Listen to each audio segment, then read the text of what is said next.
Well, good morning, Bobcat Nation, as we welcome you to the Marshalltown Roundhouse for the Allie Morrison Dual Team Wrestling Tournament. I'm Brandon Lewis. Alongside me, Zach Tomish. Zach, getting going here this morning. We do have a little bit of a change-up. Marshalltown was originally slated to face off against North Polk, and now we do have Johnston on the mat, facing on mat number 1 here today at the Allie Morrison Duels. In Johnston, we have Hageman on the mat, and we have just moved to, it is 6-0. Johnston, by default, won that first one. And we are at the 160 weight class here as Hageman on the mat in period number 2. Yeah, we've got Marshalltown there in the white and red. He was on top to start there with Johnston in the purple singlet. So we just got a reversal there by Johnston. Now he gets back on top. He's got trying to take control. And he might just let him up here and come back on top. So that's another point for Marshalltown. There's a couple different strategies in wrestling, Brandon, that we'll get to talk about throughout the day here. And, you've got major decisions. You've got, obviously, your pin. But there's a couple different strategies, and he might be just trying to outscore him here, the Johnston guy. Jacob Helgeson for Johnston on the mat. Luke Hageman for the Bobcats.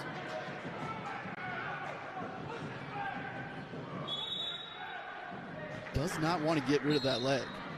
So he continues to have control that entire time, so the Marshalltown guy doesn't get a point for escape at all.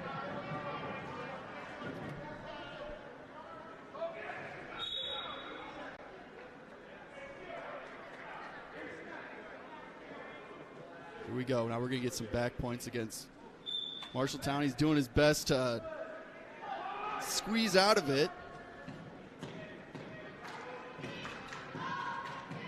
Second period just about ready to come to an end here. He's just trying to stall out as much as he can here, I think. Get out of it there, Hageman. He did get 3 back points, so those 3 went to Johnston there. Yep.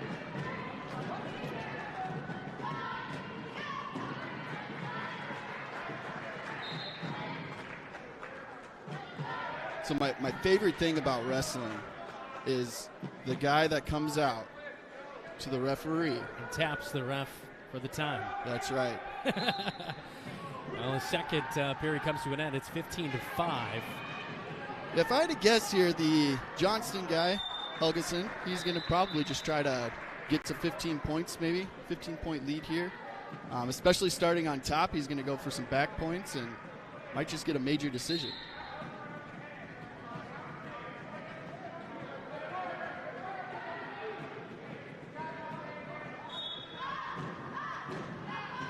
It's all about controlling the limbs in wrestling. So if you'll notice, they're trying to get control of an arm, they're trying to get control of a leg. The more you control on the other player, the better you are.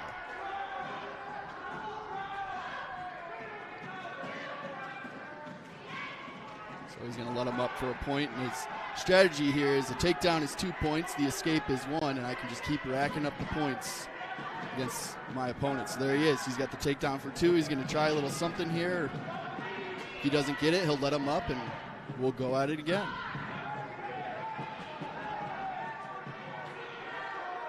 Approaching 1 minute and a third. Hageman get hit in the face there. He's poking at his eye. Yeah, it looks like something's going on.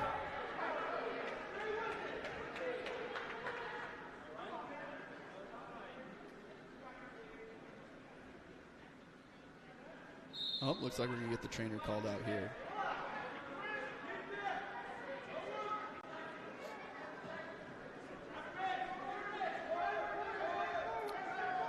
There is a lot of poking in the face, poking in the eye. Things happen in wrestling when you're trying to make something happen.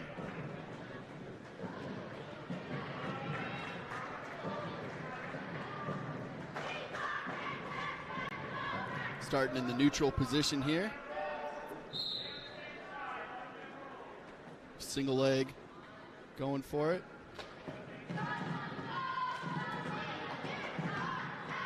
He doesn't have the 2-point takedown just yet because he doesn't have control on top. But now he does. There's the 2 points. Now he's getting back points. He might have him here. Marshalltown guy, you can see him. He's twisting, trying to get out of it as best he can. Yeah, Hageman down on the floor. Looks like he got 3 back points, and that's going to put him up 15 points there for a major decision. That'll give Johnston 5 points for a team. Not as good as a pin, but still a significant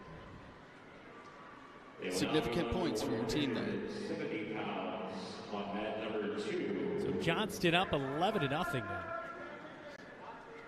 Now, you talked to Coach a little bit before this, Brandon, right? Yeah. There was a little strategery of bringing Johnston, taking them on first. Yeah, well, definitely one of those things early in the day. They know that Johnston, one of the tougher teams they're going to face here today, and why not start out the morning like that? Take the biggest challenge first, right? Yeah. You don't want to wrestle 4 matches and then have to face maybe the toughest guy of the day either. So we started at 160. We're going to be moving up to the next weight class, and we'll move all the way through the heavyweights and then start back down with our lightest boys. So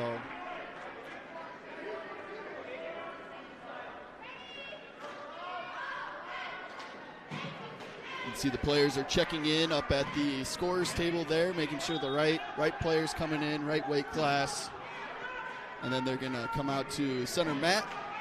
One thing in wrestling that you'll notice is everybody's got either a red anklet or a green anklet on, and the referees then have a red sweatband and a green sweatband on. And so that's how you can see the points. Typically, Marshalltown will stick with the red on red, and the opponents will take the green. So we'll keep you up to date. That's what we've got right here for our next weight class.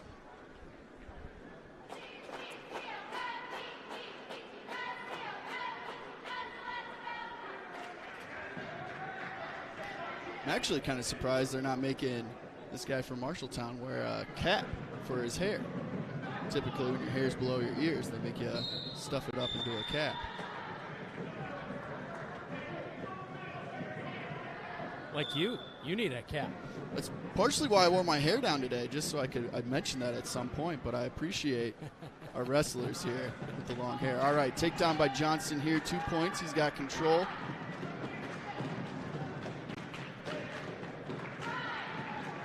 You know, Brandon, when I was a wrestler, I actually preferred being on bottom, and I got my first pin coming from the bottom position. So there are a lot of moves that you can do, even if you get taken down, to either escape, reversal, that's 2 points right there, and make something happen. So, again, you can see Johnston's trying to, it looks like he put it in a little half Nelson, just trying to flip him over, getting some back points right there.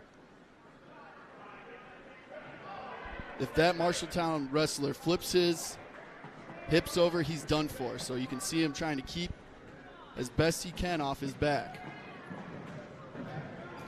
Fox from Johnston, though, he does have all 3 back points right now, but he does not have him pinned.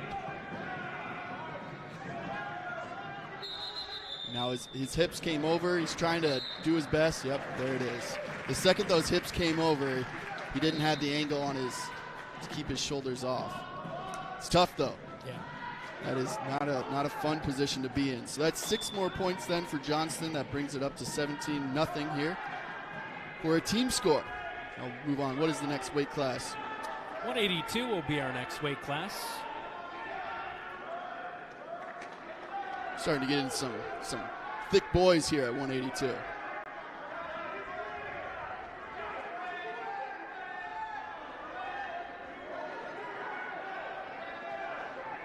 My issue, Brandon, when I was wrestling in high school is I was 6'1" and 140 pounds soaking wet. So I could cradle anybody, but they were going to get out of it too. You ever have your hair pulled? Was your hair as long as it is now, though? It was not. It was not. It was short and buzzed. So here we go. Let's see if the hair affects him here. You can already see it falling in his face. Nick Rebick on the mat for Marshalltown as Sam Zindel is on for Johnston. There's 2-point takedown for Johnson. He's got control. He's going to try and sit back here and roll is what Rebick was going to try and do right there. You can see Rebick's trying to take control of an arm, the arm that's around his waist, and he's going to try and make a move.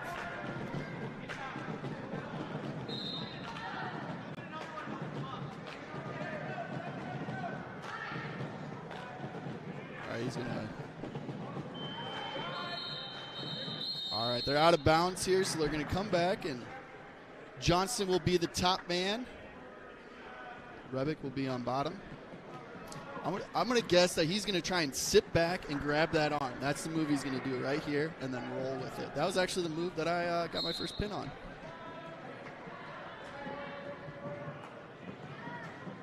In last? Or I had 2 pins in my high school career. Okay, all right. Good job, Zach. We're proud of you. All right, that's an escape there. 1 point Rebick.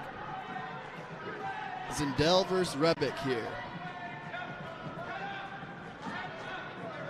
Nick, such a great athlete on the football field and baseball diamond. I know his real passion is probably baseball, but definitely a great wrestler. Ooh. Tough move right there, though, by Johnston. What we'll see as we get heavier and closer to our heavyweights, the heavyweights are the ones that like to throw people. Yeah. 182 here, you might get a couple throws, but I think we're going to see more shots like that on single leg and double leg takedowns. So that'll be something to watch for as the big boys get up there. They do like to throw each other. I think Kwani could probably throw somebody. Yes, we'll see him a little bit later. Well, a lot of it has to do with momentum. Yeah, that too. Yeah. So you'll see as they tie up here, part of this is you're putting pressure on your opponent, and if they push back, that's when you can make your move. Yeah. And throw them right over your hip or however. Use their momentum against them. First period just about coming to an end here as Rebick and Zindel in a tight matchup. First period ends there 2-1. Zindel with the takedown, Rebick with the escape. The 182 weight class, 195 will be up next, and then 220, and then we'll see, hopefully we'll see Kwani at the 285. We're on mat number 1 here as we're at the Allie Morrison duels. Cedar Falls, Des Moines Roosevelt, Johnston, North Polk, also Webster City all in action here with the Bobcats. So one nice thing about high school wrestling, there's no ride time here. So they don't get any points for just riding out a whole period. Oh, here's a cradle on Rebick. Let's see if he can get out of it. It looks pretty tight too. There you go, he broke it. There you go. Yeah, that's good. He did get 3 points there for back points. So you can see Rebick's just trying to keep his arms free. And he's going to build back to his base here. The Johnston guy, if you look at their right leg there, he's actually doing a good job of hooking that Rebick's leg there to keep it stable, and he can't pull it back to rebuild his base. So if we get back there, I'll try to point out, having control of somebody's leg is so important in wrestling. Yeah. And you would not believe how hard it is to function when you've got one leg just I fairly can't move it. debilitating, yes.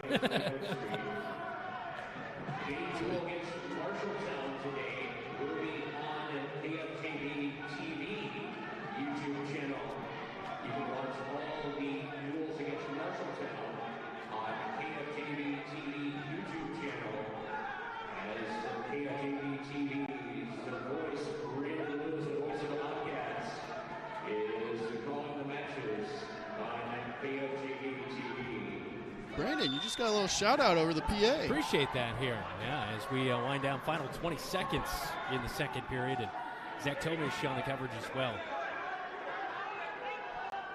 He's doing a good job of keeping his base.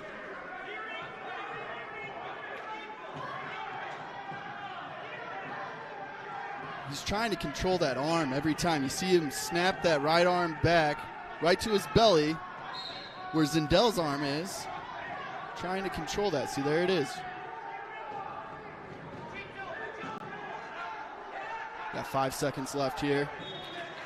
There's the old towel boy.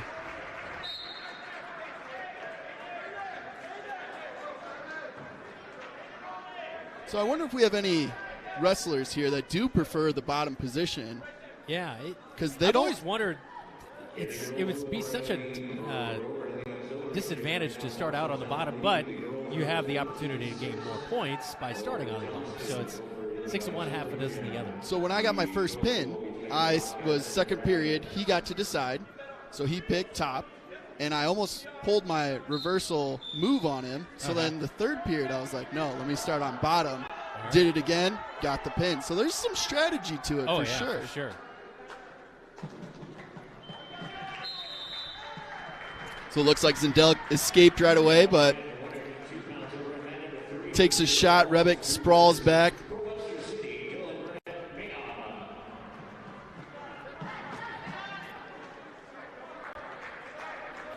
You're just trying to figure out what's the other guy going to do, and how can I use his momentum and weight against him.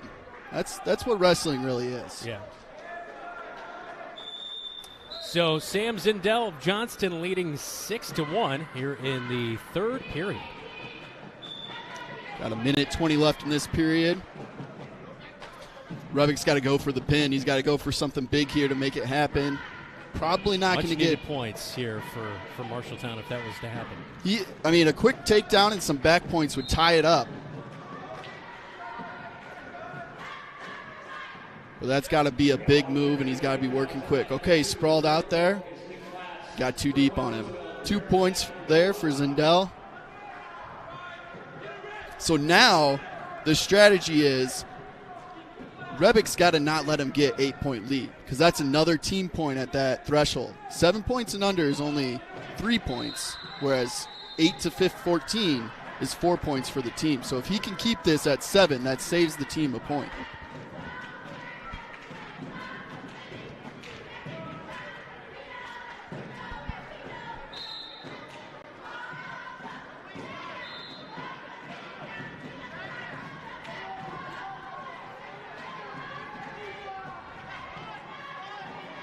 Gets so deep on that shot on his leg.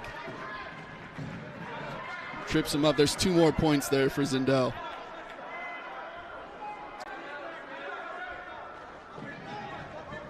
There you go. So Nate you can see him prying his hands away. But the Johnson guy just gets his hand right back every time. It's made it tough on him. Here you go. Get the escape. All right, that is the end of the third period there. Final score, 10-2. They do get that major decision there. And with that, it is Johnston leading here after a few matches. 21 to nothing here. And with that, we'll take a quick timeout. You're watching the Allie Morrison Dual Team Wrestling Tournament on KFJB TV. Since 1967, Jensen Ford Lincoln has served generations of families around central Iowa. Quality vehicles, professional service, knowledge of our product, that's a part of Jensen. But what's more important to us is a trust that is passed down from every generation. Jensen Ford Lincoln wants to serve your family. We want to be there for your first car, we want to be there for your family SUV, and we want to see you drive away in the Mustang you always dreamed of. At Jensen, we want to be here for you now and every mile along the way. You're an empty nester closing in on that retirement property. Chances are your plans didn't include mom moving in, but life happens and you do the right thing. Wells Fargo Advisors can help. For more than 125 years, we've created wealth management and investment strategies aimed at achieving our clients' personal financial goals. When retirement means caring for yourself and a loved one, turn to Wells Fargo Advisors. Together we'll go far. Wells Fargo Advisors is located at 14 East South Ridge Road in Marshalltown. Call them at 641-752-5401. They're a member SIPC.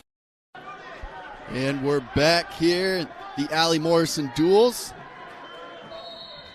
Brandon Lewis is our producing and doing a little play-by-play, kind of playing 2 roles today, getting the scoreboard updated for us.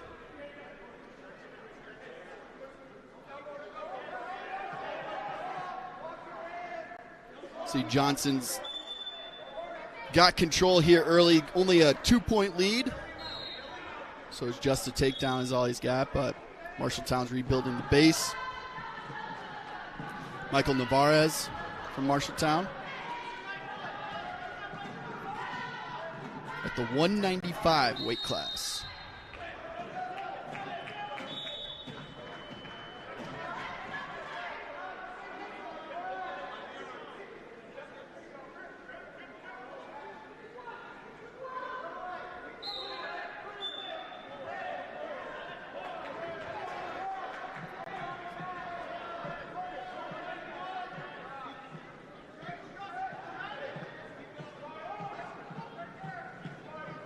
Navarez is doing a good job of building back that base there and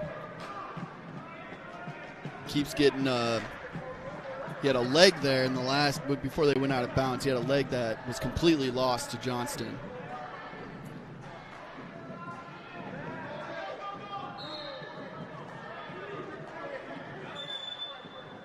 What we can't see and what's going on is the hands. Okay, so Navarez you saw him pop his hand out. They're working underneath to try and get control of each other's arms.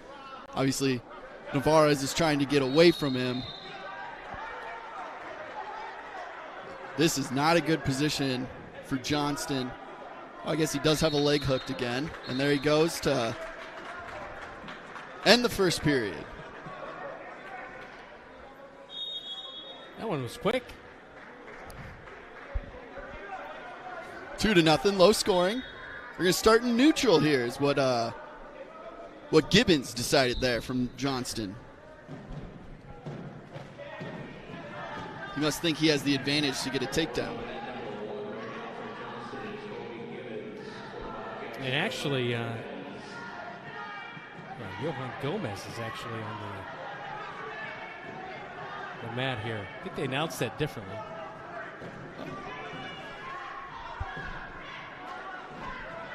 Johan must be wrestling up then today.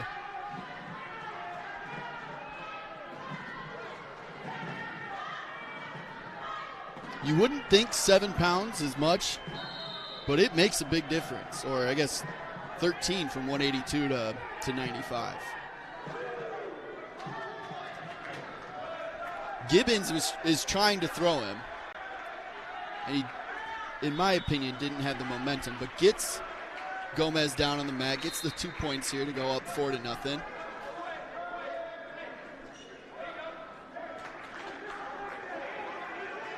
Gomez has got his arm free and his legs under him here, so he could make a move.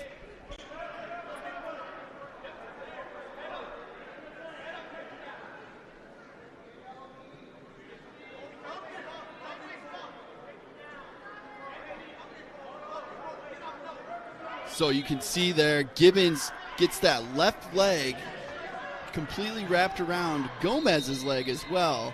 And that's why when he slides up on top, it's not completely out of control there. Where you'd think, why can't Johan just roll? Mm-hmm. He doesn't have that left leg to help him out at all. So Gibbons is controlling that. See there, he hooked it right away again. Yeah. Right away. Gomez just I do up think and throw him back. I do. Well, you can't.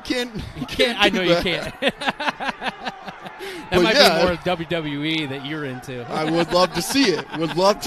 But can't do that one in high school wrestling. Yeah. We'll save that for Friday Night SmackDown. All right, we got the end of the second period here. Still low-scoring game or low-scoring match. 4-0. Very winnable. I don't really. Oh, they're going neutral again. And Gibbons and Gomez here. Third period. There you go. Good shot. If he can, he's got a good hold of that right or left leg there. So if he can pull that in.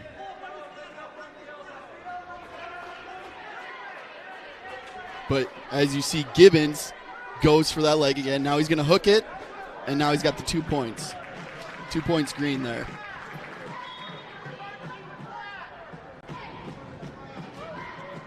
Leg control. We're going to be talking about that all day. I've never heard legs so much in my life already. before, 11 o'clock. Not even on leg day in the morning? No, I usually work out in the afternoon. Fair.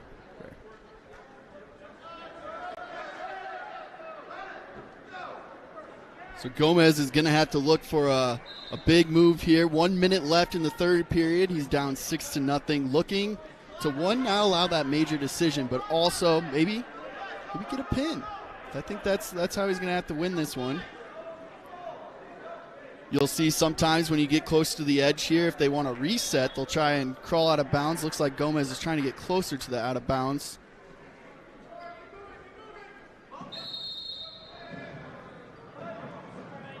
And we're going to reset back in the middle here. So Gomez down 6-0 to Gibbons of Johnston. Don't want to give up any back points here because, again, that threshold is right at from 7 to 8. That's an extra team point that you're giving up. So got to keep that in mind as well. There, he hooked the leg again.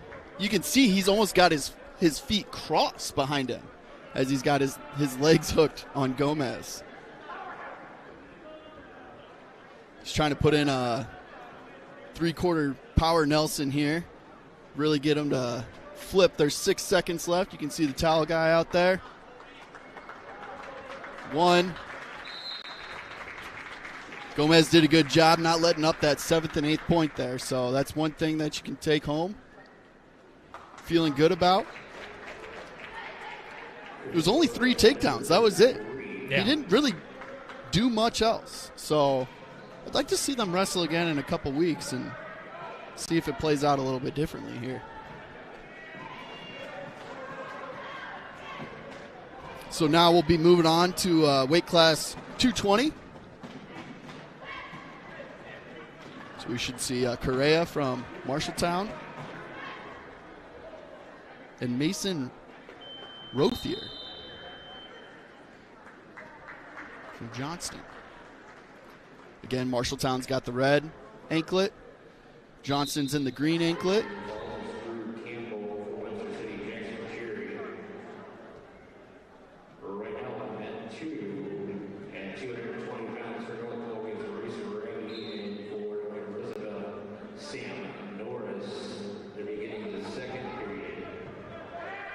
You can see him kind of putting a little pressure on the back of the head, back of the neck, see if they fall for that throwdown. They called that the snap down. My wrestling coach, my 7th grade year, said, you're trying to break the other person's nose. That's what you're trying to do there. Slam it down on the mat. It's like, Coach, I'm 6 foot. That is a long way for my nose to go. Yeah, that would not be fun.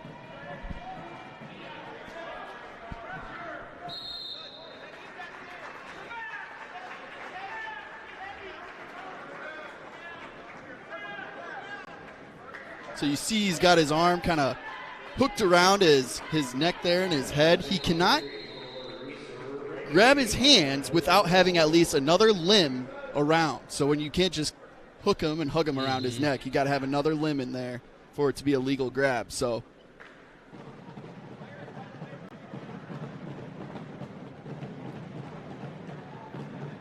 another thing they're trying to do is when they kind of whip each other's body around, you're trying to see what their feet are doing too. So if you look here, they snap down. If that foot stays there, then you can kind of pick it a little bit, and then you've got control of his limb again. Or just muscle him to the ground, either way. But Marshalltown, he's trying to reach for that leg there. Is this Navarez? Did I have that wrong here on my roster? Yeah, Narve Correa. Yep. Okay, Narve Correa. So we got 2 points finally for Rothier. That'll be the end of the first period. A lot of dancing in that one. A lot of dancing. Saturday night. I guess, yeah. Saturday Night Fever at 11 a.m. If you're wondering about the schedule here today, Marshalltown will take on Webster City in the second round, Marshalltown and Cedar Falls in the third round, Des Moines Roosevelt in the fourth round, and in the fifth round here today, it's going to be Marshalltown and North Polk.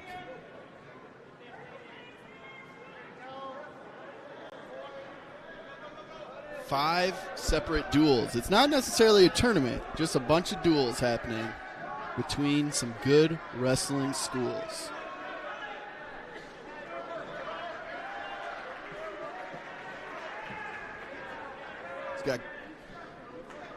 Rothier's got good control there of the left arm. You can see it kind of a little bit in a wing. And then he's got to try to put a half Nelson in on the other side and just going to crank him over. Now he's going for maybe a power 3/4 half.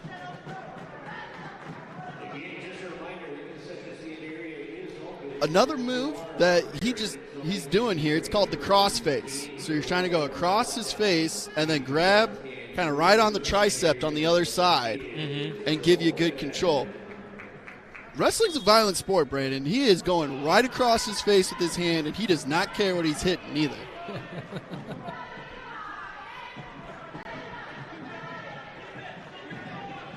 All right, see, he's got the right arm and a chicken wing there. Now he's going to crank it. There it is. That is not fun. That is not fun, no. Yep. That's a tough one to get out of. It is, yeah, that was deep, too. There it is. There's the pin. Second period, 26 seconds left for that pin.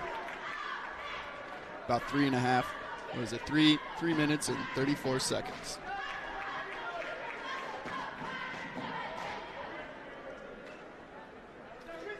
You get a deep chicken wing or you get a deep half Nelson on somebody, it is game over. You are going to crank them over.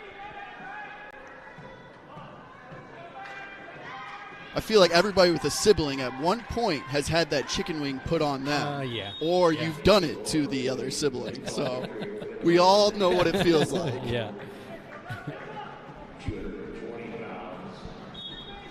Now we're going to be moving on to our heavyweights here.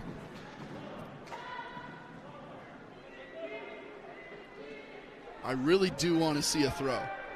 It would be. There's nothing cooler than when a heavyweight does a hip toss. Probably not much louder either when he hits the mat. No.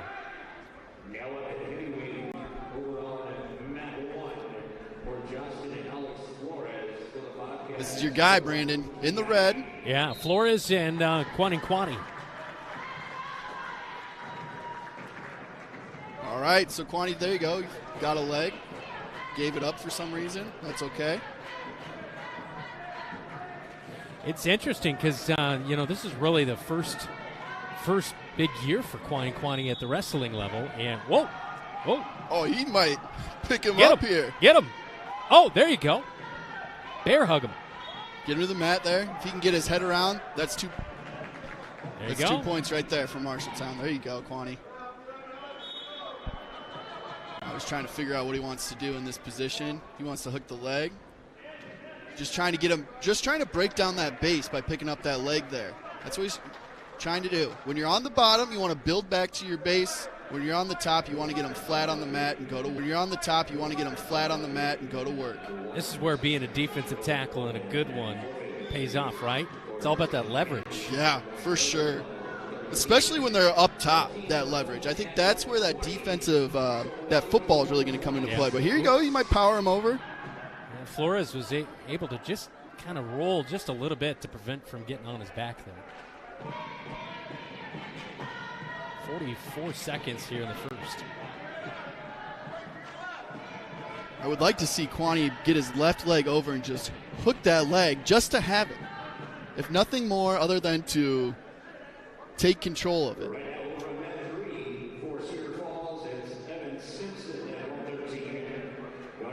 Looks like Flores is just trying to get out of bounds here, get a reset, maybe just stall out this 20 seconds here. 15 left.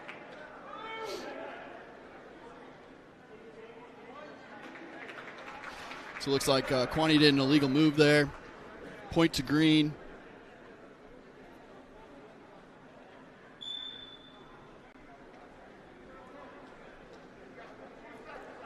advantage still Marshalltown. So he gets a point. Marshalltown still stays on top. So not the end of the world. No.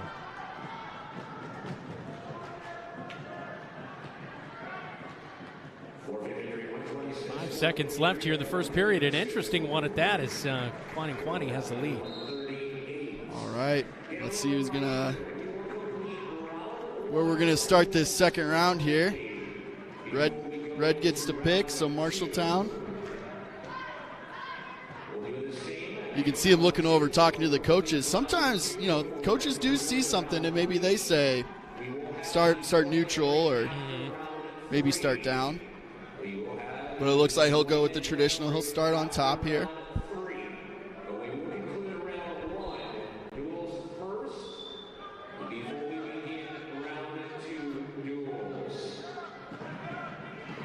Looks like he's trying to cradle him right here and then just power him over.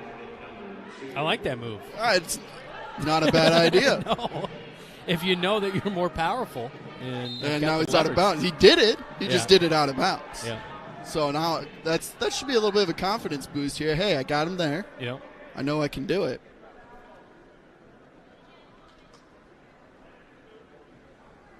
We got 1:39 left here in the second period. We got our heavyweights out there, the big boys. Weight class 106, 113 on the way. 106 will probably be a forfeit. I don't know if we've got anybody at that class for Marshalltown.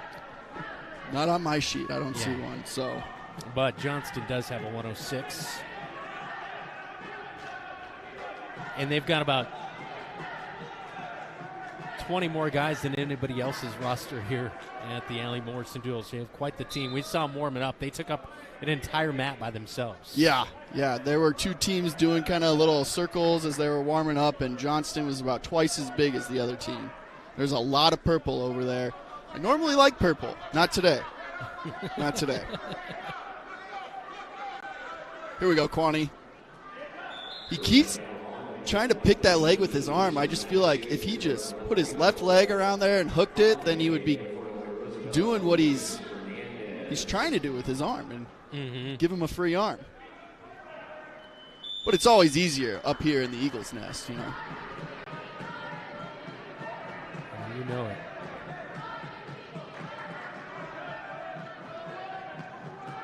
It looks like he's just going to try and power him over again.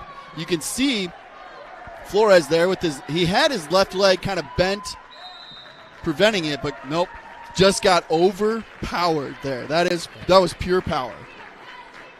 By the way, Marshalltown girls taking on Johnston right now. It's Marshalltown 36-18 up on Johnston. So great job for the ladies over there in the auxiliary gym. There are a couple girls over there that are having a pretty good year. Yeah. First year for Marshalltown girls wrestling. So great work. Aggressive girls at that, and so.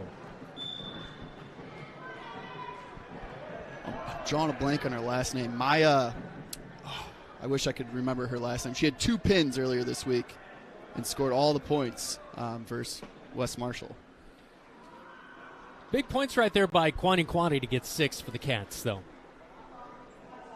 30 seems like a lot for a team, but you can catch up very quick if you've got a couple good wrestlers. So, and we see Michael Diet for Johnston at 106, and he'll pick up the points for Johnston. I always have found it funny when you go from heavyweight to 106, just the difference. It's quite the difference, right? Yeah. A lot of time your 106 guys, that's if you got like a freshman or a small sophomore is typically who fills that role. Obviously, as kids get older, getting bigger. Yeah. So might have some younger guys here wrestling, even at 113. Damian Rodriguez should be on the mat for Marshalltown. And for Johnston, we will see Chandrill Thompson. But again, 113 on the mat. It is actually only 30-6, Brandon. Well, no, we just had the forfeit, so Did that's 6. Yeah. Oh, well, they haven't scoreboard here in the updated gym. the scoreboard yet. just because in basketball I'm behind all the time on the score, I had to try and do it here. I had to get ahead of you there. Yeah. So that is the right score, 36-30. We'll see Rodriguez for Marshalltown and Thompson for Johnston. As Michael Diet got those 6 points for Johnston with the forfeit. So it's 36-60. There we go. We got the red anklet there for Marshalltown. We got the green one there for Johnston. Rodriguez, Thompson.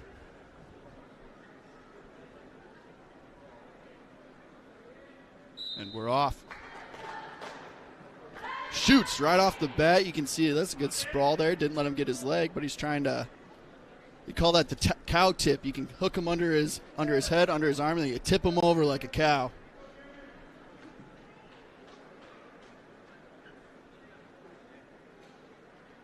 It's amazing to just hear all the different moves that there are.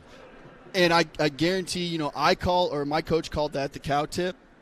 Somebody else has got a different name. Different name for it, exactly. And they're out of bounds. Out of bounds, reset.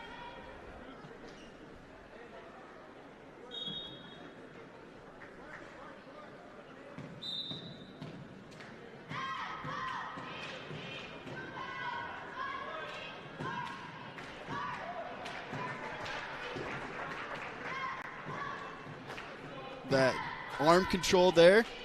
Thompson's got Rodriguez's arm there. Never want to let go of a limb when you got it. Ooh, what a shot. That's all right. He's still got that leg. That's what matters there. Yep. He's deep on that leg. He let it go.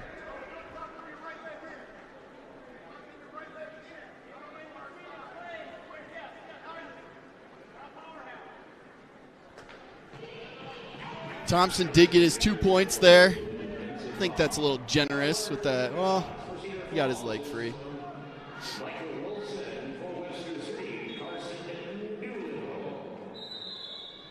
Looks like a similar strategy that we saw earlier in the 195 boys there.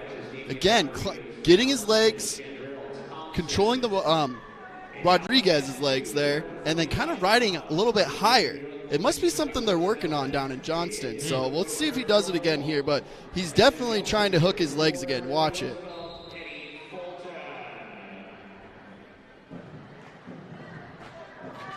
An illegal start right there? Or? I don't believe he had his hand placement correctly. Okay. I think that's what that signal was there. Gets up quick. He's trying to push away. There you go. 1 point for the escape. 2-1. These boys are aggressive here. Yeah, they really are. I mean, they're scrappy. 20 will be up next.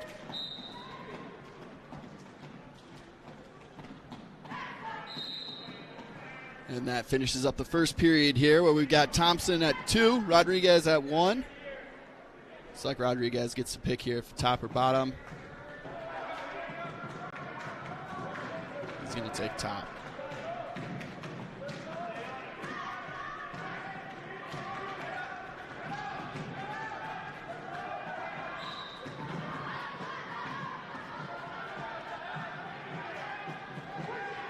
There you go. So Rodriguez just hooked that left leg there and is now trying to break his arm, one side or the other. Break down his arm, I should say. Maybe not break his arm. Well, in the wrestling room, they might be using words. It probably wouldn't be the first time somebody's arm got broken. But you can't let yourself get, he tried like a suicide pin there. Put himself in a rough position. Reversal 2 points was given then to Thompson. And now he's trying to get some back points. And again, back points is when you got him at least a 45-degree angle for multiple 5 seconds gives you 3 points. Up to anything below that gives you 2. So, or 2 to 4 gives you 2. And he's really working him over here. Yes. But again, you can see his legs. Those legs, as long as your hips mean a lot trying to get yourself or stop yourself from getting pinned. So He did a great job keeping his legs out there. It's almost like a post to not flip him all the way over to his back. But it looks like Rodriguez is now trying to work that bottom leg on Thompson. If he can get control of that, that would help.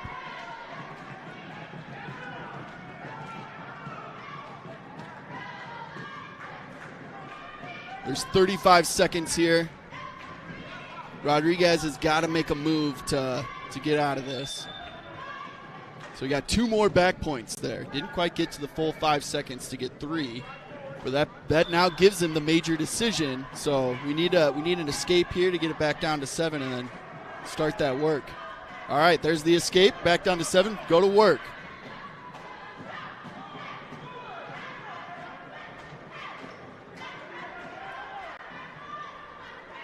He can't reach that leg because he doesn't want to let Thompson take control of his arms. And there we go. That's the second period. 9-2.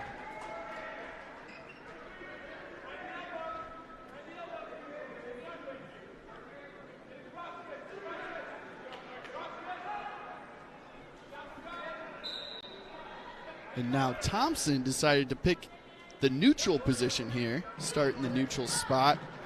Probably looking to do a takedown and continue to add to those points, seeing if maybe he can get to 15. You need to get 8 points to do that here to get the tech fall.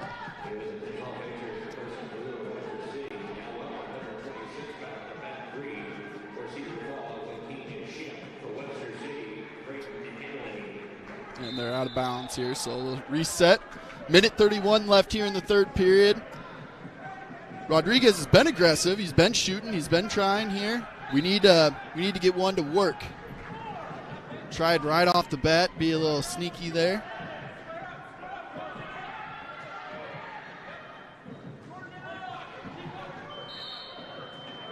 Oh, now Thompson 2 more points. Yep, 2 more points there. Went to Thompson for taking control, and now he's working the back points. You can see the ref counting with his hand there. And when he gets to 5, that's 3. When he gets to 2, that's at least 2. So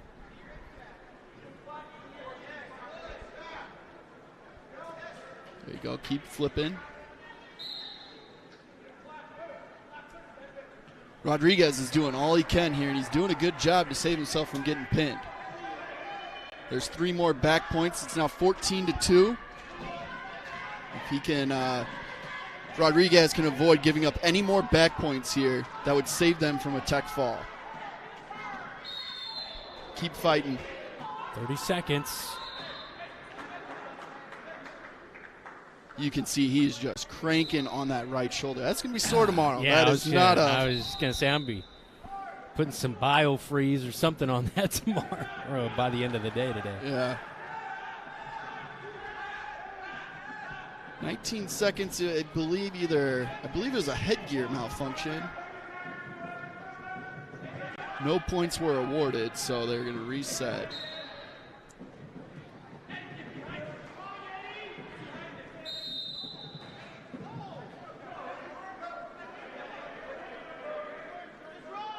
Eight seconds. He's avoiding the back points. That shoulder, man, that is. He's got the chicken wing, and there it is. Avoided the tech fall, so that is a win there. It'll be 4 more points then for Johnston, bringing it up to 40-6.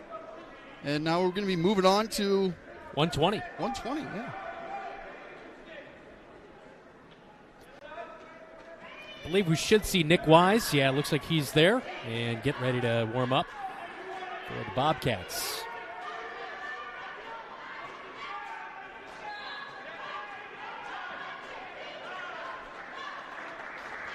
And Marcos Pelayo-Pintor for Johnston at 120.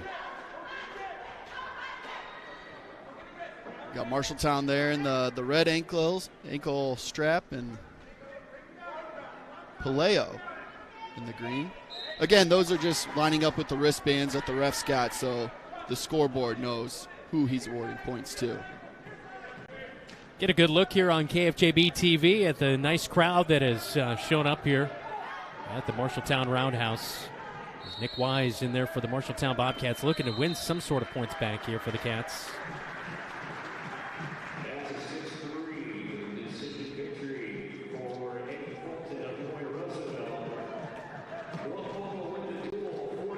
So once he gets that leg around, that's when they'll get awarded the 2 points for the takedown. But he doesn't have control yet, and now it looks like Wise is making a wise move and going to get the 2 points here and gets the takedown for Marshalltown.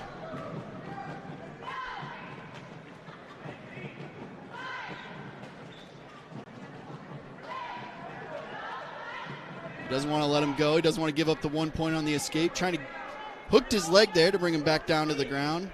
Put himself in a interesting position. That should be 1 point for an escape. Maybe not. Not quite escaped yet, so still only 2-0. Again, you can watch, just like you're counting on an 8-second, the ref will be counting for back points. You can watch him move his arm there. 30 seconds now in the first.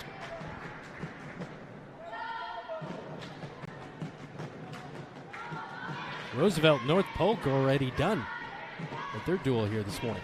Either a lot of pins or a lot of forfeits. I think there was a few. Both teams had light rosters, so. Still 2-0 here. We got less than 10 seconds left in the first period. I would guess he's going to take the top position. Wise would if he gets the choice here right in the second period. So yeah, still just 2-0.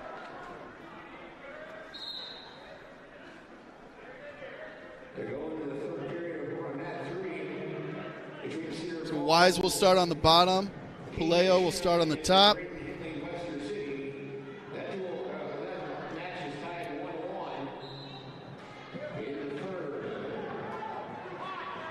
There you go. Wise just grabs that arm. Again, you're just trying to control limbs.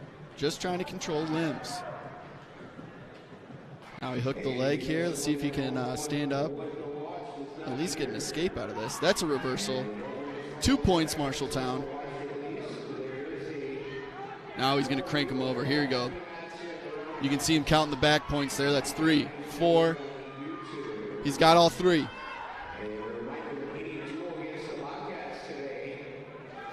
Keep cranking it, buddy.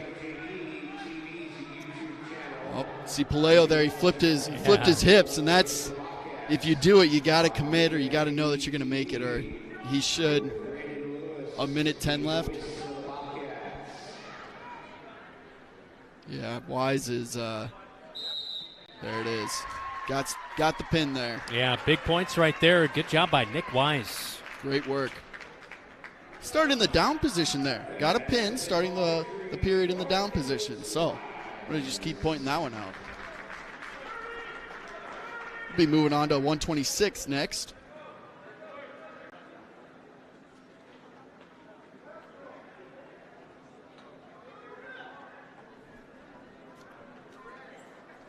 Yeah, 126 for the Bobcats. A little bit different singlet for both of these guys. Is it Ivan Pantoja?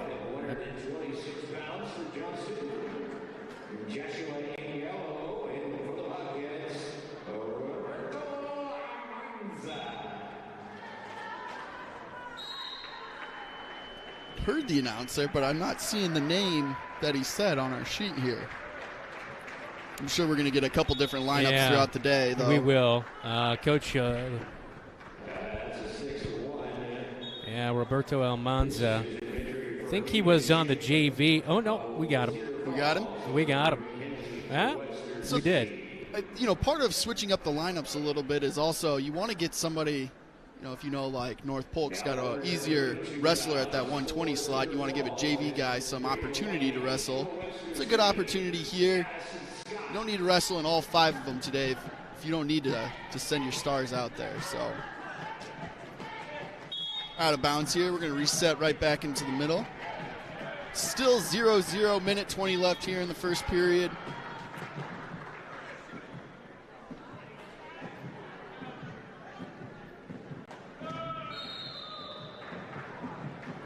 I'm going to say it. I like that Marshalltown singlet way better than the ones the other guys were wearing. Ooh, big power move right there. Out of bounds.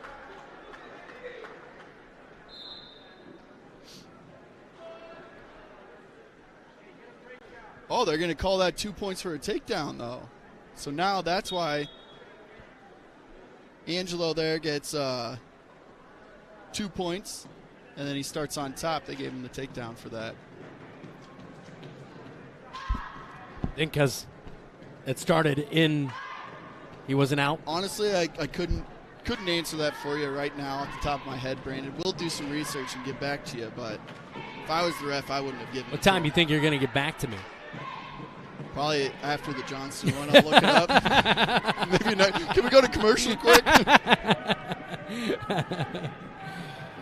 25 seconds left here in the first period between Almanza and Angelo. Or Anglo.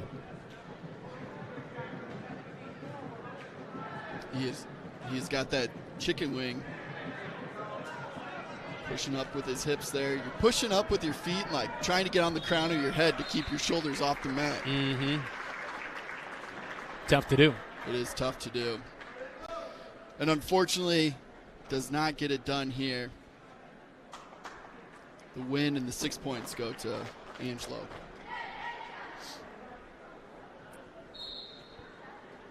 .132 weight class up next.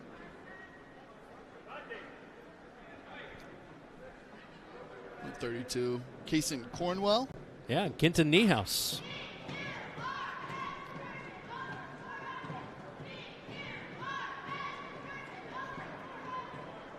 Looking forward to seeing Xavier Anderson here today for Marshalltown as well, 138, which is coming up next after this one.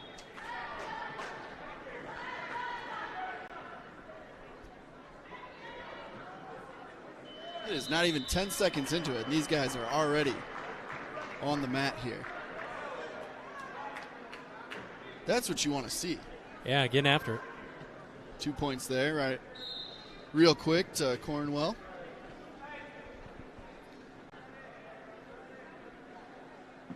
Dante Wells. That's who we're seeing from Marshalltown. Marshalltown, I guess.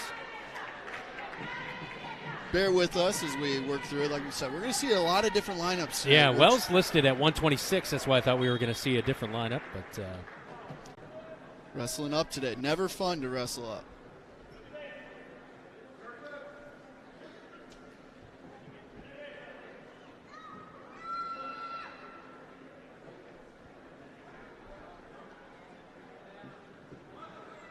Got him. So you can see him again counting the back points there. Boom. Pin. 53 seconds there on that one.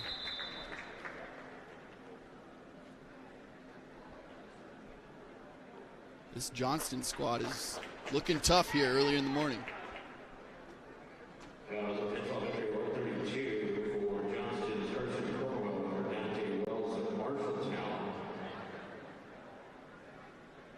So we'll be moving on to 138 here.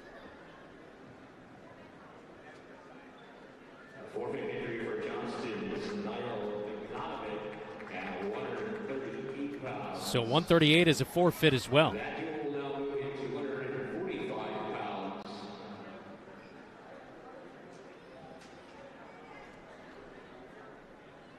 So that's another 6 points, bringing Johnston up to 58-12 for the team match. So 145 we move to, and this is where we will see Xavier Anderson. Again, wrestling up from what we show here on our roster. I really hope it's not because they had like a big Thanksgiving meal last night or something. I'm hoping it's just strategy here by Coach in this first round.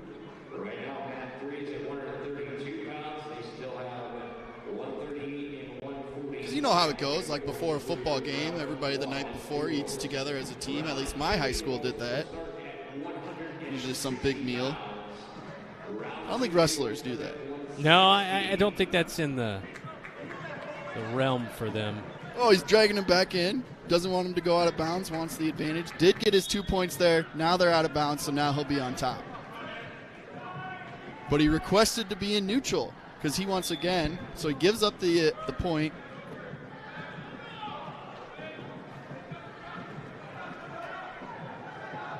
Starts in neutral. Must think he can just take him down again.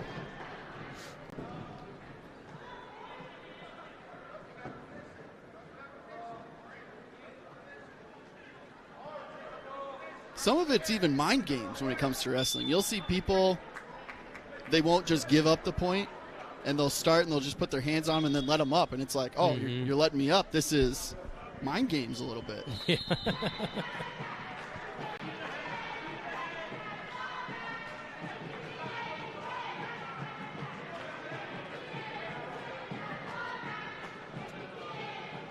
He's got the cradle. He's trying to get him over now. He's trying to like make a tripod. His head's going to be on the mat. His feet will try to, you can see him flipping his feet up, trying to get Anderson over. Anderson doing his best to avoid it. Got to flail while you're in the cradle. There it is. It's tough. The cradles are tough.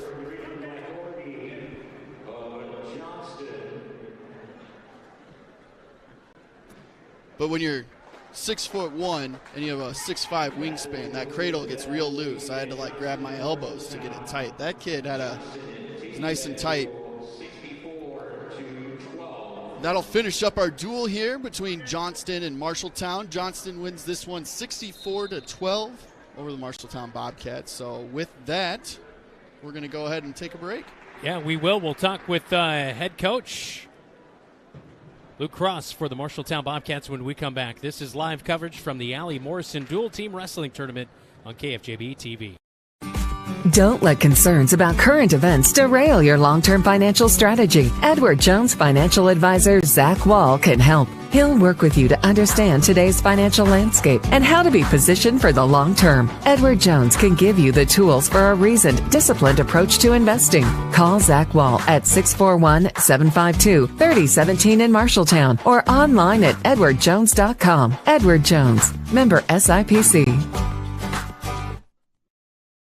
Welcome back into our pre-match coverage right here on KFJB TV. Luke Cross now joins us. A big day, Coach. A great field. You're going to start off the morning with North Polk here today. Tell me a little bit about what you're expecting from this matchup. Yeah, well, actually, there was a schedule change. We're wrestling Johnson first, so right off the bat, we're getting some fire, and that's going to be good. And so we'll see what they're made of. Unfortunately, we have 3 kids with strep throat that are not wrestling, so yeah, it's not ideal for us. But we always want to put our best foot forward, and whoever we got is going to give it their best. When you face a little bit of adversity like this, what's your message to your team? Kind of be selfish, honestly. In wrestling, it's a team sport, but it's also very much an individual sport. You're out there by yourself, but you obviously want to do well for the team, for team points. So it's kind of be selfish on these days. Work together in practice. On these days, you take care of you. Yeah. Of course, being on Mat 1 here to begin the day and hosting this tournament, named after Allie Morrison and the tradition of wrestling, what's that mean to you and the Marshalltown community? Yeah, it's actually really interesting that when I first moved here, I had no idea who Allie Morrison was, and I've been around wrestling forever. And the history in this community with wrestling is huge. It's deep. And it's a cool honor to have that name still attached to this event. So very cool. Having 6 teams in the field today, I know that's a little bit more than has been in the past. So that's obviously is this? I guess what I'm asking is, are you trying to grow this tournament? Yes, absolutely. There's been years when this tournament's actually been bigger, but that's oftentimes due to snowstorms that canceled. People had to come here last minute. I would love to have this be an 8-team tournament with 2 pools of 4 and do a cross-bracketing and have a championship that way. But, yeah, all the coaches are pleased because we get the maximum number of matches today. The most you can wrestle in one day is 5 matches, and we'll get to that. So, yeah. What's that experience mean for some of these guys, early on in the season?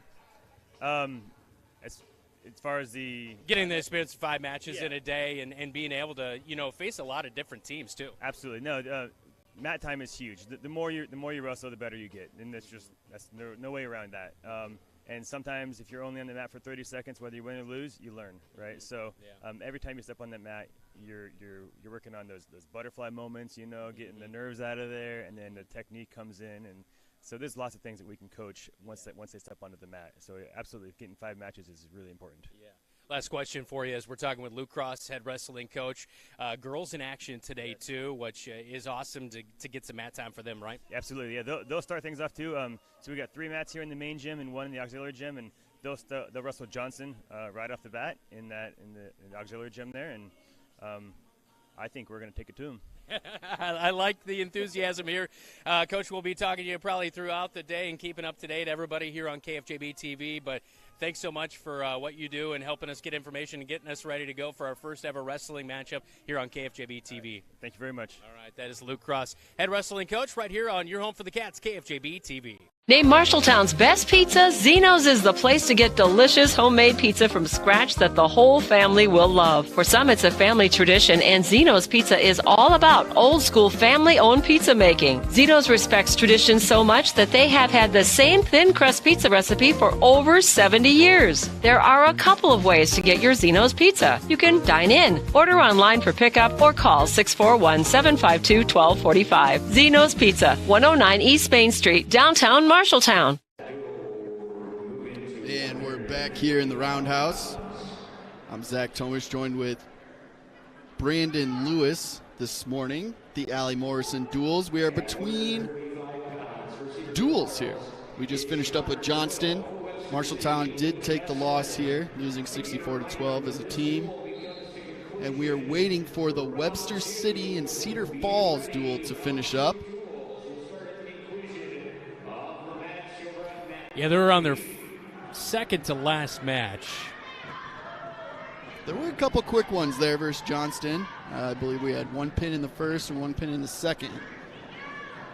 So, along with a forfeit. So there were 3 matches that were fairly quick there. Along the bottom on our ticker on KFJB TV, we're just getting these updated. So we will try to update you throughout the day as far as the standings go. Appreciate everything Brandon's doing today. Sitting in a new role a little bit behind the computer. Not as much behind the camera, but we appreciate it, Brandon. Thank you. All right, look.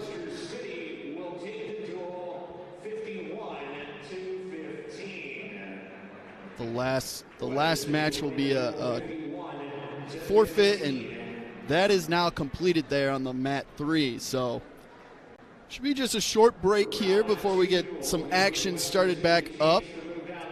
The nice thing is they should be starting on the same weight class.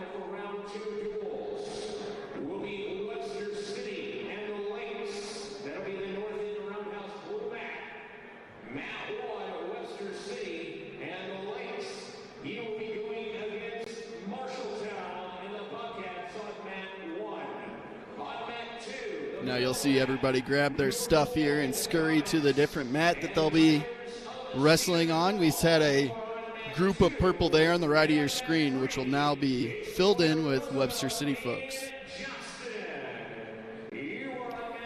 So on KFJB TV, if you look, Johnston in first, Webster second, as North Polk at 48, Roosevelt at 15, Cedar Falls 15, and Marshalltown trails with 12 team points here today.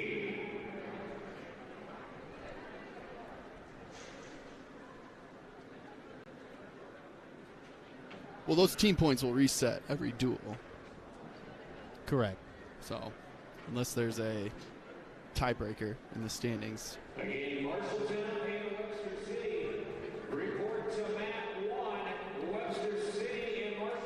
But they were crowning an overall team today, though.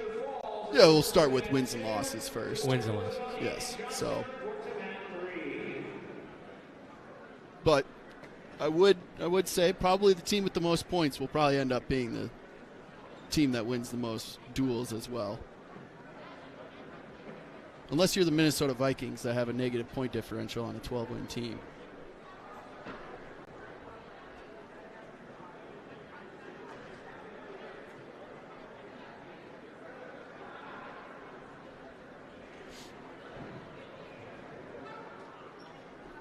One cool thing that happened yesterday as we were finishing up Man on the Street and Kyle Martin was talking about the Allie Morrison duels. Allie Morrison's niece actually ended up calling the station. I answered the phone, and she was telling me a few stories about it. And one thing that she said are Allie Morrison and his little brother, the way that they got so strong is they were helping their dad out on the railroad. So they used to carry around railroad ties, and that's how they gained all their strength. That's pretty impressive. I don't think you hear those those kind of stories anymore. You know what I mean? Most of the time they're in the weight room. Yeah, exactly.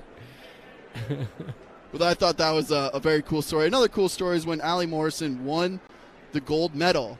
His little brother won state in the same year. So they had champions at all levels of wrestling in that family. Yes. Wow. Very good wrestling family, the Morrison family. So I know that she shared that link with her brother as well, who lives over in Ames. She lives here in Marshalltown, actually stopped by the station as well and show us a few things and photos and things like that, which was very cool to kind of reminisce with her a little bit. And she let her brother know that we are showing the game or showing the duels here this today. Yeah, that is really cool. So if you guys are listening, I shout out the Morrison family. We appreciate everything you've done for Marshalltown. See the coaches and the captains out there talking and making sure, all right, everything's gonna be legit here. Not too much time in between matches. We're gonna keep things moving today, so that's a good sign. First duel there looks like it only took about an hour 15, so we'll be humming along here.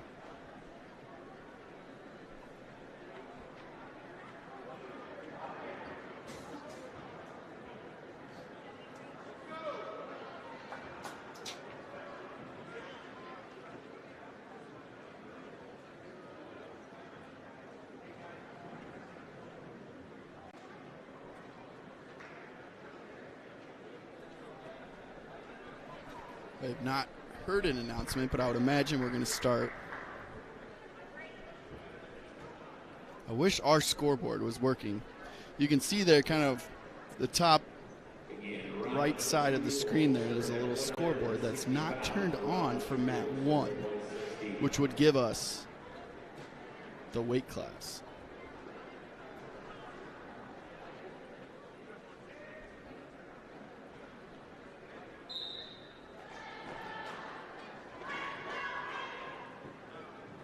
So it looks like this time around, we've got Marshalltown in the green ankle bracelet. We've got Webster City there in the red. So when he holds up his right hand with the green wristband, that'll be Marshalltown points.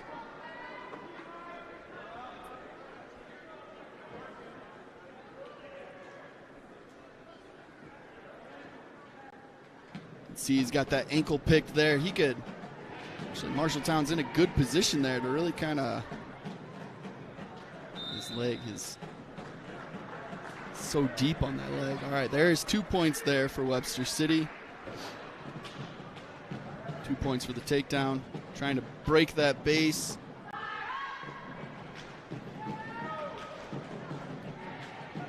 You can see he's got his left arm all the way underneath and pinned. Oh, now he just let it go.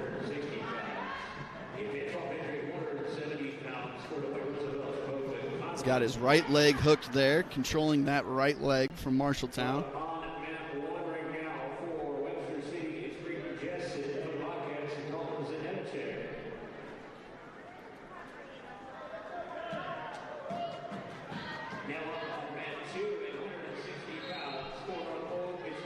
He's getting some back points.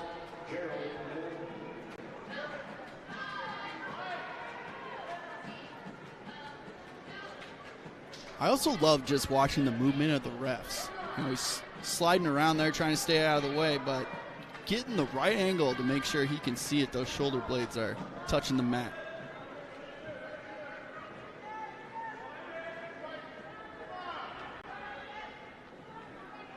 Doing a good job to not allow himself to be pinned here.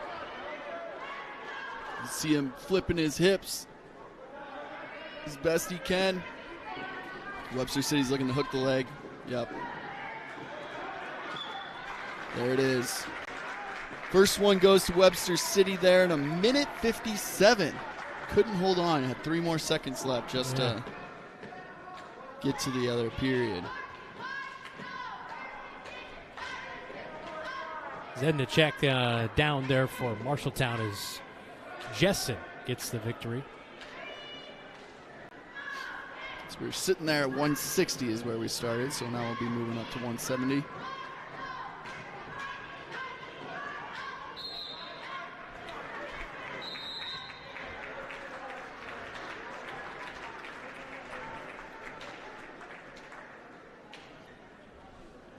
Austin Mason will be on the mat for Webster City.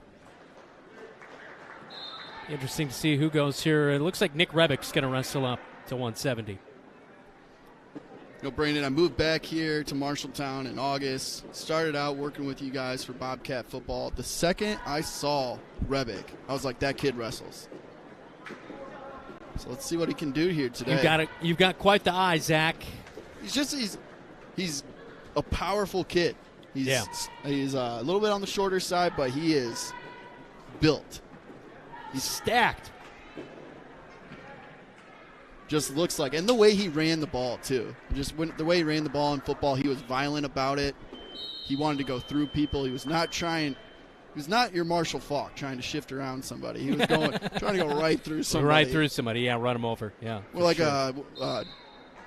Jamal Anderson, I think that would be a good comparison. Mm-hmm.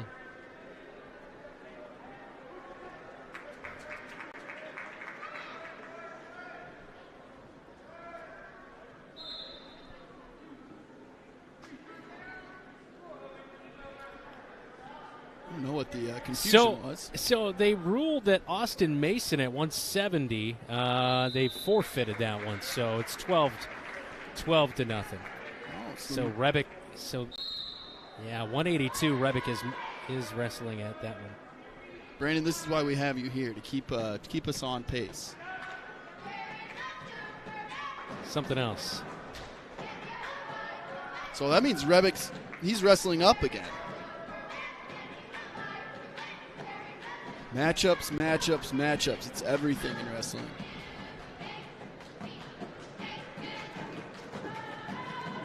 Dylan Burnett Bingham for Webster City.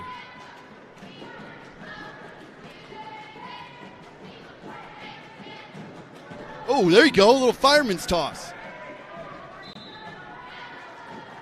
What a move. So they gave him the 2 already. Got 3 back points as well. There you go. It's a 5-point move in total. And he's got him cradled here. He's going to try and tip him over. Overmatched. Good work.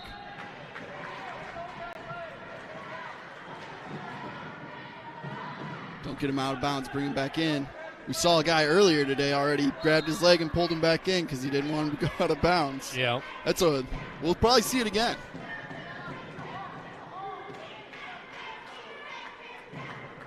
Rebick is in a good position. Here we go.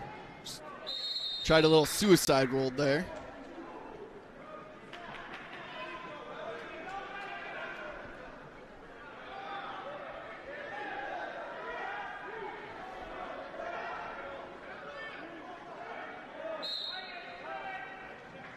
Just going to let him up.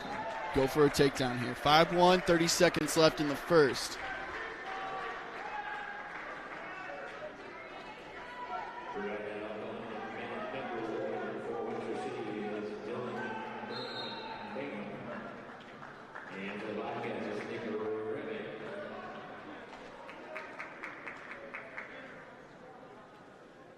He got his legs again.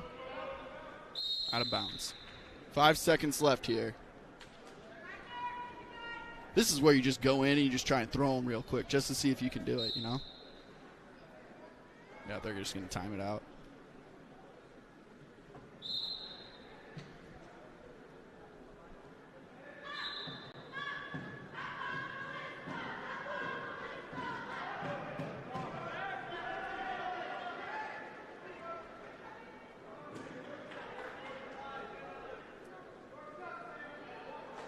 Rebick will start on top here for the second period.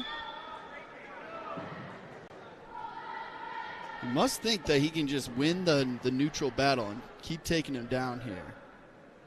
Must have a strategy with this. Huh?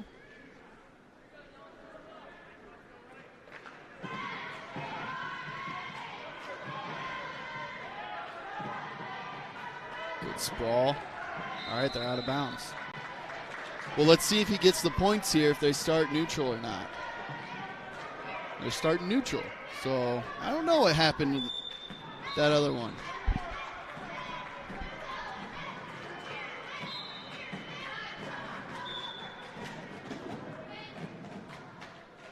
It always seems like Webster City, man, football doesn't matter. I mean, they're just always, for a smaller community, they always have good athletics and strong competitors. My best recruitment for Boy Scouts came in Webster City. Wow. It's the web of Iowa. I guess. The Spiders. They're going to be out again. Yep. That's why I always, interesting that the Lynx, Webster City, that they'll be like the Spiders or something. That would be. You know what I mean? You should be in marketing, Brandon.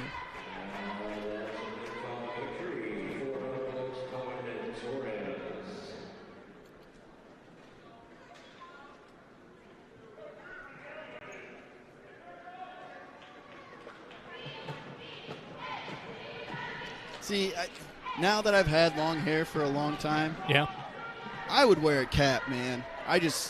There's no way. But then you look like you're a swimmer. Yeah, but you're keeping it out of your face, and that's really what it's about.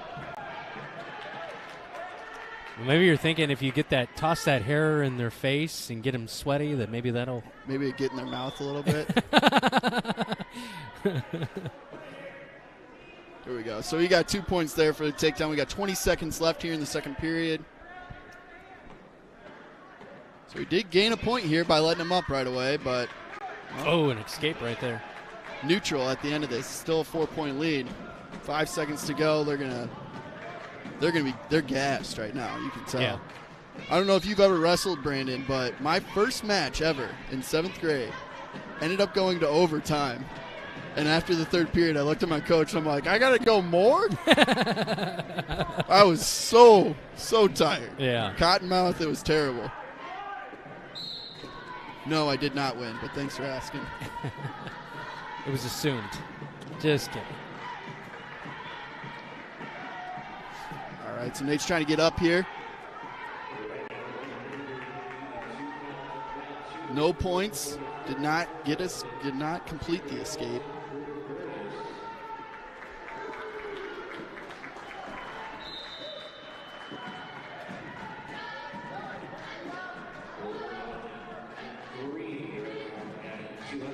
Been playing on the outside of the mat this whole match here. Gets the escape. It's 8-3 now. Rebick leads. Let's see if we can get to that magical 8 number at least, or always get a pin. That fireman's toss, though, in the first period was slick, and he tried to do it again. Still gets the advantage, gets 2 more points there. Now he's got a 7-point, getting some back points. Get the pin, buddy. He did get 3 back points there. So now with the escape, he's still got a 9-point lead. That's a major decision.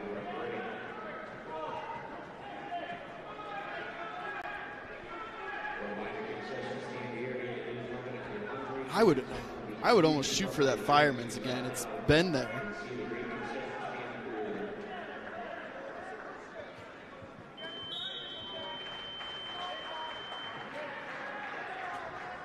Going for the 2-leg.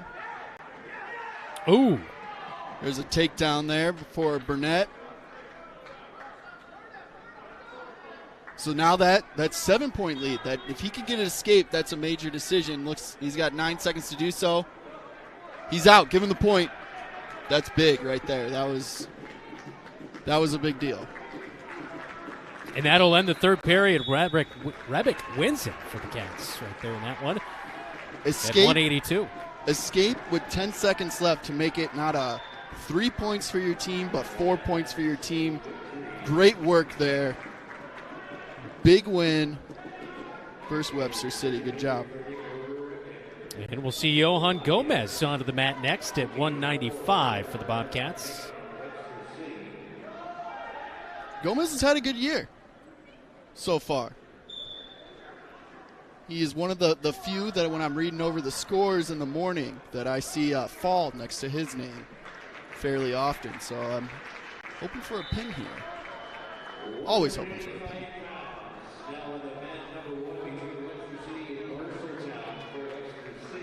$195.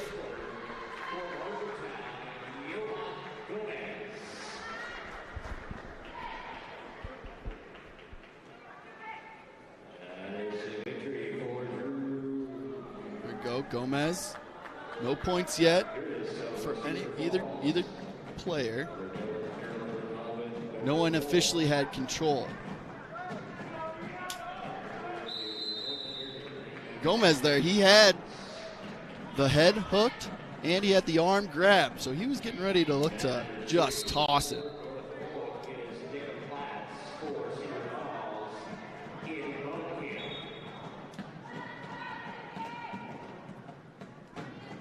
He's just forcing him down to the mat.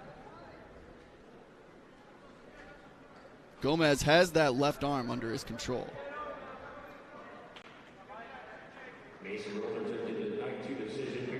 Yeah, he's trying to toss him a little bit. And Gomez gets taken down here.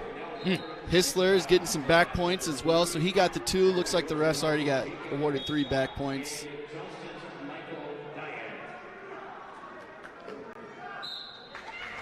Tough. That's the last time I talk up a wrestler before where they go.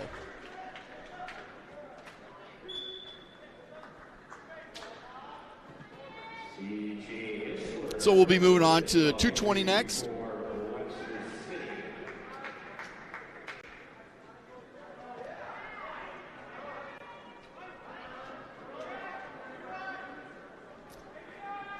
Looks like somebody talked to the scorers table. Marshalltown is back to the red anklets, which makes sense as they have the red singlets.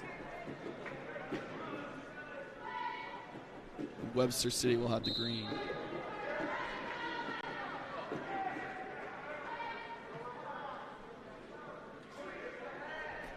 Up here at 220.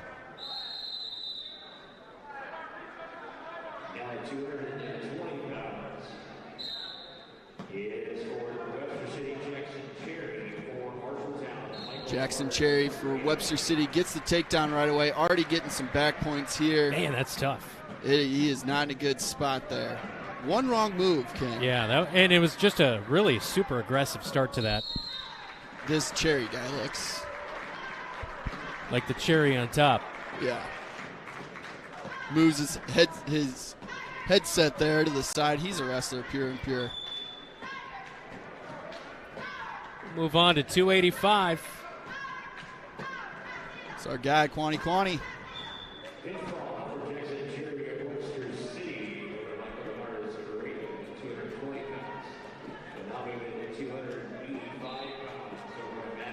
Got a new ref out there as well for this match. Kwani will be in the red anklet again, and Landon Griffin will be in the green. In the green, yes.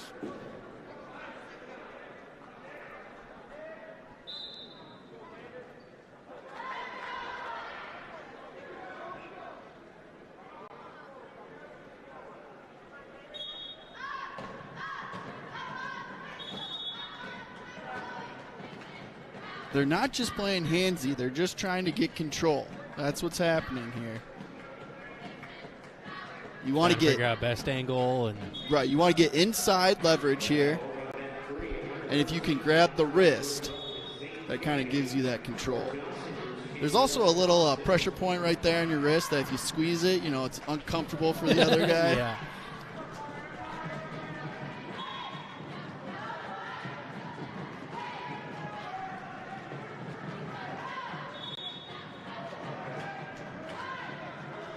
Still kind of feeling each other out, I guess. Yeah, there's a lot of momentum that goes into heavyweight, which again falls back to why you see a lot more throws and tosses with heavyweights. Under a minute here in this first. 285.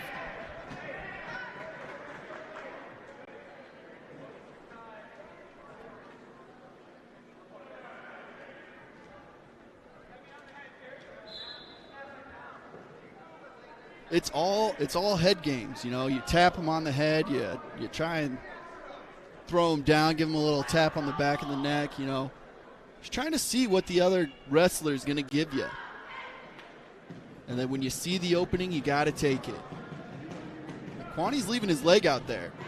That right leg, he's trying to hook it is what he's trying to do, but he's leaving it out there for Griffin to just take. And as a guy with long arms, that was an easy pick for me every time.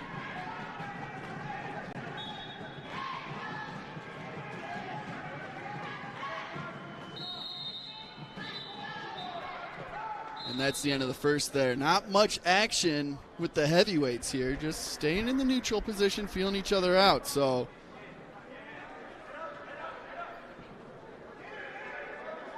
see, we're going to stay in neutral. Gotta love it. No points have been scored yet here between the two heavyweights. Griffin versus Kwani.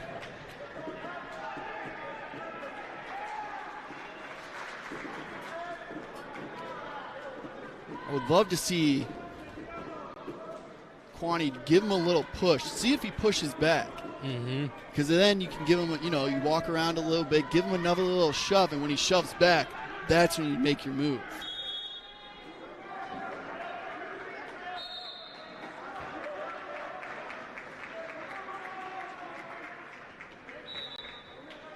Out of bounds, reset here. 1:25 left in the second period. No points scored yet.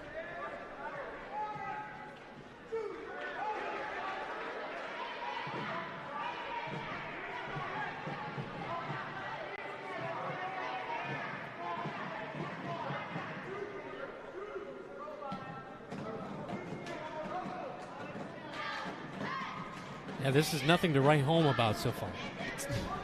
I am glad we're on TV and not radio. Kyle Martin, risk control.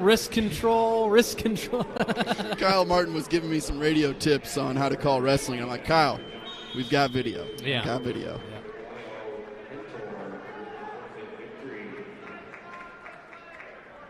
Yeah, I hope whoever... I didn't see the coin toss there, so I hope whoever's got the decision here in the third period maybe doesn't pick neutral. We've got to get some points scored one way or the other.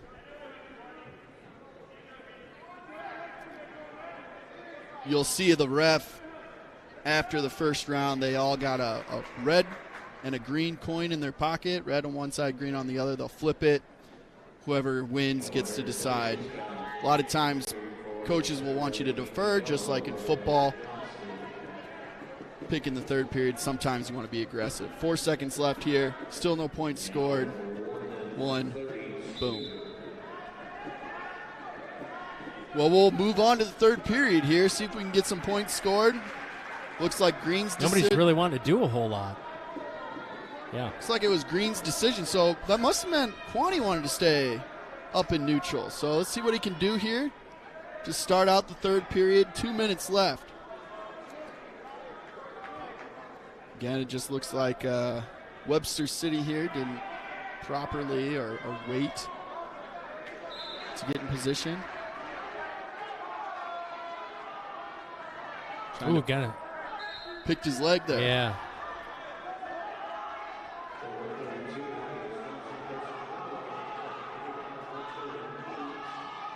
You can hear, at a wide shot, you can see the players are just yelling at their teammate here, trying to get him, give him any advice that they can.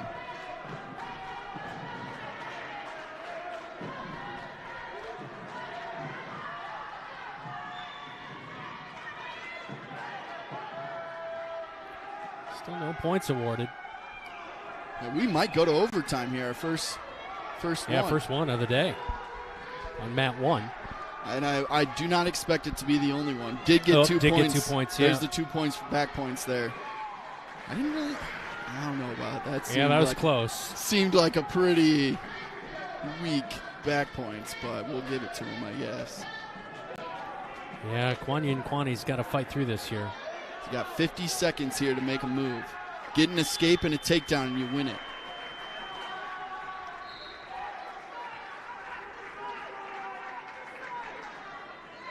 Griffin moving around to the other side, seeing if he can.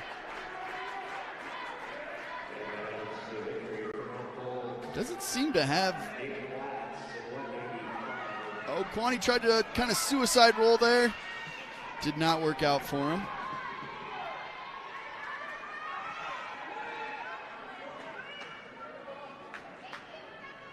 Nope. No, he did give him 2 back points there. Okay.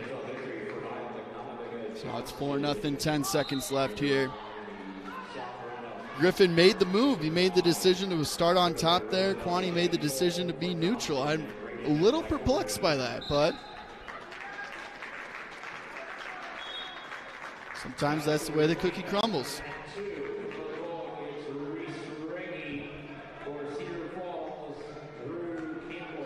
So I'll give another 3 points then to Webster City. Yep. And we'll probably see another 6 points for Webster City.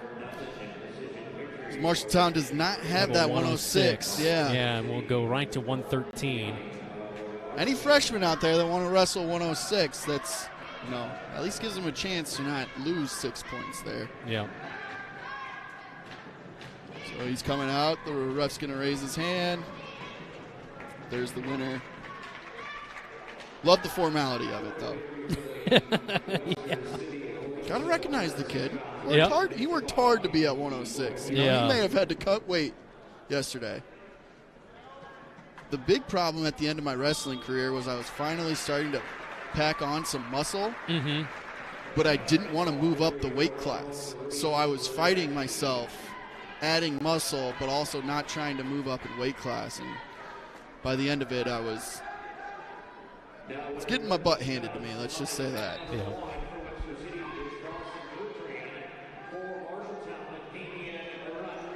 We got Rodriguez versus Bertrand here.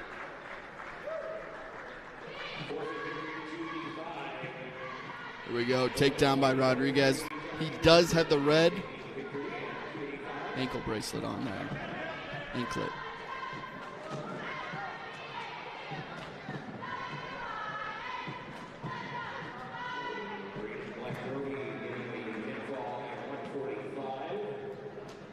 Can't quite see if he's got his left arm controlled. It looks like he does. Rodriguez has control of the left arm there. He's going to tip him back. If he could hook that left leg, that would help him get those hips flipped there, and he could flip them over all the way. It's so easy, again, from the Eagles Nest up here to know what to do. Yeah.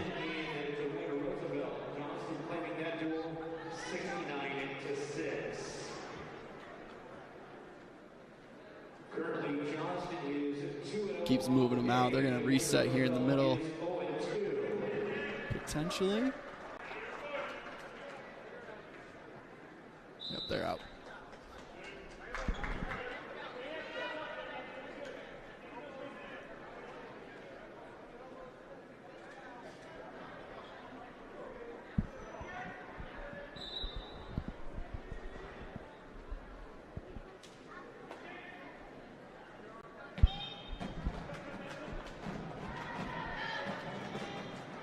Again, I feel like he's got that left arm under control, which is what we're looking for.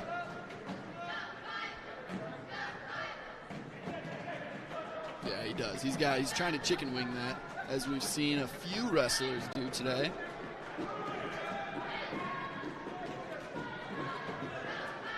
We got 5 seconds left here. See if Rodriguez can make a move.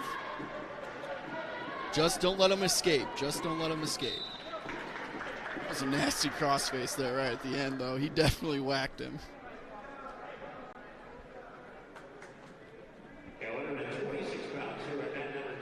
So 33-4 is our score.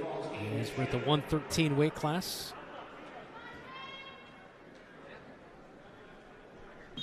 Rodriguez versus Bertrand.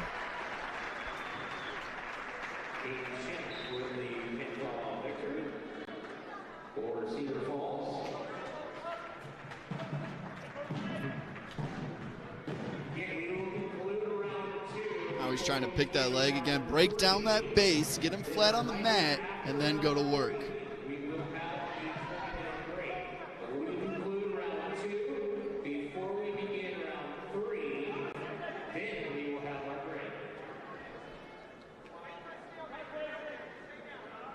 He wanted to cross face him there again. You can see Bertrand, he's got the leg of Rodriguez, which is making things difficult. Looks like the ref's going to call stalling, potentially.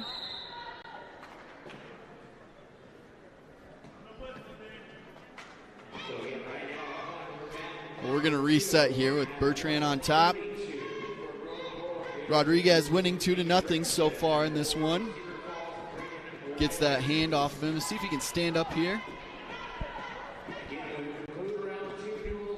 Thought he was going to get out of that pretty. He's sitting back pretty good there. At the beginning, yeah. He's getting his separation he needed. That's where I thought he was going to try and stand up. Yeah, but here he goes.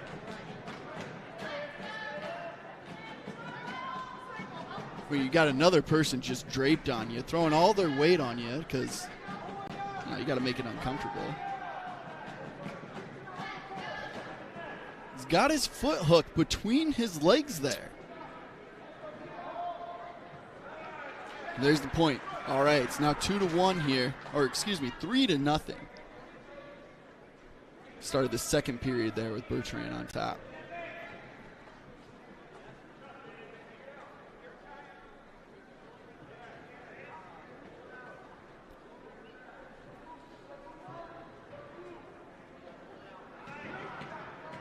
See if he can get behind him. If he can get 2 points here, that'd be huge before the end of this one. 2 points, Red.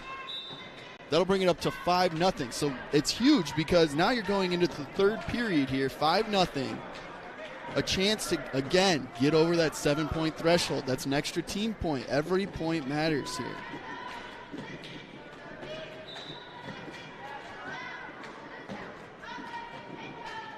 Got 2 seconds left.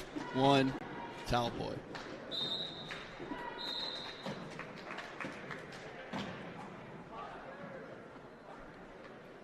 So Rodriguez up 5-0 against Bertrand for Webster City. Rodriguez will start down here, it looks like. So again, get that escape. That's a point. Takedown, you're up 8. And then you get your major decision. So still 120, 126, 132, 138, 145, and 152 to wrestle. Maybe he's just going to get a reversal for 2. Close.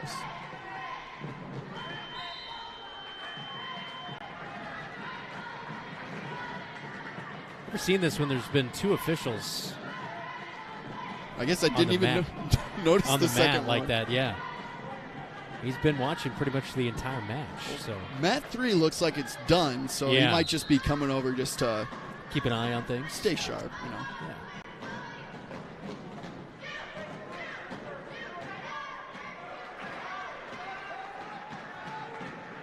Get the, if he can.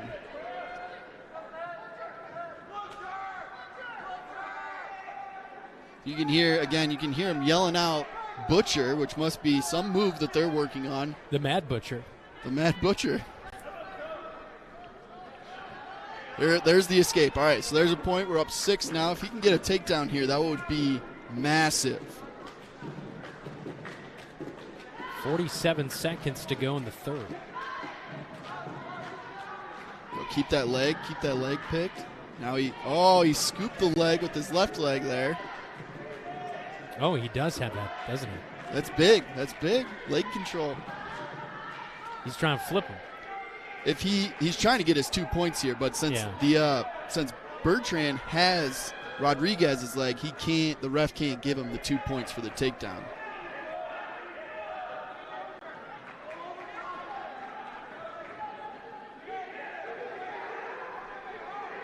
Ten seconds left. You see the towel boy out there. Ooh. Give him the 2. Get the 2. That's 2 points right there. Yep, we're up to 8 now. That was big. Two big plays there by Rodriguez at the end of the second and the third period to get him to that major decision. That's 4 points then for the Bobcats. Big plays. Both of them with less than 10 seconds, too. That's playing all 2 minutes of each period. Be moving on then. 120 up next. Nick Wise will be up. We saw him really compete pretty well in his first matchup. Yes, he had against Johnston. He had a great first round here. Yeah, I'm excited to see what he's going to do throughout the day. He was in that first round was the one that I was like, okay, let's see what he continues to do, improve on throughout the day.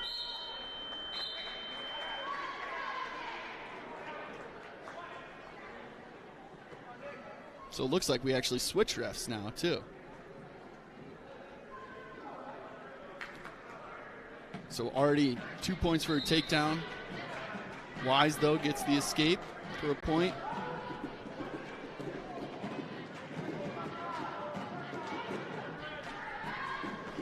Another takedown, another escape, 4-2.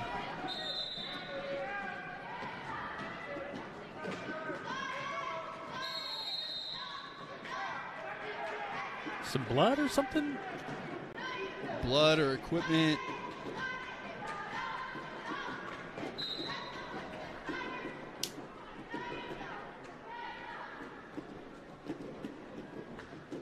He's getting looked at by their trainer right now. Looks like he's getting cleaned up a little bit. Throw a couple gauze pads in your nostrils. You'll be all right. Typical wrestling maneuver. Typical.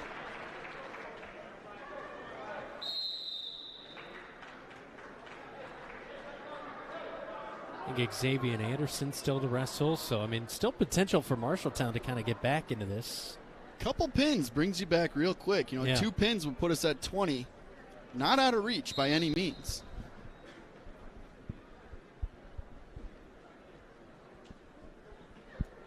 This is tough, though, to go for 30 seconds, and now you've got, 2 minutes off.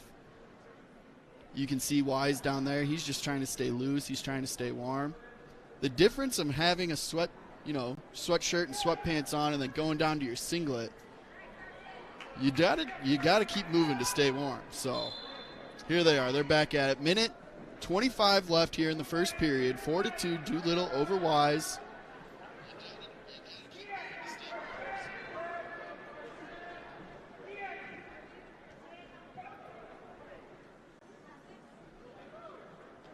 Got Wise's leg there. Doing a little wheelbarrow dance. Got the 2 points for the takedown. Bringing it to 6-2 now. Minute left here in the first period. Escape. That's Wise shoots right away. Gets one leg. He's deep on that leg.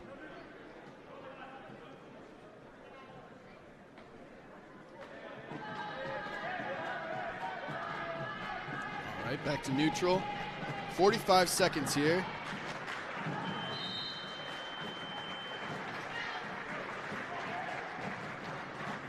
There's another 2 points for a takedown. Now 8-3. Out of bounds, so Wise will start down. He'll start in the bottom position here.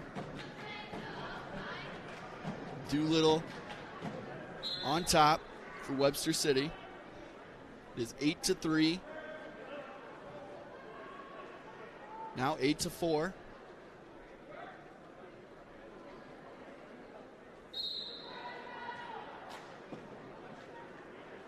Oh, he takes him with a double-legged takedown there. That should be 2 more points. And it's now 10-4.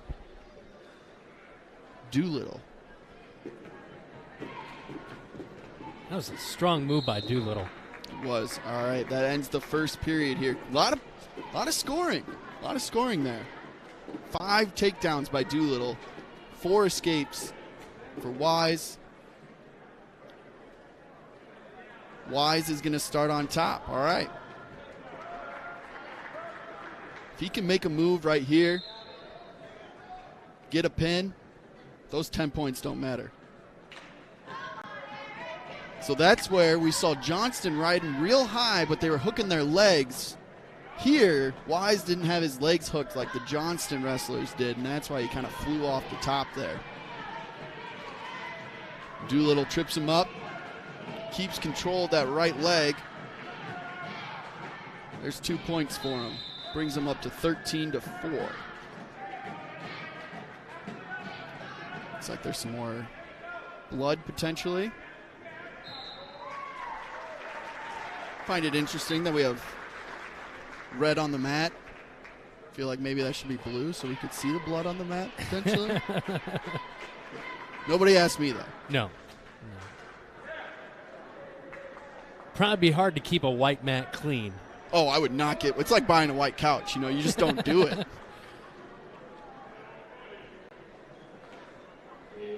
All right, looks like we're cleaned up here. We got 1:32 left in the second period. Doolittle's up 13-4 over Wise. 120 weight class here. Look out of it there, so did get a point. Point back. Now he's only up 8. So again, we're right on that threshold from major to minor decision. He keeps hooking that leg. 2 points for the takedown, back up 10. He might just let him go.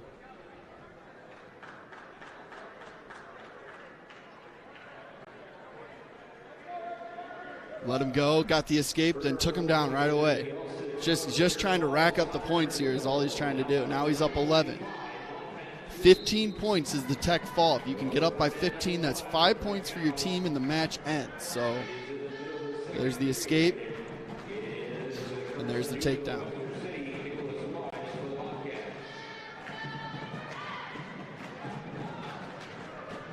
.30 seconds left here in the second. Doolittle is in control on the mat and on the scoreboard at the moment.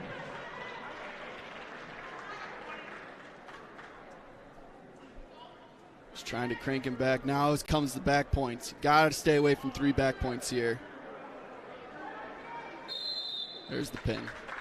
9 seconds left there in the second period. Doolittle gets the pin. Would have gotten the tech fall. He had the 3 back points as well. So on to the next. 126. I believe we'll have Almanza on the mat for the Bobcats and Henley for Webster City.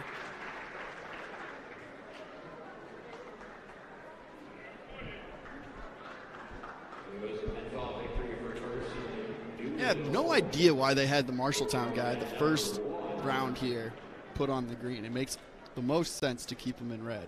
Yeah. Marshalltown gets the red. Webster City in green. Again, that's just scoring from the refs.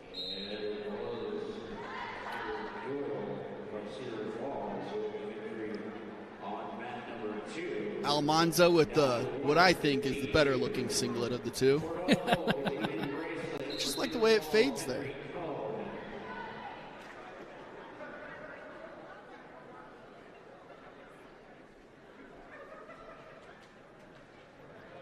Henley there gets in on the leg, gets deep, tries to trip him up. Ooh. Almanza gets out of bounds, goes back to neutral, did not get the 2 points there. That was good. Good way to scramble out. Use the boundary to your advantage.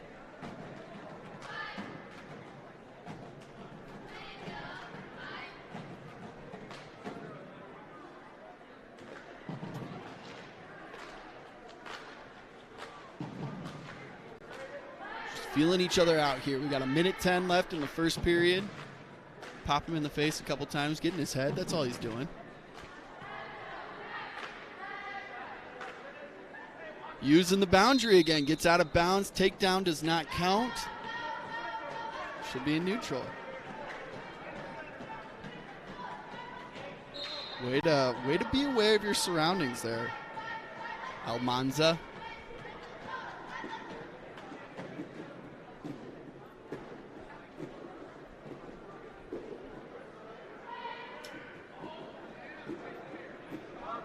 Henley gets deep on that leg again. He keeps getting deep on those legs. He keeps getting out of bounds.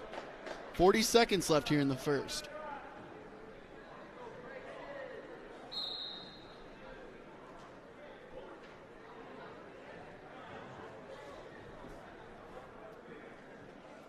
They're working each other. Almanza's left arm there. They're trying to get control.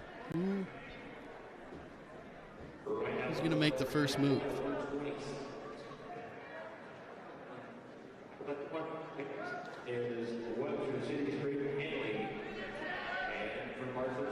Deep in on that leg. Tries to trip him up. He might get the 2 points here. 8 seconds left. He got the 2. Yeah, did get the 2, yeah. That was big. And there it is. That's the end of the first period there. Henley, in the last 10 seconds, gets the takedown, gets 2 points, leads this one 2-0. Henley will start on top for the second period here. Oh, he put his hands on early. That's a warning. You get 2 warnings before the other team is awarded a point. So do it again. And then a third time.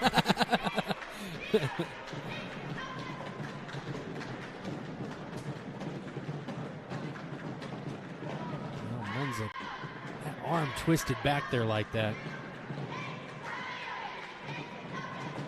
You probably got a couple new moves that you can use on your stepson now after watching these guys. Huh?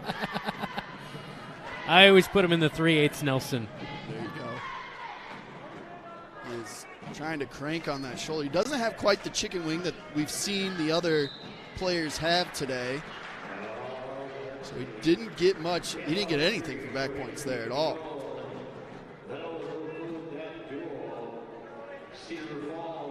All right, now he's getting Almanza, but you can see Almanza's doing his best, spreading his legs there, trying to post up, not let his hips flip. The second his hips flip over, that's when he's lost it.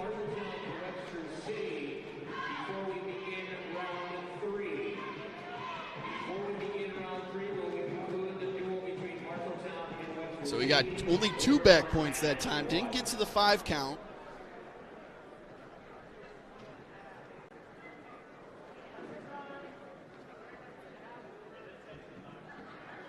Just trying to.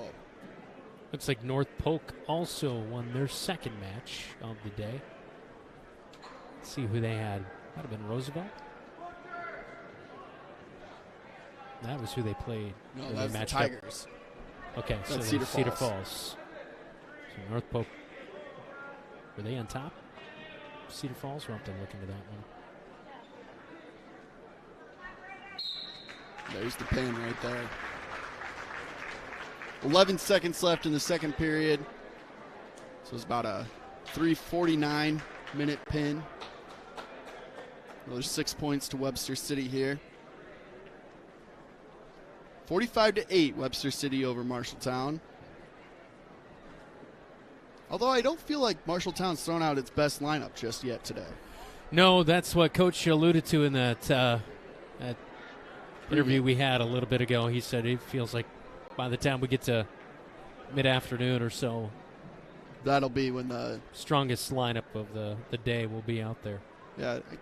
Again, going back to what I said earlier, some of this is just getting some guys some experience. Some of it is matchups. Hey, you might see this guy at districts, so we don't want you to wrestle right now. The guy that I beat for the first time in my high school career, I had wrestled him, and I'd lost to him 3 times earlier that season. Wow. So it was 4th time's the charm. You know, that's how the saying goes.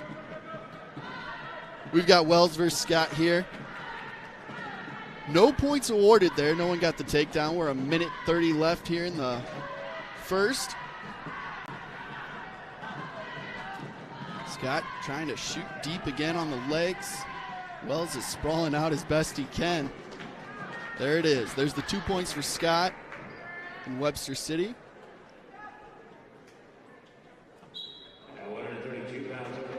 Out of bounds, so they're going to reset here. Wells should still be down. He did not get the escape there, so it'll still be 2-1 or 2-0.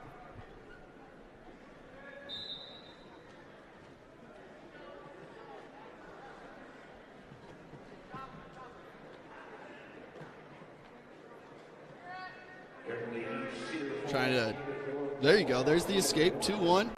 Minute left here in the first.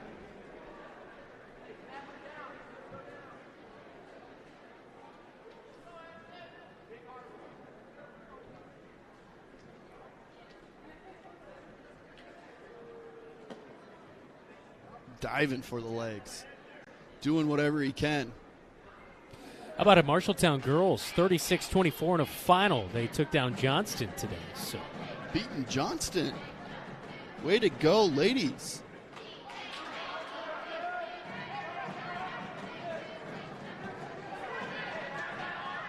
You can get the second angle here. There we are.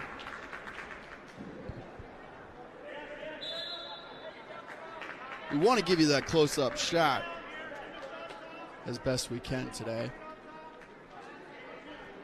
Two-man crew today, just Brandon Lewis and myself producing play-by-play. I was busy getting that girls wrestling final. You're over there typing away, man.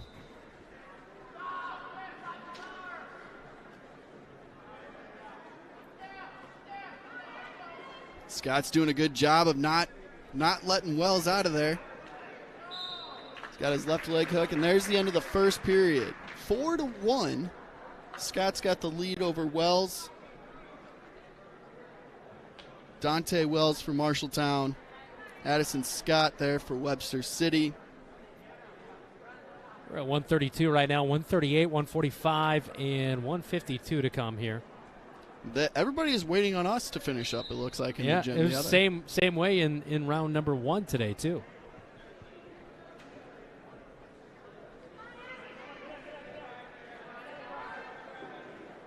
Scott picked the top position here, and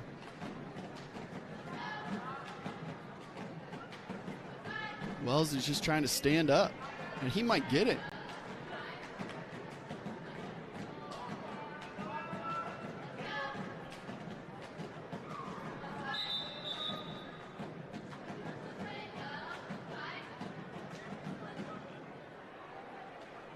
Might have been some illegal hand movement. Yeah, it kind of looked like the official was telling him exactly what kind of happened there.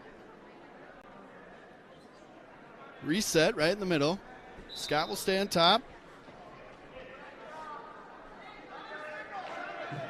There you go. That's a point there for Wells. Now we're 4-2.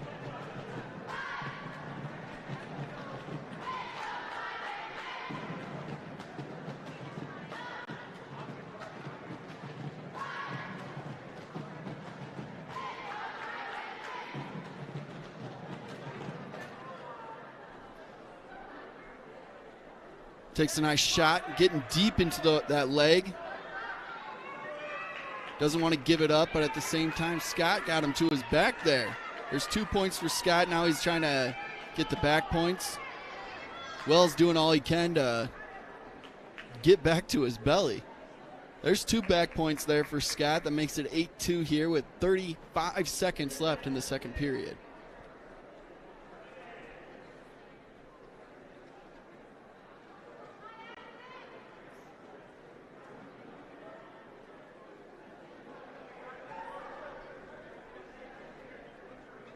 Looks like he's got,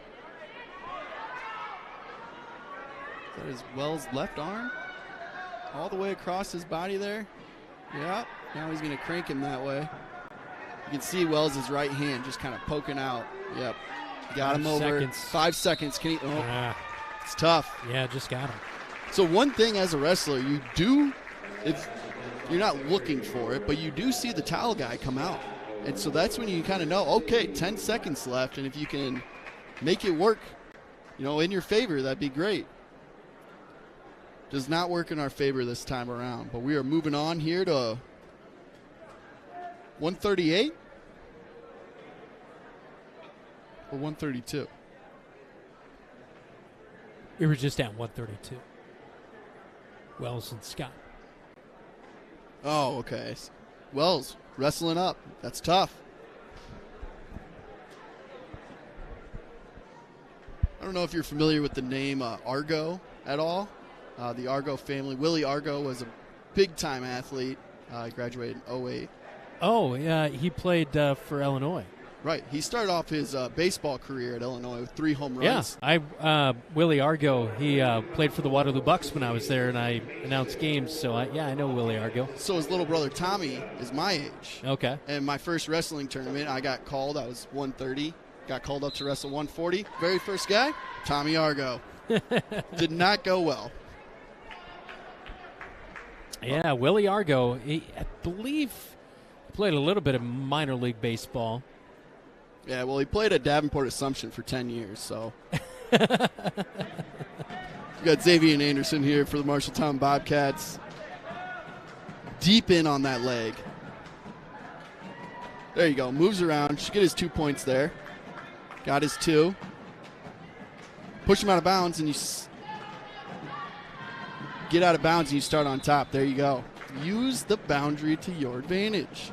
Should start on top here with Anderson. It's actually Pantoja who is going to wrestle here. Okay. For the Bobcats. So I believe he's wrestling as well. Yeah, he'd be wrestling up. He's listed at 126, so he is definitely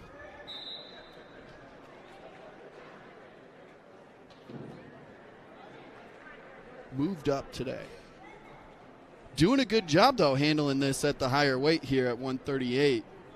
12 pounds, that's giving up a little bit, right? Yeah.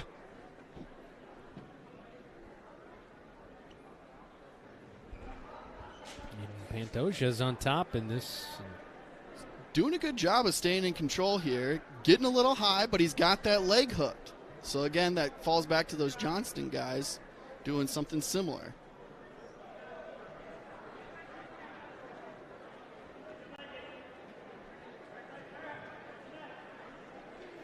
Just trying to crank on that left shoulder to see if he can get it any back points here. We got 30 seconds left in the first period, so let's see if we can get something.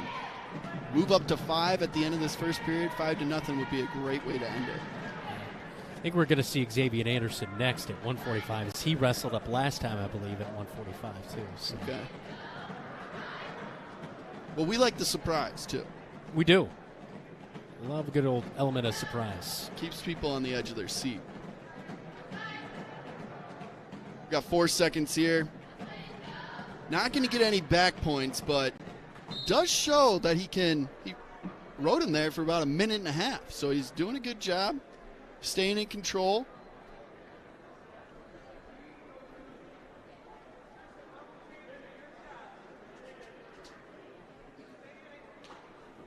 Going to start in neutral.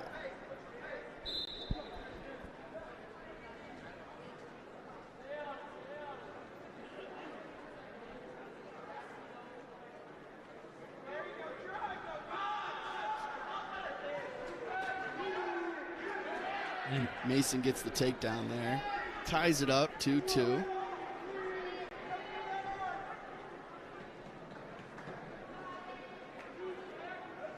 Got 2 more back points.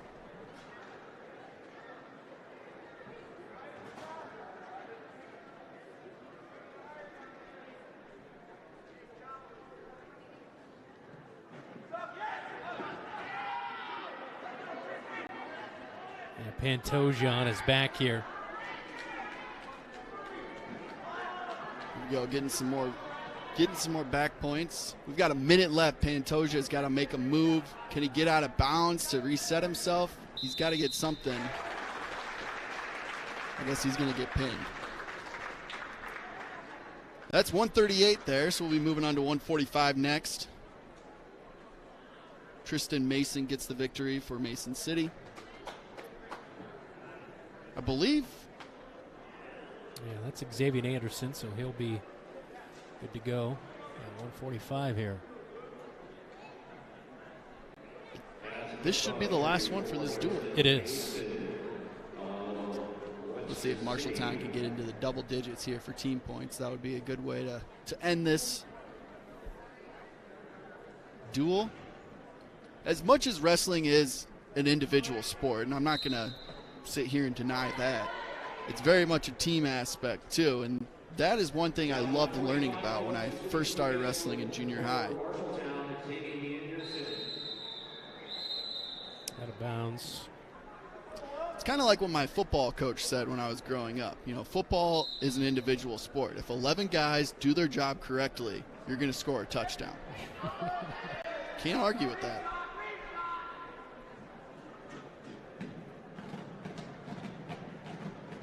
minute 30 here left in the first period was Xavier Anderson wrestling Luke Estland.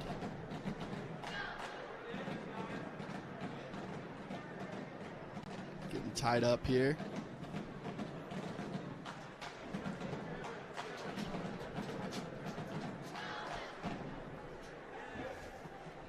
Takes a shot. Here we go. Here's going to be where the action starts. Did end up getting that leg there. See if he can lift that up and get behind him here. They're going to call him out of bounds. Oh, come on, ref. That's tough. I think he heard you. I hope he did.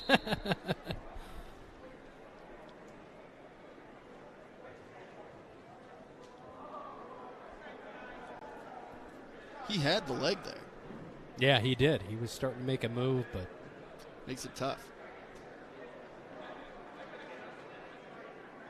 We got 40 seconds here in the first period.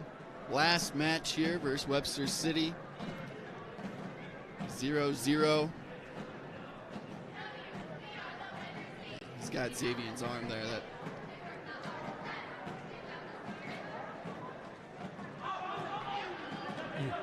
Still no points awarded. Okay, good. You called the other one out of bounds, so. Calling it tight right there on the edge. Consistency is all I'm looking for. I'm not going to complain if it's consistent.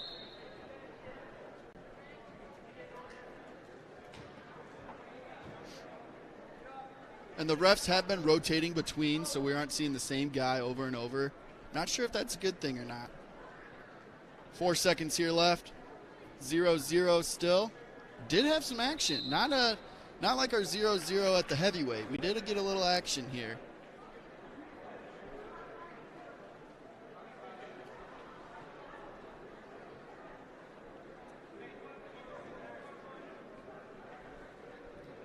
Here we go, starting the second period in neutral as well. They must be wanting a takedown.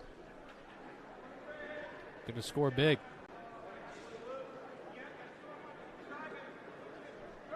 So Estland keeps just trying to get complete control of Anderson's right arm there and just bully him down to the mat is what it looks like he's trying to do.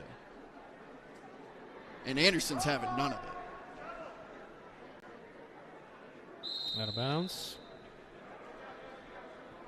I mean, could we spill over to the other match? Just let it go, right?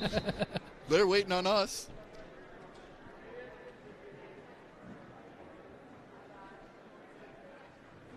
Ooh, good shot. Going for that leg there. Seeing if he can't whip around a little bit. Oh, and there's got caught out of position. So it's 2 points already for Estland there for the takedown, and now he's looking at back points, and he's got him deep there. His arms are crossed in front of his face. There it is. Pin there in the second with 58 seconds to go. That was a 3-minute and 2-second pin for Webster City's pretty darn good. They looked good here. Yeah. But again, I don't think, like Coach said, we haven't rolled out our top squad. So got a couple people wrestling up. Yes, 12 pounds does not sound like much, but when you're 126, that's 10% of your weight. Yeah, for sure. So it makes a big difference. Yes. So final 63-8 as Webster City takes down Marshalltown here on KFJB TV at the Allie Morrison Dual Team Wrestling Tournament. In your home is power. Power to remodel your home. Take a memorable vacation. Add a deck or patio. Lennox Employees Credit Union can help you unleash the financial power you possess with a home equity loan. Consolidate debt, fund a student loan, or pay for a wedding. Home equity loans are as low as 5.74% for a 5-year fixed-rate loan. The loan process is easy. See Lennox Employees Credit Union, 1004 East Main Street in Marshalltown. Member NCUA, Equal Housing Lender. Online at lennoxecu.com. The right insurance agent can make all the difference. Assured Partners agents represent multiple insurance companies. They can pick and choose from a larger variety of outstanding insurance options. Assured Partners also handles life and health insurance and Medicare supplement coverage. With access to local, regional, and national insurance companies, Assured Partners will create policies tailored to the coverage you need. For more information, go online to assuredpartners.com Toledo.com/Marshalltown. Power through partnership with Assured Partners in Marshalltown, Toledo, and West Des Moines. We're back here.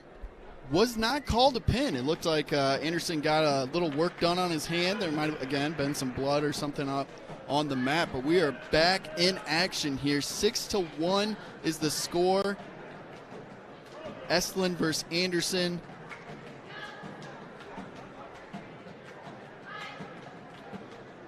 "30 seconds here left in the second period." I believe it's second period.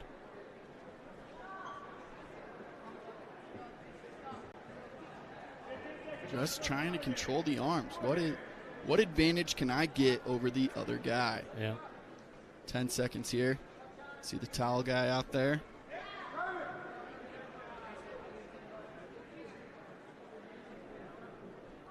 Yep, and that's time there in the second. So it's 6-1. Anderson trails Estlin. Still anybody's match here. Anderson's going to start on bottom. Let's see if he can get an escape. Reversal, maybe. That'd be big.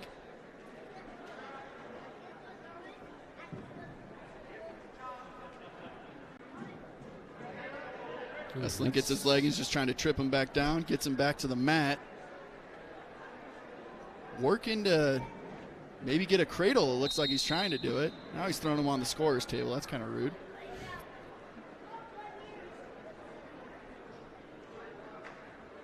After this match, we'll have completed the duel versus Webster City. There is a small break that they're going to have here. We'll probably take a commercial break, and I think Brandon and I both need to use the facilities. So, got an escape there. All right, another point for Anderson. 6-2, minute 30 left here in the third period. He's still within reach, even getting this with points. Takedown and back points can put him in the lead.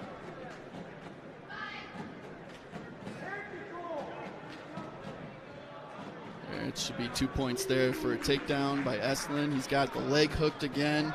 You can see that right there.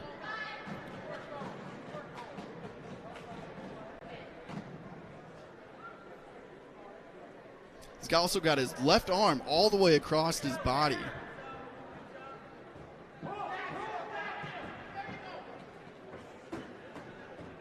Okay, Anderson got that left arm free.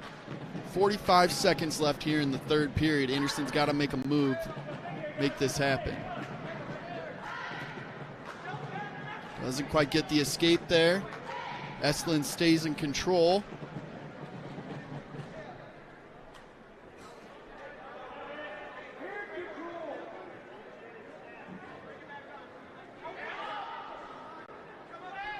Has to do a little bit of a suicide move. Every time you try to roll over your back, it's called some form of a suicide because obviously you're exposing your back to the mat. Yeah.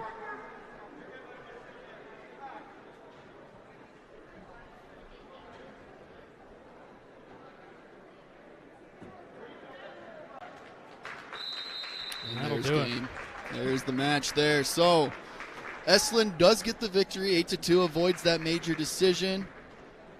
Webster City then gets the victory, 61-8 over the Marshalltown Bobcats.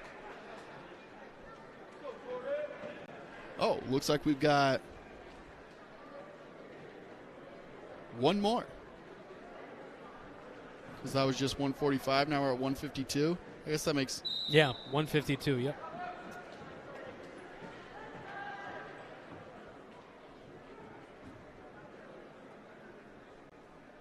We did not wrestle at 152 earlier today. Okay. I believe that was a forfeit earlier. Did Hagman, did he wrestle at 160? Is that what happened? Yeah, I'm not sure. It might have been a... We got 2 points Webster City here. Yeah. So it is Hageman on the mat. Hageman, excuse me. Thank you. And Jordan Vankum for Webster City. Looks like they're out there. Still 2-0 here for Vankenham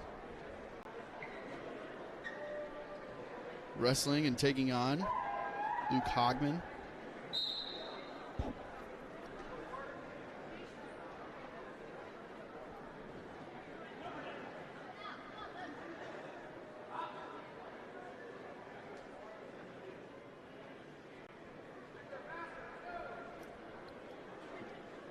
So it's interesting here. He kept a really good base before he did that roll, and now he's doing a good job of keeping his knees underneath him here. That's what you want, because that gives you that base underneath you to do whatever is next. So he's gonna try to stand up here.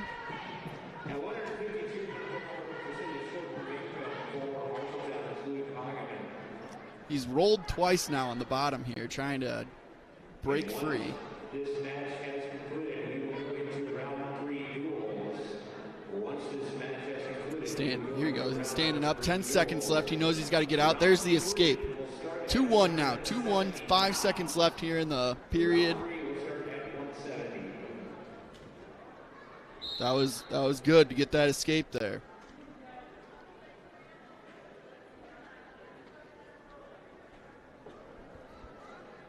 Talk with the coach, get a little drink of water here. Looks like Vankenham. Am I saying that correctly, Brandon? Vankenham. Looks like he's getting looked at by the trainer over there. Yeah, and Hageman talking to head coach Luke Cross for the Bobcats. I'd like to thank our Bobcat supporters being able to bring our coverage here today. Today's action on the mat, all brought to you by Lennox Employees Credit Union. Check out rates and eligibility at lennoxecu.com, as well as your Marshalltown Area Chamber of Commerce. Marshalltown, more than ever.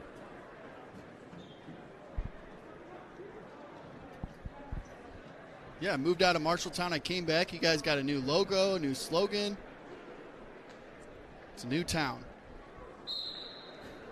Here we go to start the second period. Hageman only down 1 here. Got a nice Bobcat there for us.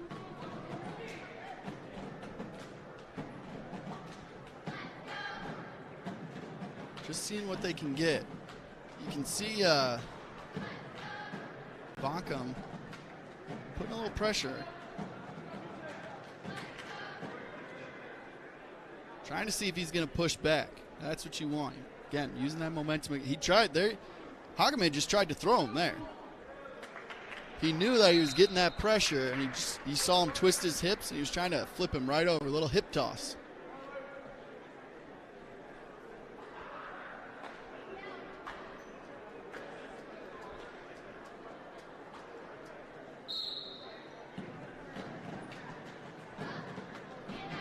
Did get the takedown, so starts on top there. And 2 points, so he's in the lead 3-2 with 1 minute left here in the second. Probably trying to work that right arm there. But can he?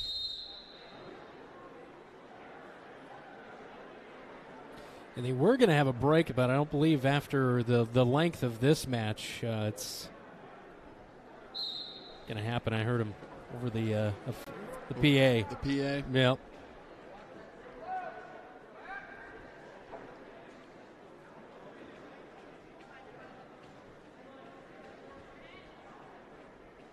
Do have to keep things moving here with 6 teams. So. Yeah, for sure. What a move there by Hageman. He's got his 3 back points. You can actually see the ref. You can see that he's got 3 held up on his hand, so he knows to award the 3 points to red. But he's staying down there. Can't award it yet. Gotta see if he gets the pin first. And back points, you can't just let them up and then try to get back points. You can't just like tilt them back and forth.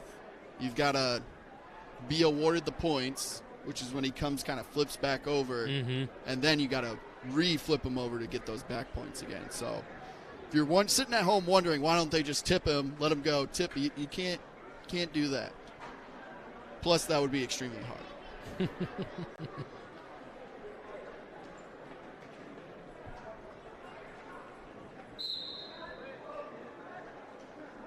Ten seconds in the second period. He is riding him high there, and I don't see a leg. Oh, no, he does have his leg hooked there. I thought he was going to come down on that arm. There's at least some more back points, so that should be 2 more. Because he got to 3 counts. Well, 2 more back points. That brings it up to 9-2 for Hageman. Trying to end this last matchup versus Webster City on a high note here. Webster City now starts on bottom here. To start the third period.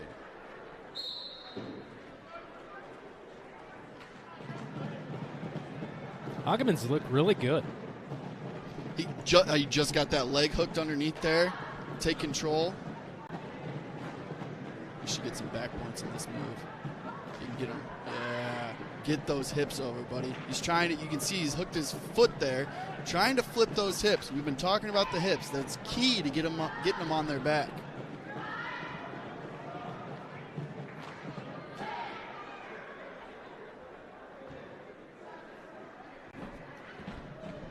So you give him a little, trying to do a crossface, out of bounds, so he's going to stay on top. That's good. Getting a little out of position. Again, use the boundary to your advantage. Yeah.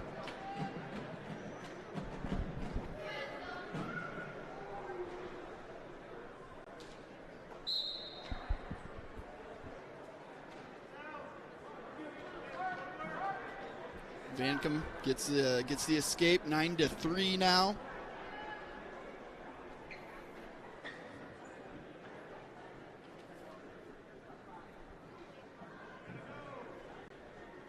One minute left here. 1 minute left. Hageman doesn't really have to be super aggressive. Now, I would love, again, we're only a 6-point lead right now. I'd love for him to get that major decision, 4 points instead of 3, but he's sitting in a good spot.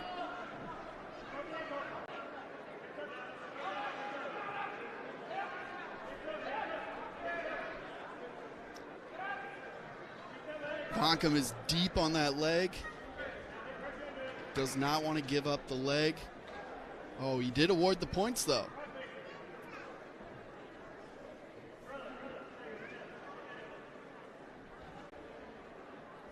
Now for sure. He's going to let him up. No, don't let him up. You've got an 8-point lead, 10 seconds to go. Just ride it out, buddy.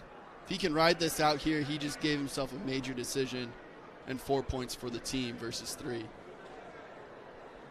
There it is. 8-point win for Hageman. Way to get that major decision there. Extra point for the team, bringing the Bobcats to 12 here, pushing them to double digits.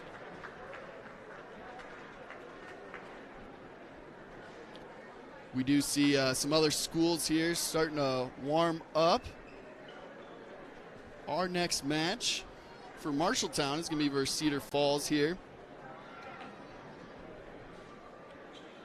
Yeah, and with that, we'll take a quick timeout. This is Bobcat Wrestling. We're watching KFJB TV.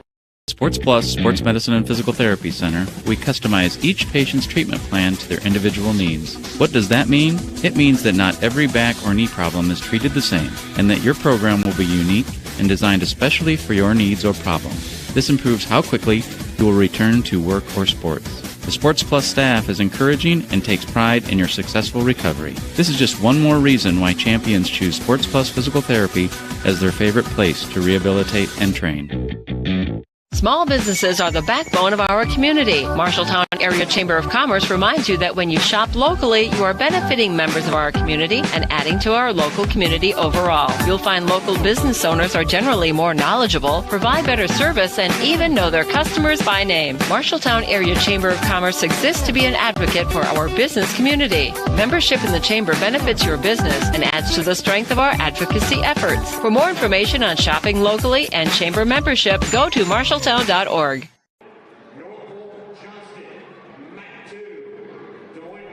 We're back here at the Allie Morrison Duels. You can see we are scramble in here. People are switching spots, switching locations. Fortunately, Marshalltown has lost their first 2 duels today. They lost to Johnston, and they just lost to Webster City 60-12. We heard Coach kind of at the beginning of our broadcast here talking about might not see the 8th squad here right at the beginning of the day, but we should be seeing it, especially when we get to North Polk here at the end of the day. So Marshalltown's going to be wrestling against Cedar Falls Tigers next. Then they're going to be going against Des Moines Roosevelt, and finally finishing up against North Polk. It's been a fun day so far. We started almost 3 hours ago here, so it's been a blast to be on the call with Brandon Lewis. Through 2 rounds, Marshalltown is 0-2.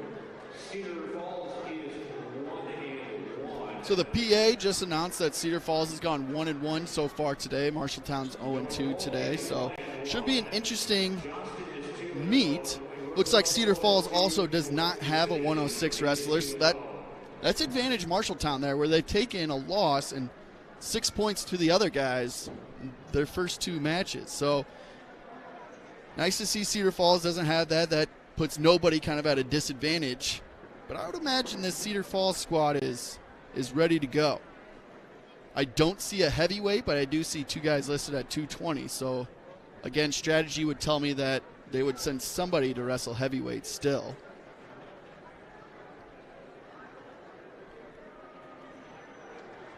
It does look like they are trying to give Marshalltown here a little bit of a break between matches.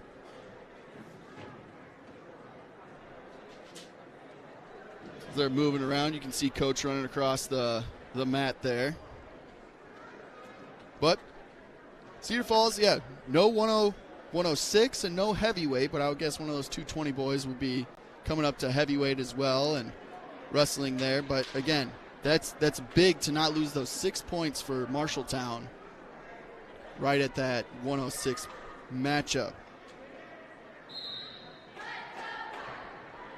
As I look through the roster, yeah, I don't see any other holes for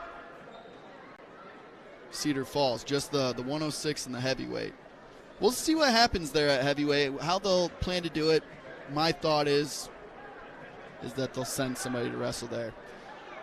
Does look like we've got a Bobcat wrestler out there ready to go.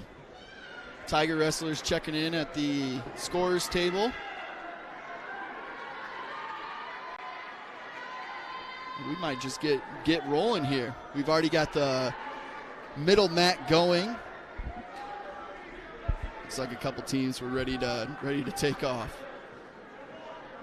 North Polk versus Johnston there in the middle mat. And it'll be Des Moines Roosevelt versus Webster City on mat 1. And your Marshalltown Bobcats versus the Cedar Falls Tigers here on mat 1.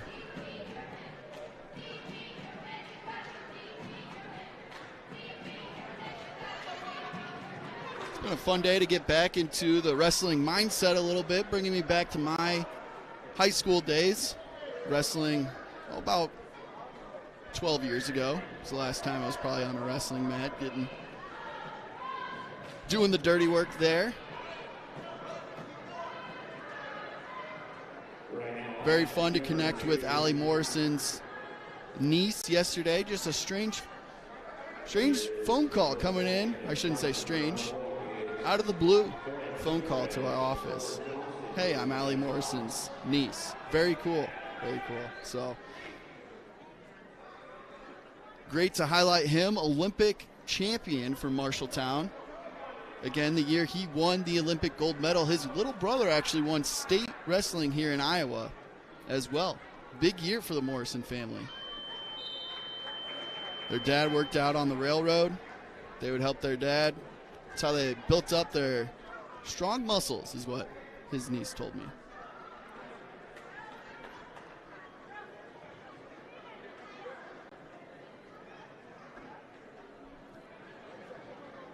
Looks like they're dotting all the I's and crossing all the T's there, bringing the ankle bracelets out. We might be getting some action here Johnston defeated Des Moines Roosevelt 81-0 in round 2. Cedar Falls defeated North Polk 45-33, and obviously one you just watched, it was Webster City 60-12. Did you say 81-0? Mm-hmm. Yeah. Marshalltown beat Hoover earlier this week 72-0. So we've got the firepower when we need it. And we're off here.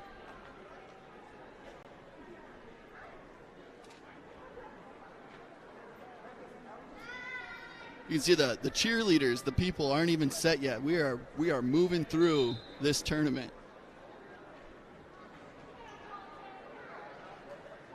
There's a shot in. He's got the right leg there.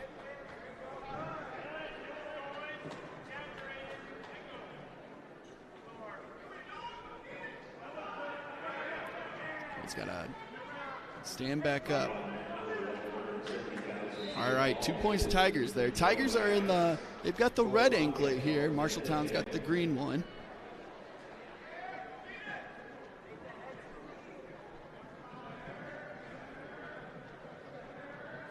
Trying to work the arms, he's just trying to break him down, break that base, but he keeps building it back up.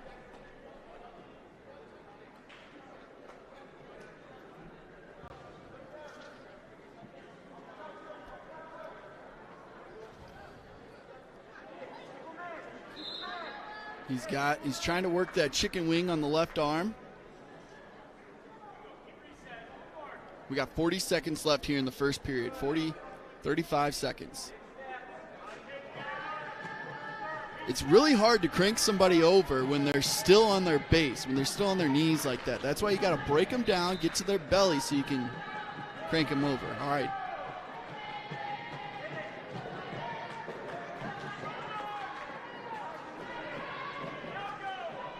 We got 12 seconds left here. See if we can just finish this out so there's only 2 points. We don't want to give up any back points here at the last 10 seconds. We got 3. Looks like it's only going to be a 2-0 end here in the first period.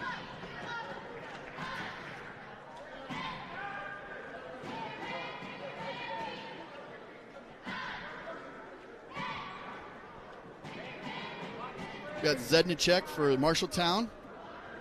Wrestling backs there for Cedar Falls Tigers.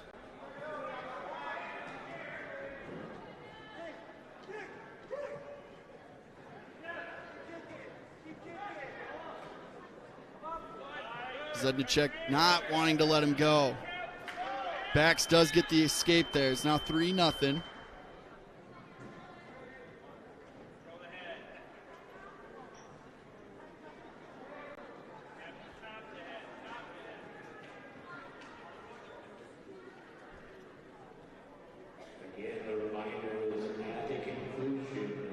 Just trying to see what the other guy's going to give him here. I haven't seen Zednicek wrestle yet today, so it's our first look at him.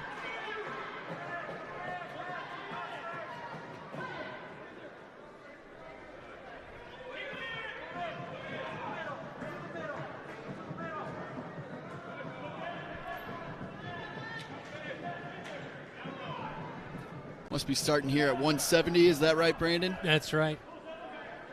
182 is up next, and then 195.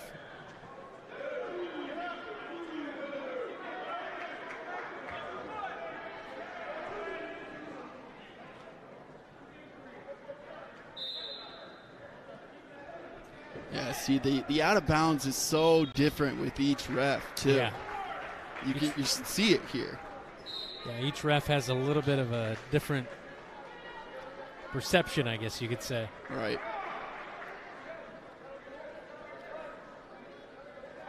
I would, maybe it's the baseball in me where I want the consistent strike zone over 9 innings, that I want the same ref the entire time. It's got to be what it is.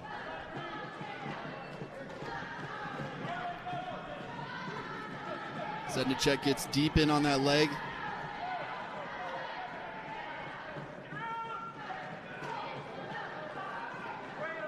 And that'll do it. There's the second period, excuse me. 3-0. Still anybody's match here. Looks like the guy from Cedar Falls there, Bex, has got a bit of a mask on his face. It's the first I've ever seen something like that. It's almost like a cage, almost. I guess he got cross-faced one too many times, you know. Probably.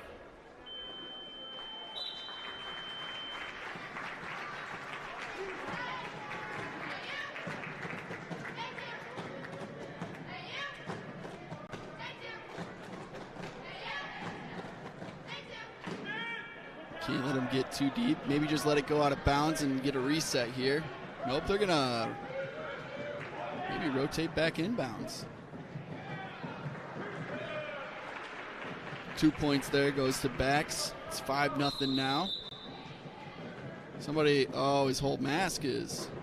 I guess when you got extra equipment, sometimes, you know, more things can malfunction there. Mm-hmm. I just think it's there to protect his face. I think that's the only. Unless he broke a nose or something. Yeah, maybe. The only other thing I could think of is that it was kind of a stabilizer or something. He really ripped that off once that happened, though. Like it bothered him almost. Yeah, maybe it is a broken nose and he doesn't actually want to wear it. We're gonna chalk it up to that. Give him the benefit of the doubt here. Tough kid.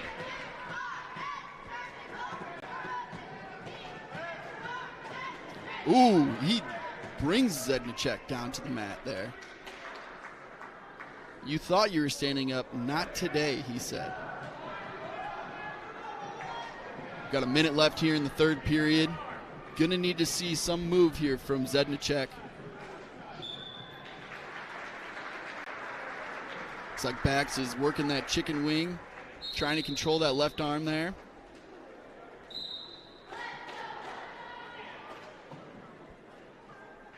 A little bit of illegal positioning with his hands. Gonna reset. 45 seconds left here in the third.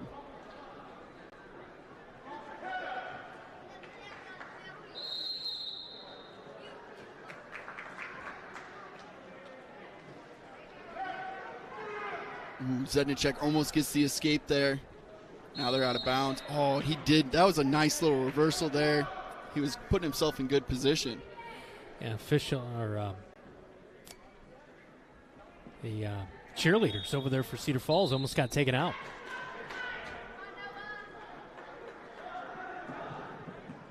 So we've almost taken out the cheerleaders. We've almost had somebody down on the scorers table as well today. Gotta love wrestling.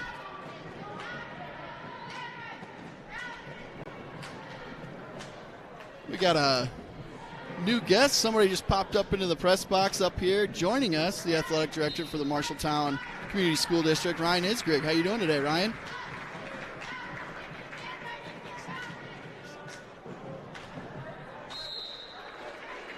We're hanging in there, and but yeah, it's been a good day so far. I know you're going to have a break, but it got bypassed. That was a long second round there. It was, yeah. A couple of those other matches ended pretty quick, and ours just kept going. So yeah, Webster City's got a lot of depth. They got a really good squad. So them and Johnston, I think that final round will be a good one to keep an eye on. Backus wins it right there for Cedar Falls. They get 3 points. Just a minor decision there. You know, been keeping our eye all day in that 7-point, 8-point swing.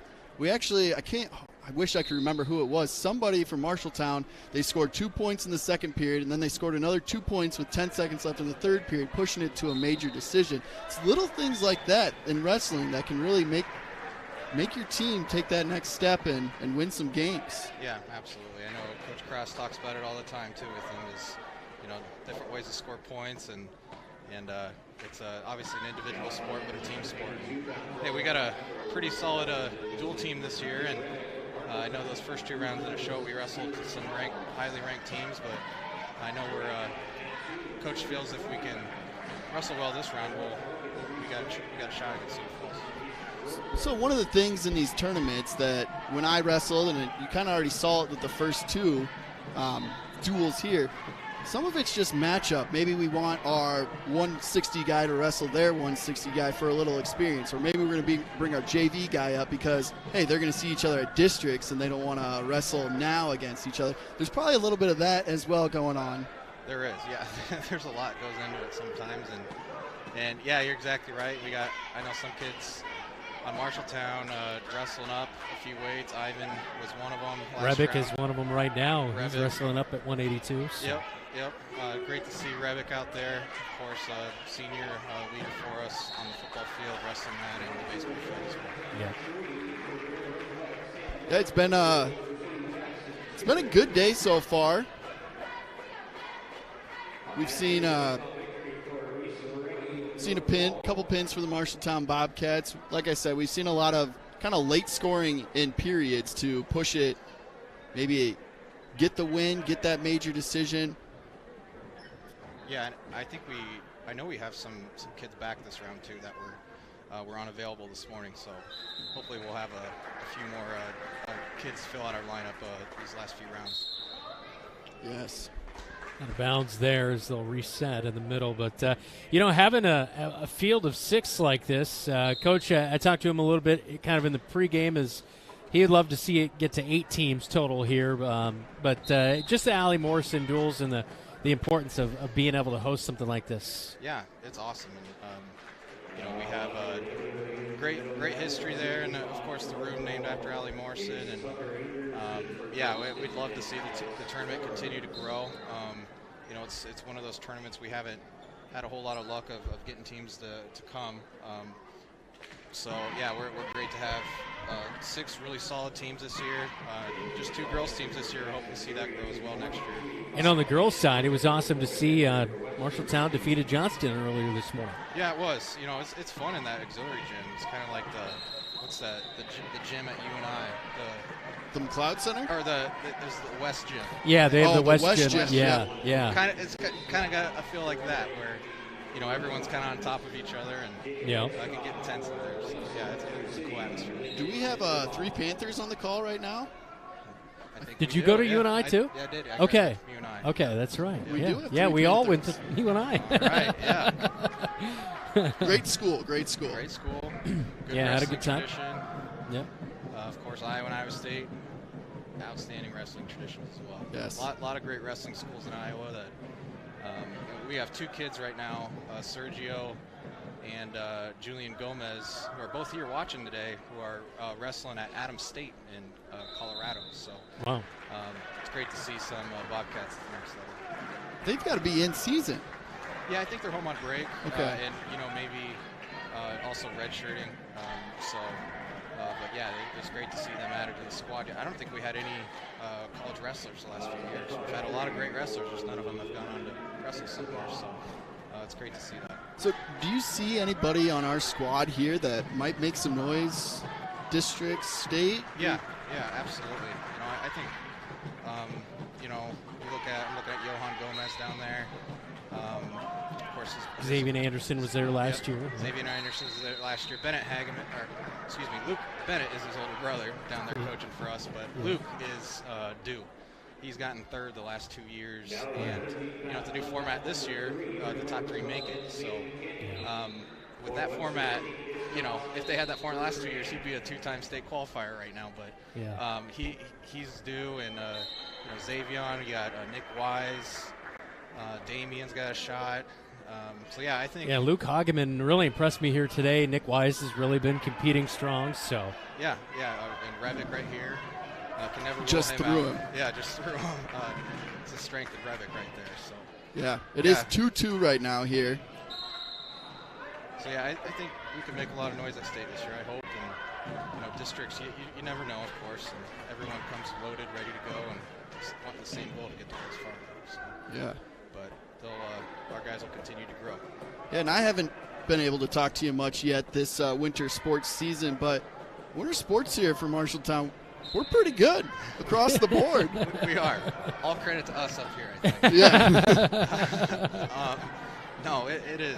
We talked about the other night in the show, and swimming, bowling, basketball, wrestling. Swimming, undefeated. Undefeated, yep. So, Yeah, and they earned it. The swimmers were up in the cafeteria today having a pancake breakfast. I think they're kind of spoiled, but that's a good thing. Okay, we got a lot of parent support, but I guess they've earned that pancake breakfast so far. Yes, definitely. They won senior night earlier this week here in Marshalltown, right here at home. So that was always good to get a win on senior night. That one was close. It was. It came down to the last race, and kind of knew that going in. Good takedown. Here we go. Yep, Rebick got a takedown. That's 2 points there. 4-3 now. Reddick in the lead. Ryan, give us a call here. You give us your best call for us. Zach, you said it good this morning. You're like, you know enough to be dangerous. I'm not sure if I know enough to be dangerous, but that was a good takedown, letting him up there. And 4-4. 4-4 is going to come down to it right here. So. Yeah, we got third period here. 1 minute left. Basically, whoever gets a takedown here is going to get the win. Yeah. That's what it's going to come down to. Just trying to get control of the arms. I've been waiting for somebody to get tossed, though. I'm thinking Kwani might be the guy to do it, because it typically happens with the heavyweights. It does, yep. Heavyweights can be over any minute.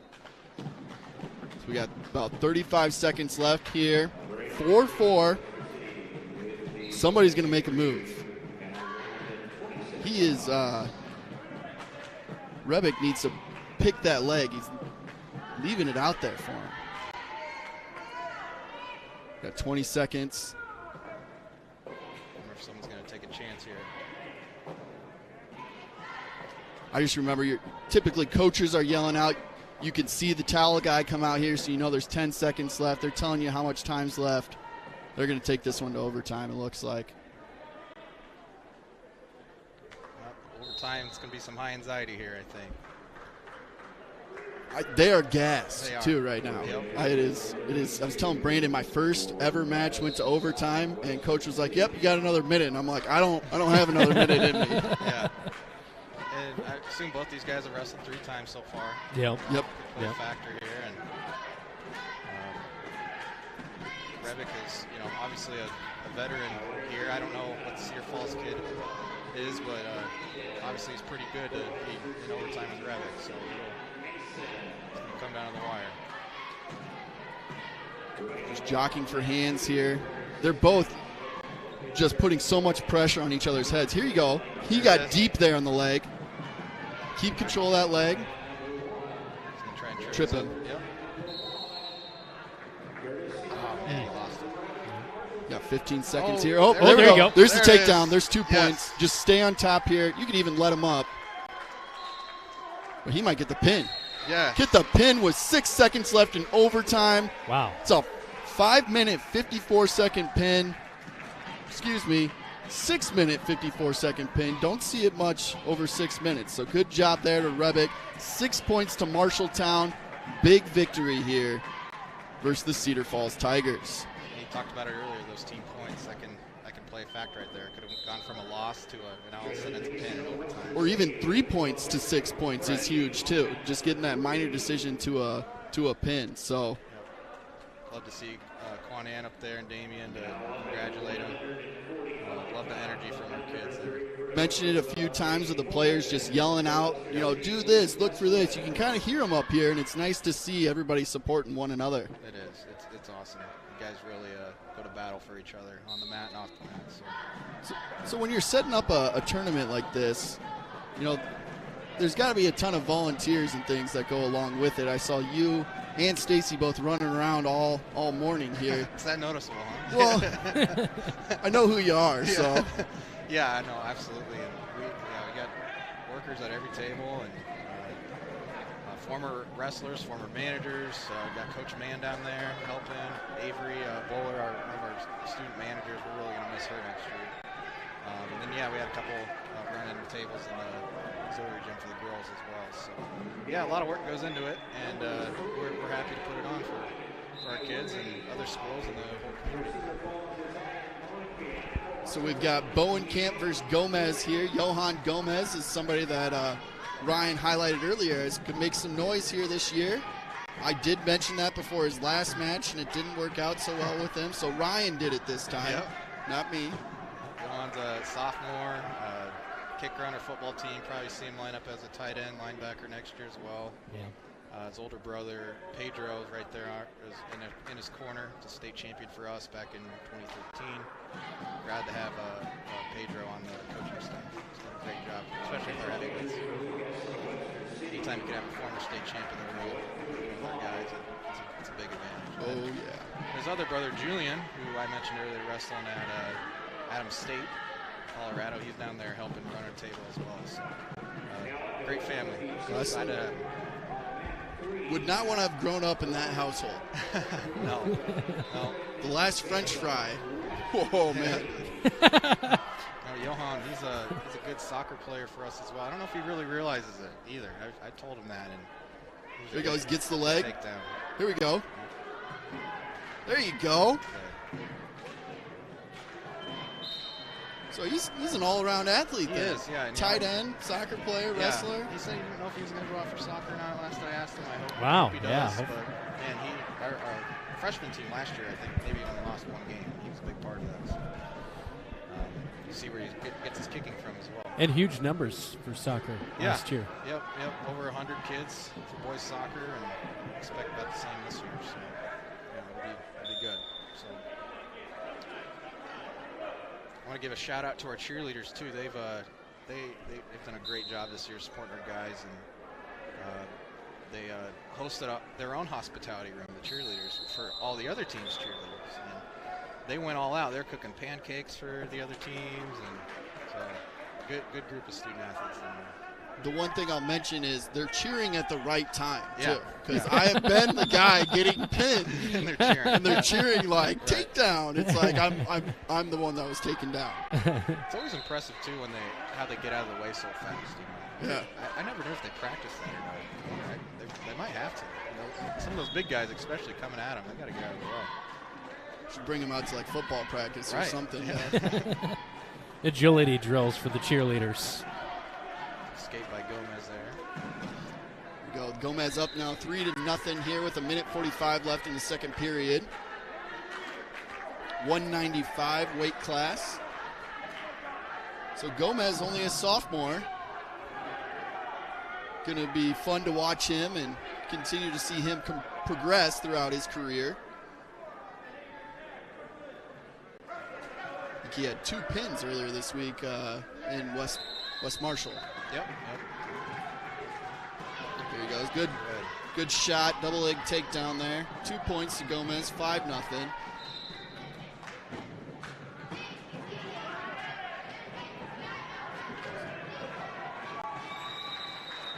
So we saw it earlier where there was a guy kept getting a takedown, just let him up. Yeah.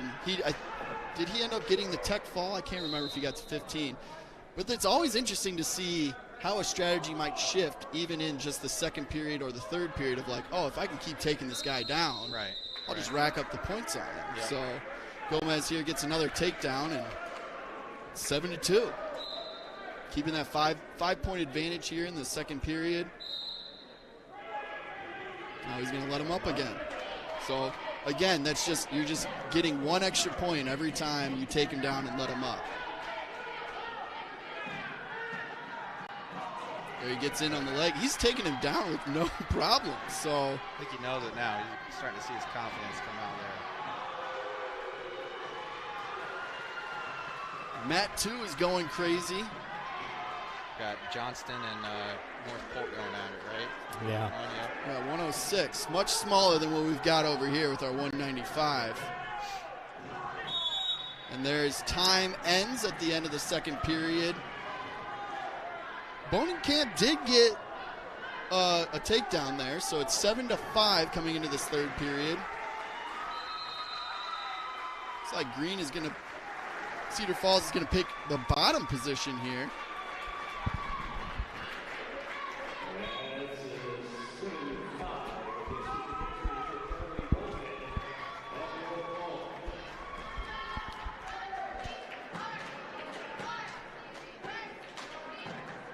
So you can see Gomez he's trying to control that right arm there of Bonenkamp.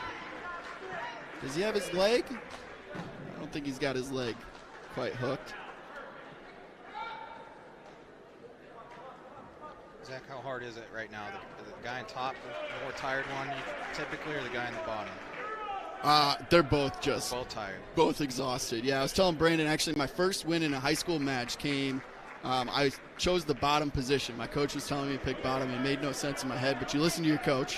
Sure. And I slid my leg back, grabbed his leg, did a little roll, pinned him right on his back. He had beaten me 3 other times that year, so nice. It was nice to finally get a victory. Yeah, I started my high school career 0-19.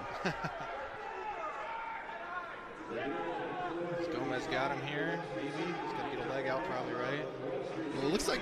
There you go. He just gave him the 2. Yeah, we got our 2 there. That's big. So we're up 3. Unless he's got to get some serious back points here in the last 40 seconds. Looks like it might be a minor decision. Win's a win, though. Yeah. Still got 30 seconds. Anything can happen here. Rebick got that pin there in the last 10 seconds. Sure. Like Webster City just put on Roosevelt pretty good, 78-0. Yeah, Roosevelt looks like it doesn't quite have a full squad, though. Right. So probably lots of weights, and I was really impressed with Webster City. Yeah, they were strong. Again, that final duel between them and Johnson.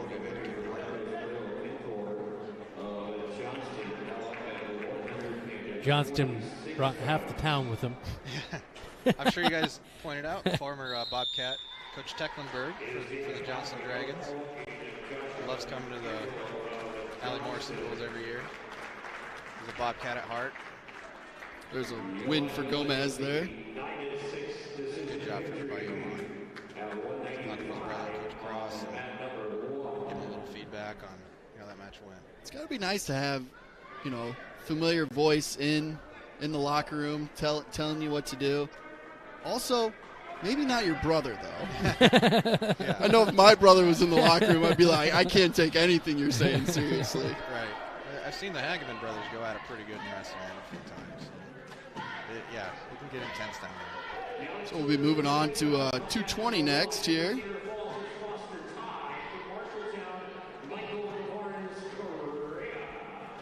Michael Navarez Correa. Michael's a great kid, also a football player. Pretty quiet kid, but he's had some big wins this year. Had a good win against Waukee. Waukee had a guy walk out that kind of looked like the Terminator, just ripped out of his mind. And he was kind of getting thrown around. Next thing you know, Michael just put him on his back, and our whole bench just goes crazy. It was awesome. So yes. Hopefully some confidence for him the rest of the year. Love to see that from the bench, too. The basketball bench gets animated a little bit from time to time. I'm watching them. Yeah, I'm always telling my camera people, hey, get the bench. I've had to tell Bowie a few times to stay off the floor. He's running out there. So I think he's ready to play. I think he is too. Yeah, he's itching. Yep. So we've got a tie here for Cedar Falls. 2 points. Foster tie.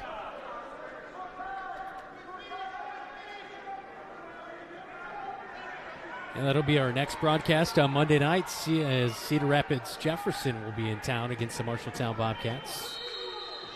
Right inside the roundhouse here. You can see Navarez is doing a good job of keeping his knees and keeping his base underneath him. And so Ty's had really not much he could do with it. He's got a full Nelson. Can't do that one. Locked hands there. Get a point. No, yeah, his hands touched with making a full Nelson. So they'll reset here in the middle. Looks like he's going to let him up. Maybe not. 2-1 still. Ty has the lead for the Cedar Falls Tigers. 30 seconds left in this first.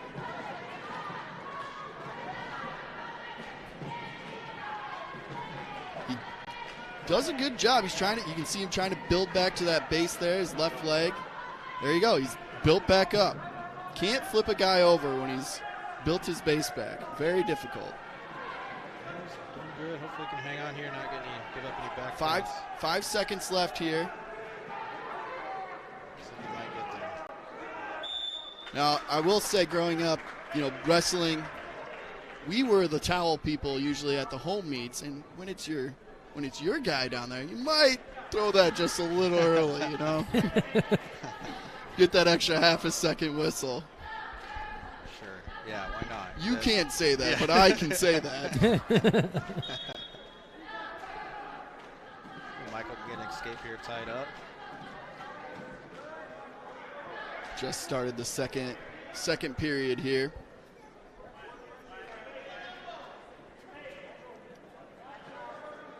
He's doing a great job of keeping his base here. I wish he would just try to. Oh, there it is. There it is. There's the reversal. Oh, he's got good position now. There you go. Nice. Boom, Wow. pin. Wow. 132 left. That is a 2-minute, 28-second pin. It's kind of mirrored that Joaquin match almost. I mean, that guy was kind of throwing him around a little bit. Michael just does what he does and finds a way to win. Finds a way to win. That's what we like about Michael Navarez Correa there. Wrestling there at 220. We're going to be moving on to the big boys here, the heavyweights. And I don't know. This might be just 6 points right here for the Cats. As Cedar Falls would have to have somebody wrestle up. Yeah, I was They thinking. don't have anybody at 285. If Foster Tywin, I think it would be strategically smart to send in Drew Campbell, but Yeah. 65 pounds is a lot of. And it a looks lot like to that give will up. be the decision here. So it's going to be 21-3. Well, and we get the victory. They forfeit that. Flexes. Quanin flexes as he comes off the mat there. That's his best effort today. I know Quanan was close with making weight this morning, as you know all these wrestlers usually are, and so it's good seeing him out there today. So we're real proud of him that he's part of this team. Now, do they get, after January 1st, they get an extra 2 pounds, right? I think so, yes. So I'm guessing these weights are not listed with the extra 2 pounds at the moment. So really, Right. 287 is what he could have weighed in at today. Yeah, and I know sometimes too when if a school gets delayed or canceled or something, sometimes they'll allow extra pounds there, on a snow day.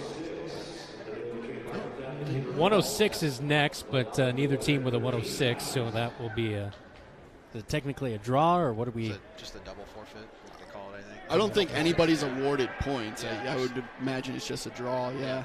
So we'll go to 113, a double forfeit. Okay. Damian Rodriguez and proper Evan terminology. Simpson.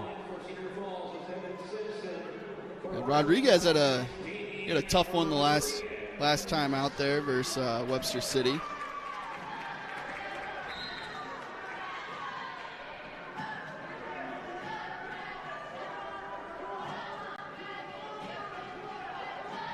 With my long arms, Ryan, I see these legs sometimes just sticking out there. It's like, just go pick it real quick, Right. But not everybody's got a 6'5" wingspan like I do. Sure.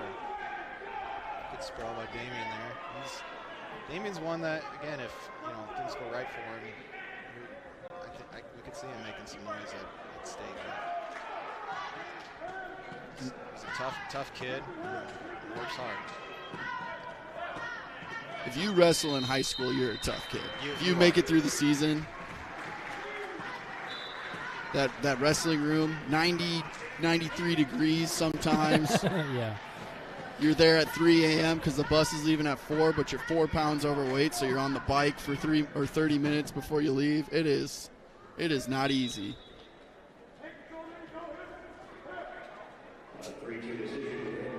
You can see him. He's trying to get the hands off of his waist so then he can break away and get that point escape. There's a nice little bringing him back down to the mat. You hear the officials sometimes when you're down by the mat, when they lift them up like that, they say easy, easy. Because I believe you get some points taken away if you slam them too hard, right? Yes, I watched a guy basically pick him up and then just dumped him down, and they I think the player ended up getting injured, but it was like right immediately they called it. It was like you got to bring him down safely. I think that's the actual terminology, is bringing him safely to the mat. Yeah.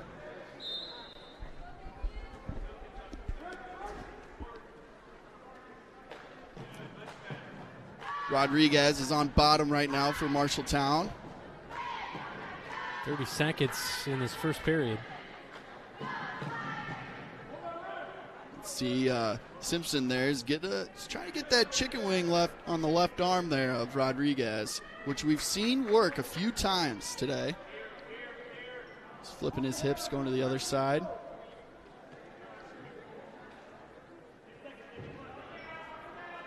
He's got that cross face on him too. And Rodriguez builds the base back up.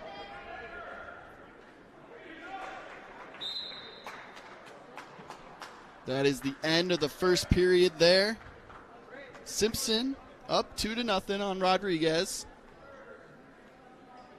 Red defers, so Rodriguez deferred to the third period here, and Simpson wants to start in neutral, thinking he can get another takedown and at least 2 more points.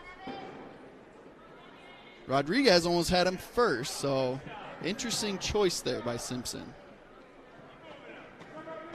Rodriguez shoots, tries to get deep on the legs. Head out. It's good.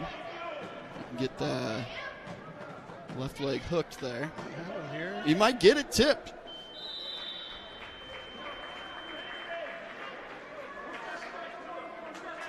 And they're going to be out of bounds. Sometimes you love it when they go out of bounds. Sometimes you hate it. Yep. That was one we did not like. Good crowd here today, right? Yeah, absolutely. Wasn't sure. The snow kind of came out of nowhere this morning, so yeah. I'm not sure if that was going to happen. Frost was kind of freezing, creating that snow. I had frost on the inside of my windshield this morning. Yeah, it was chilly and frosty, and there was a lot of fog up in northern Iowa this morning. So I was wondering about Cedar Falls and their trip here. And right, Webster City a little bit. Yeah. Yeah, you'll for districts too. We're hosting that this year, and it'll be close to a full house in here. And 2 mats, so we'll have more seating out. Mm-hmm. And yeah, obviously those championship rounds get pretty intense. Yeah. You should do it like in Carver Hawkeye. We need to bring down a big spotlight as well, so it's just over the mat. We're able to turn all the lights off, and there's about 4 of them, 4 in the middle that turn on. Okay. That's as close as we get to the spotlight. But it's hard in here with just the way our ceiling is. Yeah. But even the basketball hoop setups is that's a lot for our coaches to do every day. And, it's a unique set. We love the Roundhouse, obviously, but it's some challenges sometimes with the setup in here. Yeah, it's great facility though. I believe is it the biggest gym in the state for high school sports? I don't know. I mean, I think at one point maybe it was up there. Since the renovation, some seats, the total capacity went down a little bit, but yeah, it's great for wrestling, especially these big tournaments, because there's so much room. You go to some of those gyms and there's just not, everyone's on top of each other, and it's a long day, and you can't even sprawl out or anything. We got the auxiliary gym now, so we usually leave that out for a warm-up mat. See the track, wrestlers can use that, parents use it. It's just, it really is good to have these big tournaments. So anytime we get an opportunity to host, especially like districts, we're going to take it. I was shocked when I saw 3 mats across the floor. I don't think I've ever seen 3. Yeah. My high school, we had 3 basketball courts, so we always did 2 on one and 2 on the other, and brought the bleachers out for the last. So yeah, every gym's a little nice move right there by Rodriguez. Yep, here we go. Good, Damien. Get him. Rodriguez has got to make a move here in the third period. We got 1:35 left. He is down 6-1 to Simpson from the Cedar Falls Tigers. 6-3 now. Yep, give him the takedown there. See what Damien does with it. He's a smart wrestler. He knows what he needs to do here. Just a matter if he can execute it. There's a lot of patience in wrestling. You got to make sure you this is the way I want to go. This is what he's given me. So a lot of patience. You can see he's working that left arm there. He's got it, trying to get it behind his back. Oh, he let it go. There was a nasty crossface. Yeah, it didn't look like that felt too good. We did see another guy from Cedar Falls. He was kind of wearing a mask. Yeah. Is that a broken nose situation? Is what we figured? Yeah, I've never seen that before. I assume it's something like that. And, always hate to see injuries, and if there's still a way a kid wants to wrestle, they're going to make it happen. Yeah, it's interesting because that crossface, we just saw it there from Rodriguez. Part of it is you're going right across their face. You want to surprise them, wake them up a little bit, but you're also just trying to get a good grip on them with that mask on there. That might not hurt as bad. Yeah. So he's getting really high. Rodriguez is riding him really high here. We saw Johnston do it. Now he was trying to hook his leg like the Johnston wrestlers were doing a lot. I think Simpson looks like he's got one of Rodriguez's arms, and that's... I think he's got that left arm. Yeah, it's causing some issues, but Rodriguez is trying to work that right leg back. You can see there, trying to gain a little control. He's going to run out of time here. Yep. A tough one for Damien. I'm sure he wished he had that one back. That was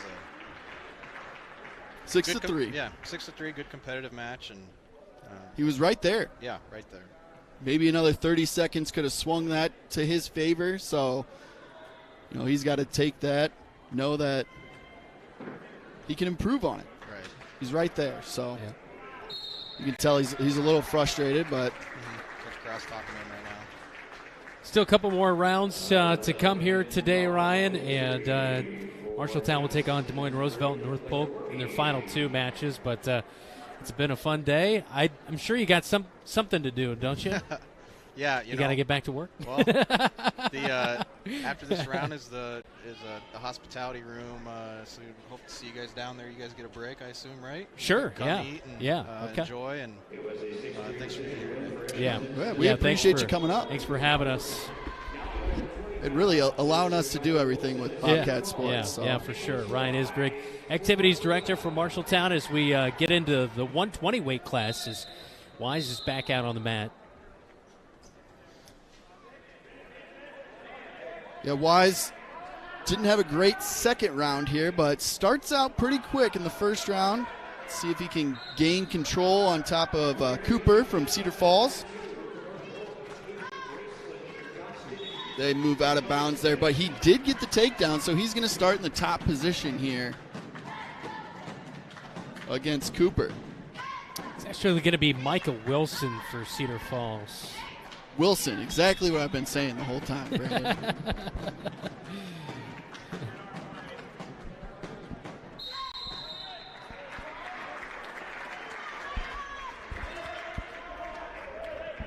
So we can see Wise here. He's getting some back points now. Yeah, Wilson is wrestling up here because he's listed at 113. Oh, he's coming up. Yeah, way. He's to 120.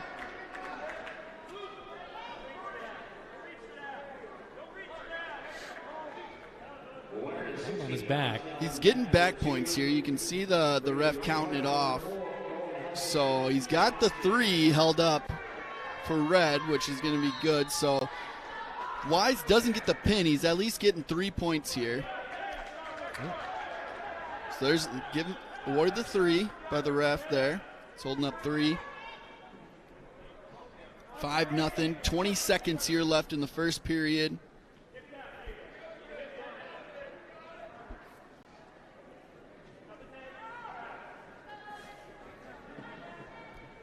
Got 10 seconds left.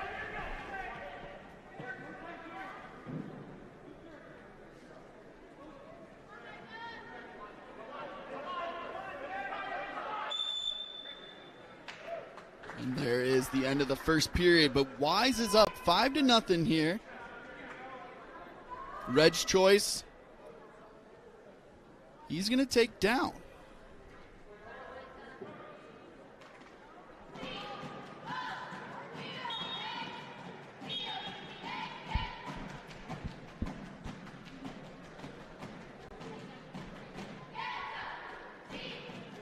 I think it was just that one match where Marshalltown was wearing the green, but they're back to wearing the red anklet again.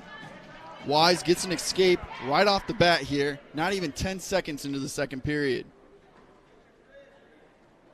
He must feel that he can just escape and get the takedown. He's got to feel that he's going to own this match here. Yeah. Got a little bit of that weight advantage, and I think he's definitely has some confidence. Yeah, 120, 8 pounds. I mean, you're talking, again, that's 15%, or I guess not 15%, but a good chunk of your weight.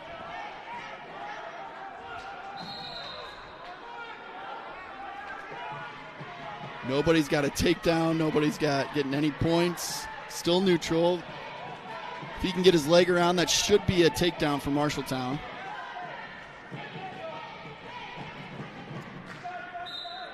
You go, get behind him, Wise. There's his 2 points right there. Now he's going to work to get him to his back here. There we go. Now we're racking up some back points again. We've already up 8 here. We got 45 seconds left in the second period, so we've got major decision, but can we just get the pin? Get the 6 points. Boom. Right there, Brandon. 6 more points, 27-6 now. Marshalltown is handling Cedar Falls. Great end to that. And great job by Nick Wise. Get the victory right there for the Cats. Yep, we got a 3 minutes and 23-second pin there.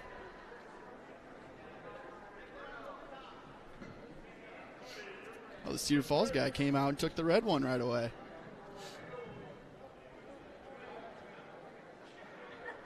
And then gave it up to the Marshalltown guy. That's what we like to see here. Wells versus Shimp here.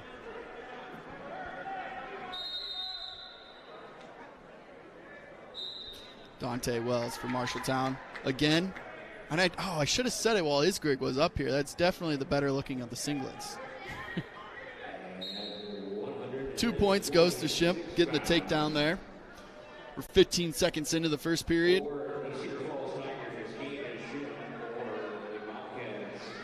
Shimp is pushing to try and get this over with. Already racking up some back points here. It's actually Roberto Almanza for Marshalltown here. Okay, so Almanza also wrestling up. Yep, just 20.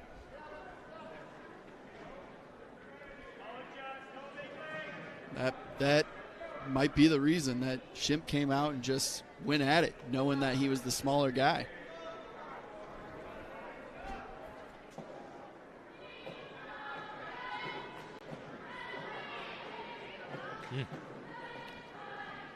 Doing whatever he can. Out of bounds, we'll reset in the middle of the mat. Did get 3 back points there. 5-0 now.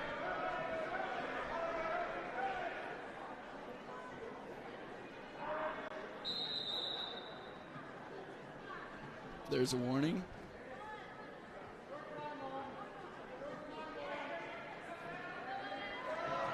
Looked like it was a warning on red, though.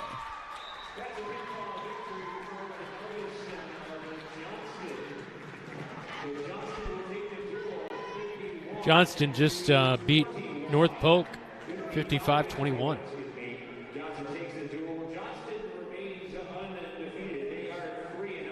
Yeah, how about that, Johnston? 3-0. 3-0 today. Came in here flexing, bro. He was saying Johnston, Webster City, that last one is the one that we want to keep an eye on. Yeah, for sure. So maybe Bobcats wrestled the 2 toughest opponents. Maybe we should see some victories here at the end of the day. That'd be great. Looking pretty good here in this one, but Cedar Falls will pick up 6 points right there. Yes. Bigger guy, wrestling up. He was also a little more aggressive than Almanza was. So you live and you learn. Yep, that'll move us to 132. Are we going to see Keaton or are we going to see somebody else? That is the question. I'm not sure who we're going to see here.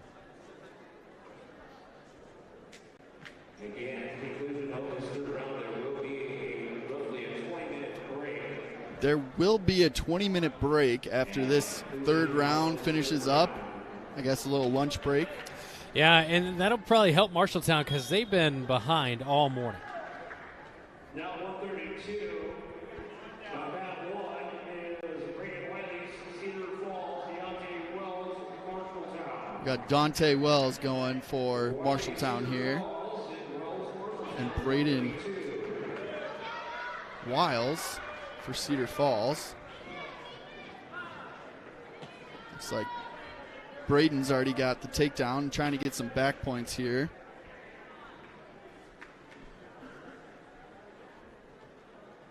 Wells getting, is he going to get an escape here? And that's where we were talking a little bit earlier with Ryan. He's got to bring him down to the mat. He dropped him right on his head there. So they're trying to just, avoid any of that. Yeah. The ref is checking in with him, making sure all's okay. Making sure Wells is okay, yeah. So I don't think he ever got the escape. They did award a point there, but if he never got the escape, I don't think he should be starting down. So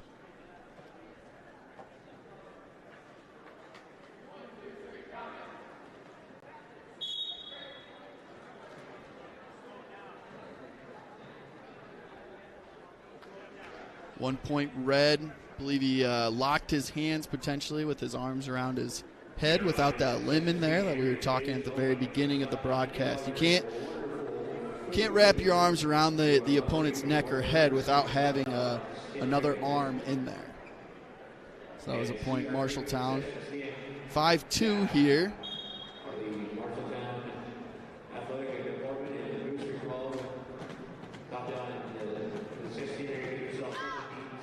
He's got his right arm. You can see that all the way across his body. Okay, now he's Wells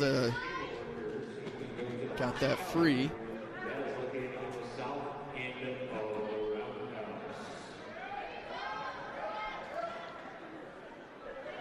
Wells, he's doing his best, so he just gave up his hips there, and that's those hips. You can see it. You can almost see it now, Brandon, when it's coming.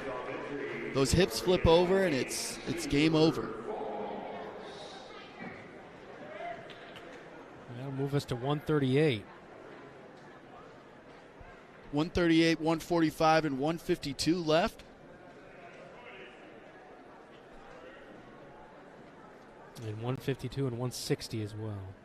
Oh, that's right. We started. Okay. Started with 170. How does that work? I'm not a huge wrestling aficionado, so why do they? I would just think you would start at 106 and then work your way all the way up to the big boys. I think it's some sort of like draw out of a hat, coin toss, random generator thing, just so that way you don't start at 106 every time. Yeah. In baseball, you've got the guys that want to lead off.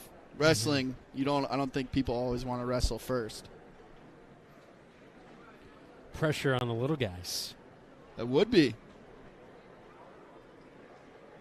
We're moved on here to 138. Yeah, Ivan Pantoja and Eric Malaise.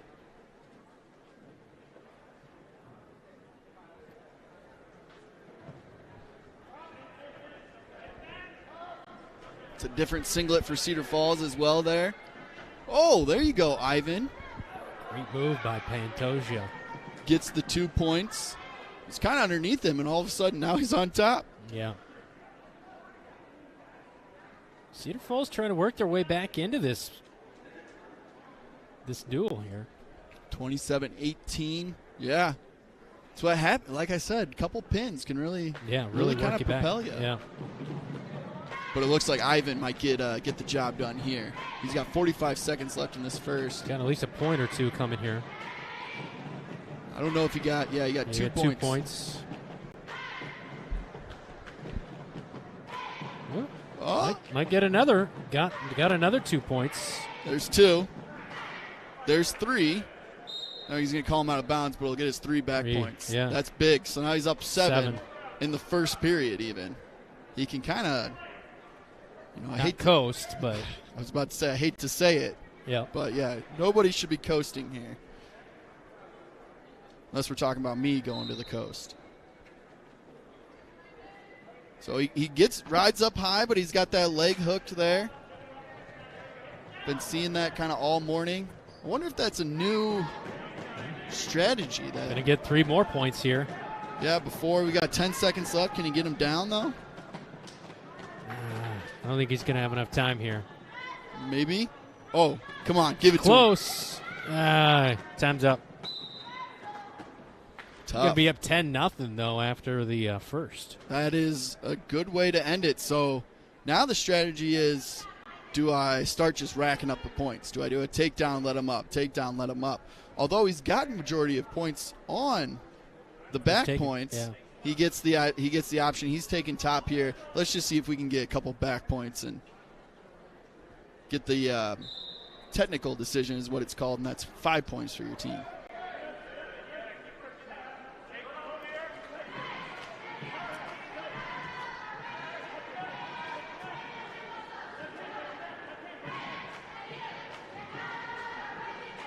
You can see Ivan's trying to work his legs in there so he can flip his hips and get his back flat on the mat there. All right, decided that was not the move that was going to work. You can just see he's just putting pressure on the back of his head, making him uncomfortable. You know, the entire time, you don't want your opponent to be comfortable. No. The only time he should be comfortable is when he's laying on his back after you pinned him. Strong words from a long-haired man.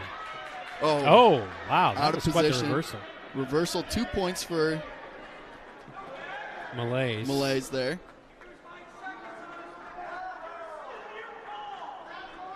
There's a minute left here in the second period.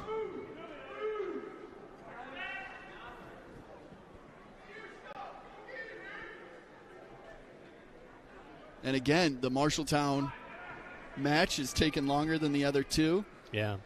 Cedar Falls wasn't not happy about that. They said there should have been some back points there that was not given to Malaise. But each ref is a little bit different. Yeah. We're seeing that throughout today. Out of bounds, now back points.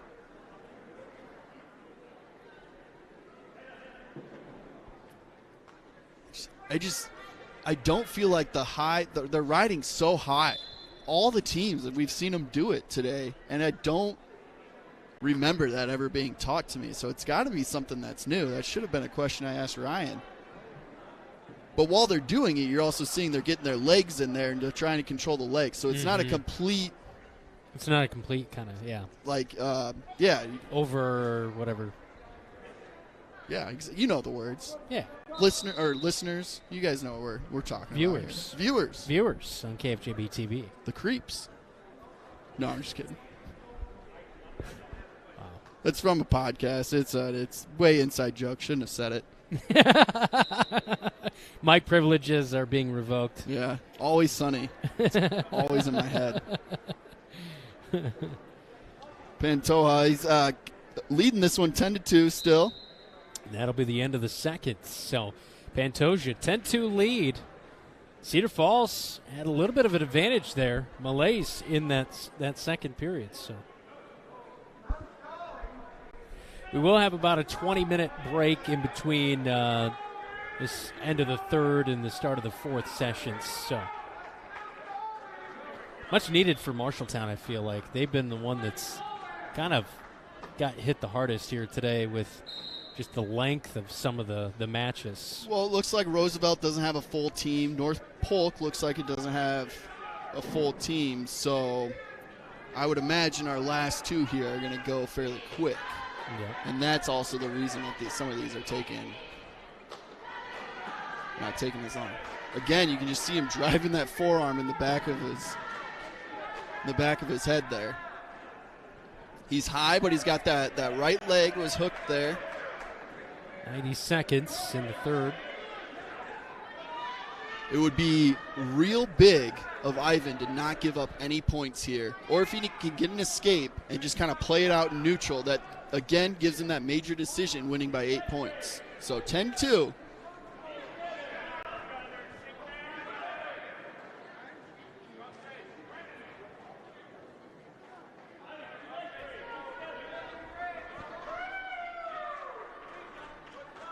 Malaise is just trying to figure out what can I do here, how can I get him to his back and start accruing those back points.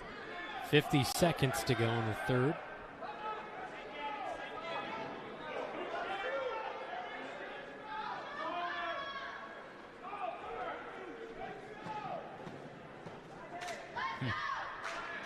Pantoja, he's doing a good job of keeping that base, keeping those knees underneath him. You see how he hooked his leg, and he's trying to get him to straighten that leg out and remove that base, because you're not going to flip somebody when they're on their knees like that. As much as Malaise is trying to do something, Pantoja, and it's kind of a stalemate here. He's just not allowing him to do much. 10 seconds. He's doing the right thing, being up 8 points right now. Yep. Don't try and do too much. No, he's not at 45 degrees, so that's why there's no back points there. He had him at about 60, but didn't quite get him to that 45 degrees that you need to start accruing the back points. You could see the people from Cedar Falls waving their arms, wanting him to count it there. Ivan gets the win, 10-2. Major decision, 4 points for the Bobcats. Big win there. Yep, 145, 152, 160 to come.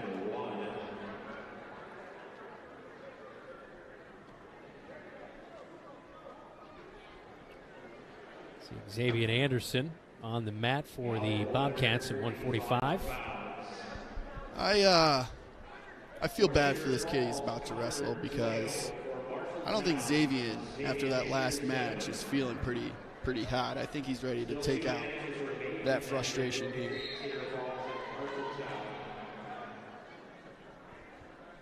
Connor Doyle on the mat for Cedar Falls.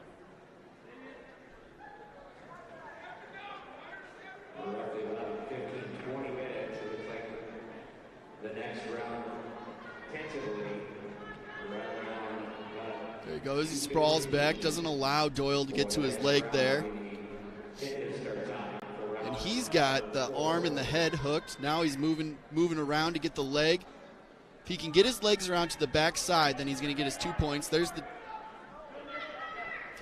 Got to get that leg. I thought he got his leg there to get those 2 points. But if he can get his leg around, that should be the 2 points now. Come on, ref.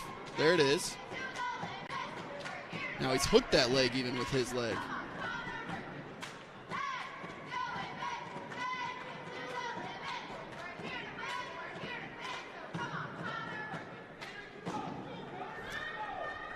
Hello, I always love the cheers. Come on, Connor, let's work. Now we got our girls louder. Yep. That's what we like to see. And we're getting some back points here, too. He's just trying to bridge out of that as best he can. You've got to have a strong neck to wrestle.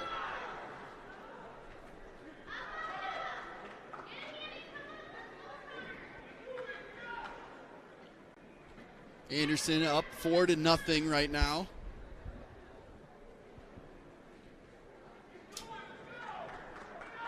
Brandon switching cameras, updating everything. He's doing a great job behind the scenes as the producer. Normally the roles are switched between the two of us, but I'm trying to let that spotlight shine on you today, man. Brandon, you're doing a great job here. Playing all the roles for us. 5 seconds. That'll be the end of the first period. 4-0 here for Xavier Anderson over Connor Doyle from the Cedar Falls Tigers. So he came out aggressive like I thought. You know, losing that last one, I'm sure he's not happy right now. No. Wrestlers remember, too. They don't forget. Like I said, 3 times that guy beat me. I still remember that. I was 14. You were really living in the past, Zach. More than half my life ago. Well, you know what? I never wrestled. So there you go. You got something up on me, Zach. Doyle's looks like he's trying to do a cradle, and then he would roll. Oh, he's going to try and flip him back. I would have rolled forward and tried to. But then again, that's why I lost my first 19 matches. Went to basketball after that. much better at basketball than I was at wrestling. Still trying to do that cradle here, which, if you can get it, not a bad idea, but Anderson's doing a good job of defending it, moving towards out of bounds. Maybe we'll get that reset here. He actually might squeeze out of this. Really on the edge there. Yeah, they are. Watch that edge. They're going to reset here. Anderson will still be on bottom. He's up 4-0 here. 50 seconds left in the second period. 145. It's our weight class right now. Man, I would love to see 145 again.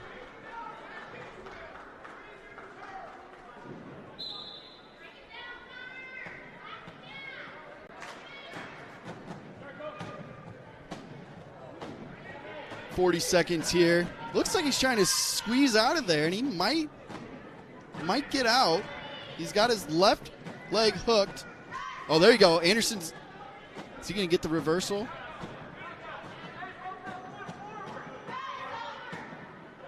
You can see Doyle there with his right leg. He had it stacked on the mat. Right on the edge here. This is the difference between refs. I feel like a ref has called that as out of bounds. Yeah. Keep trying to get out of that, but it's going to be 4-3. You got 5 seconds here. If he can. Okay, so he's got three points for back points. End of the second period now. That was big. Not sure he's going to get the reversal, though. They're going to give him one for the escape. Oh, okay. Cedar Falls is not happy about that. I would say Cross has got a argument to be made that was a reversal and it should have been 2 points, but hey, I'll take the point where I can get it. Third period here. Anderson's going to start down. Doyle will be on top. 5-3. 145 weight class. This was a wrestler that Isgrig said could make some noise here at district and state. Went to state last year, correct? Yep. So. Yeah, as a freshman. Yeah, he could not have been happy in the position he was in. So just got a reversal here. Now up 7-3 on top. Minute 30 left.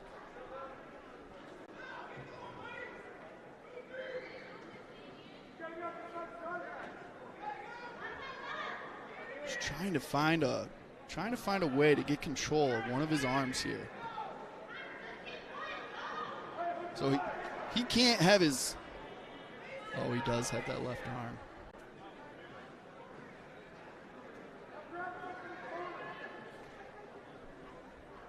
Connor Doyle is putting up a fight here on bottom. He is 60 seconds and third left. Connor is weighed in at 145, whereas Anderson typically wrestles, looks like, at 138. So Doyle has the advantage, the 7-pound advantage.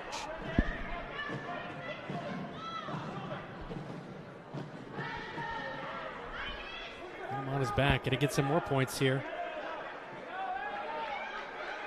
He's 2. Do they get to 3?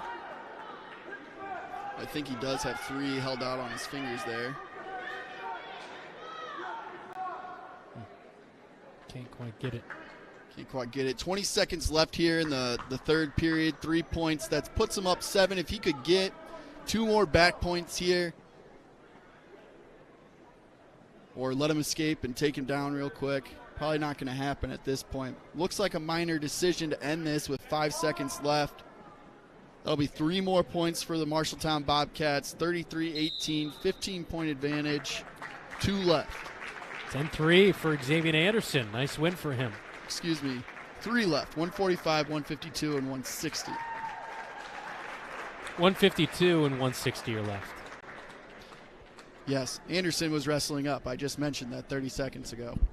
It's like I'm not even listening to myself, Brandon. Can we turn on my headset here? What's going on? Should see Henry Cohen from Cedar Falls wrestling here at 152. We'll see who the Bobcats send out to wrestle. Yeah, it'll be Hageman. Again, another guy that Isgrig highlighted. I think he's at a pretty. Is he 1-1 today or 2-0? I think he's 2-0 today. Yeah, I can't remember.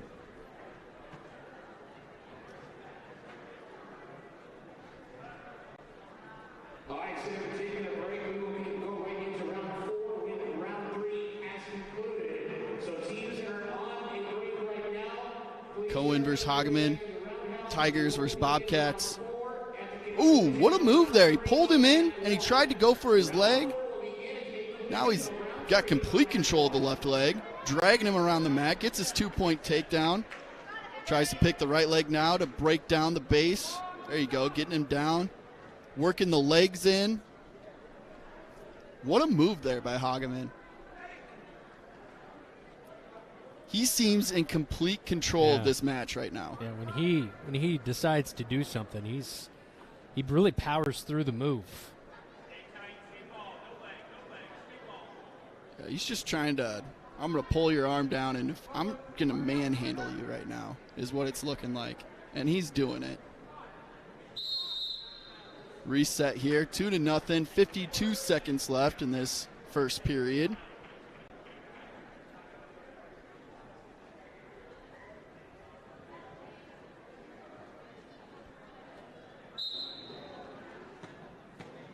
Interesting. He switched right away to the other side. Sometimes people will line up on the other side just to give you a little, it's like a right-handed batter versus a left-handed batter. Cohen kind of worked himself almost into being on his back. Okay, now he's got his arm under the right leg there, trying to do a little bit of a cradle, and he's going to tip him back. You can see him. Yeah, there it is. The cradle, tip back. 2, 3. There's the 2 points. He's done counting, so he's got all 3. There's 3 points, good guys. He should have awarded those since he got up. There it is.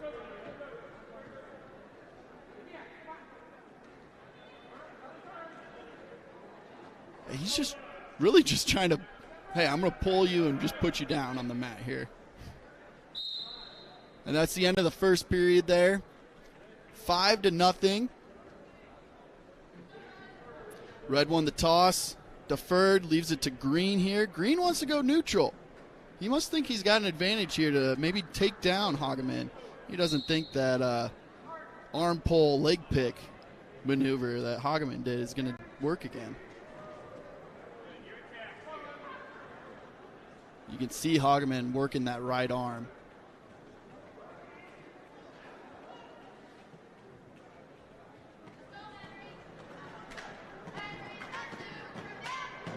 Henry Cohen there from Cedar Falls. Luke Hageman from Marshalltown. Looks like he's just about to get another takedown there. That's 2 points, good guys. Got that left arm under control, trying to tip him there to the left. Maybe work the chicken wing in there. All this talk about chicken wings, I hope we can get some later. Here we go. He's starting to tip him here a little bit. Looks like Cohen's just trying to get out of bounds just to reset this. Hageman said not today. No, not going out. 50 seconds to go in the second period. Here we go. Getting some back points now. 4.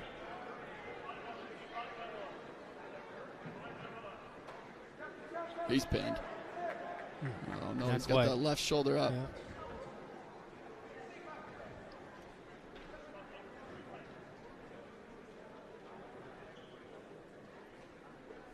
Again, though, this is where they're out of bounds, but I'm okay with it.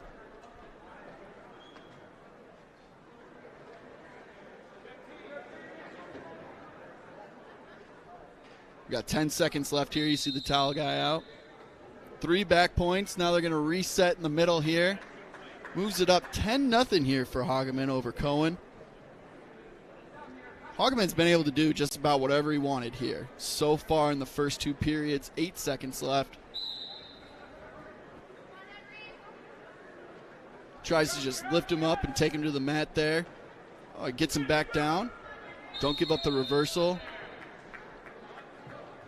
Did not give up the reversal or the escape. Period. Yep. Yep. That was big. That was key. Third period, so Hageman's going to start on the bottom position this time.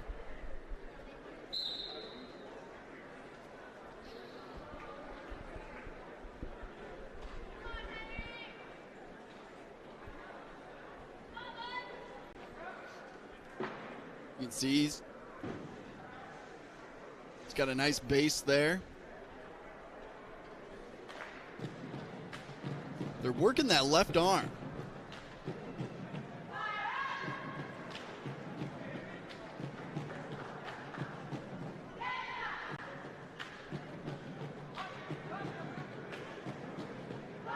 I think Hageman's just trying to be a rock on the bottom here. He knows he doesn't have to score any points. As long as he doesn't give up a ton of points, he's doing all right. There he makes a move. Little reversal. So that's at least one. Ref's looking to see if he completes the reversal for 2. Ooh. That should be a reversal. He did just get the 2 points. Now he's getting back points here. Either way, 3 back points. That's a tech fall. Gets the pin. 6 points. Hageman did whatever he wanted in that one. 5-minute and 2-second pin there. I don't think it should have taken that long. Yeah, probably not, but you got to give it to Norton. He was, Cohen. Cohen. He really was fighting in that one to try to stay in it. Yeah. Yeah, good. Overall, good match. Especially since the good guy won at the end of it. We like to see that. A Bobcat versus a Tiger, Brandon. Who's going to win in that battle? That's my question. Bobcat's going to run away. That's probably true. Tiger would eat. Colton Ricken going to be on the mat. I believe this is the first time we've seen Colton Ricken on the mat. First time today, yep. Against Gerald Norton, Cedar Falls.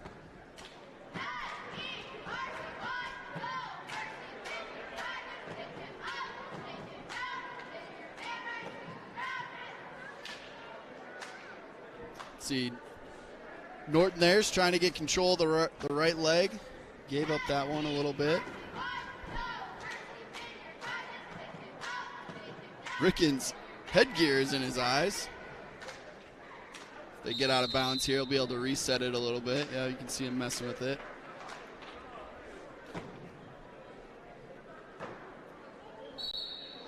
.160 weight class here. This should be the final one between these two teams, and we'll have a little break here in the action, and we'll be back and take on Des Moines Roosevelt and North Polk.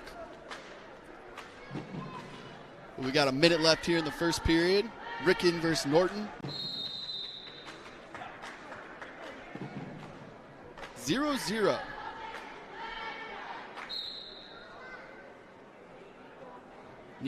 Neither wrestler here can find the advantage. There's a little shot there by Norton.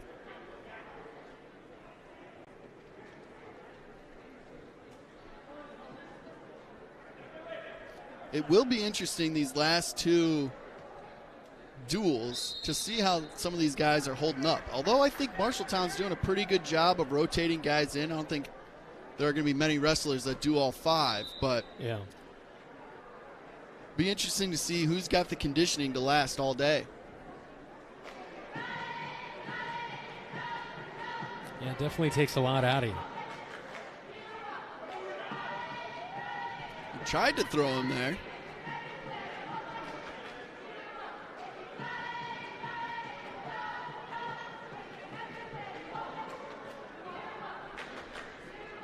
We got 10 seconds left here in the first period.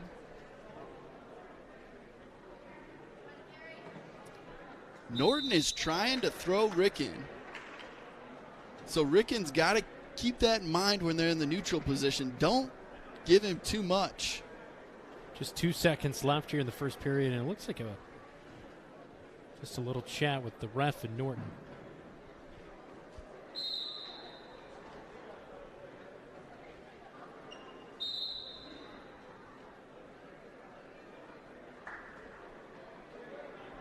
That finishes up the first period here. 0-0 still between Norton and Ricken.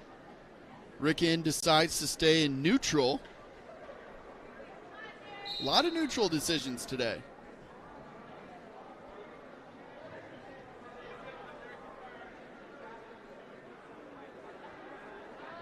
I feel like Norton was the aggressive one in that last period there, so I wonder what Ricken's thinking, choosing the neutral position.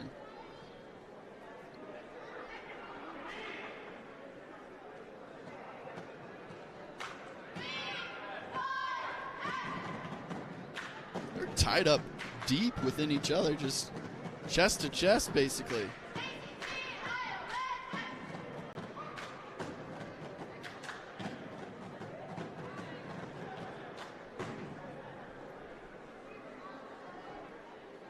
See, they're shaking hands down there.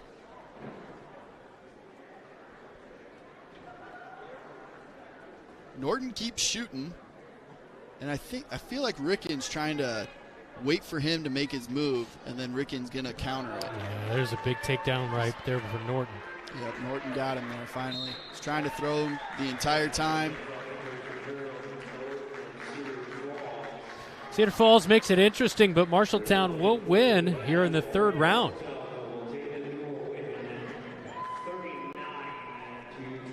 Yep, Marshalltown gets the victory here. 39-24 over the Cedar Falls Tigers. There's going to be a short break in the action here. We're going to take a short break as well, and appreciate everybody sticking with us through the Allie Morrison duels right here at the Marshalltown Roundhouse. We've got 6 teams, so we'll have 5 different rounds. We've finished 3 of them so far. Marshalltown is 1-2 in those team matches, and hopefully we'll see a couple more wins here. Yeah, nice to see the Bobcats get a win right here against Cedar Falls on KFGB TV. Choose Marshalltown Community College for your education. A quality education. Hands-on career training. Convenient on-campus living. One-on-one attention from my instructors. Earning my AA degree and transferring to university, all while saving money. Why was MCC the right choice for me? The great student activities and the friends I met. 2 convenient locations and the option to take online classes. The right choice is MCC. How can you help Marshalltown High School and enjoy a mouth-watering burger at the same time? By ordering the Bobcat Burger at Legends American Grill. 2 quarter-pound patties with crisp bacon strips, sauteed onions, and melted American cheddar, jack, and Swiss cheeses on top of fresh shredded lettuce on a toasted bun. It's absolutely delicious. $1 from every Bobcat Burger sold is donated by Legends to Marshalltown High School activities. So, enjoy a Bobcat Burger and help MHS. The Bobcat Burger, another exclusive from Legends American Grill in Marshalltown. And we're back here in the Marshalltown Roundhouse for the Allie Morrison duels. Marshalltown's already faced off against Johnston, Webster City, and Cedar Falls. There's going to be a short little intermission here for the wrestlers, for the volunteers. We are also going to take a short break with them. We're going to keep our stream going. I am going to have to run to the facilities since I have yet to do that. Good luck. We hope you stick with us.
Round 4 can now begin. Round 4 can now begin as our athletic trainer has come back to the floor.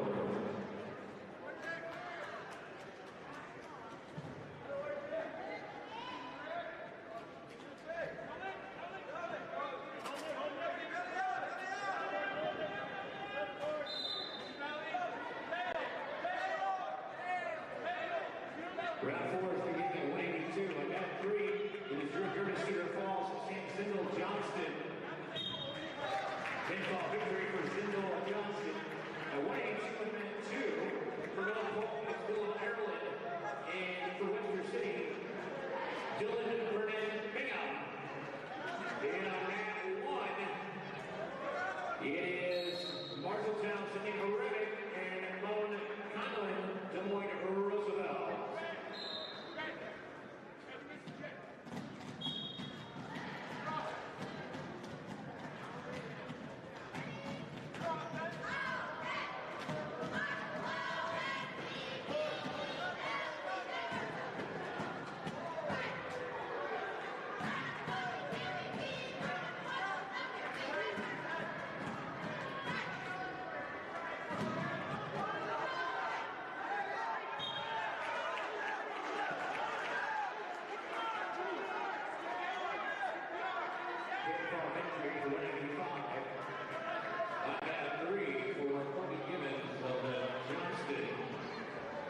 Over again, North Campbell, Cedar Falls.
Now at number 2 at 195, North Point in Platts for West Virginia, C.J.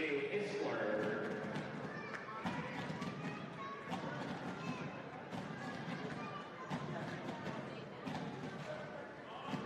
Now at 185 pounds over on at number 1 for Dwight Roosevelt. It's Jeremiah Cordova for Marshalltown, Johan Gomez.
YouTube channel.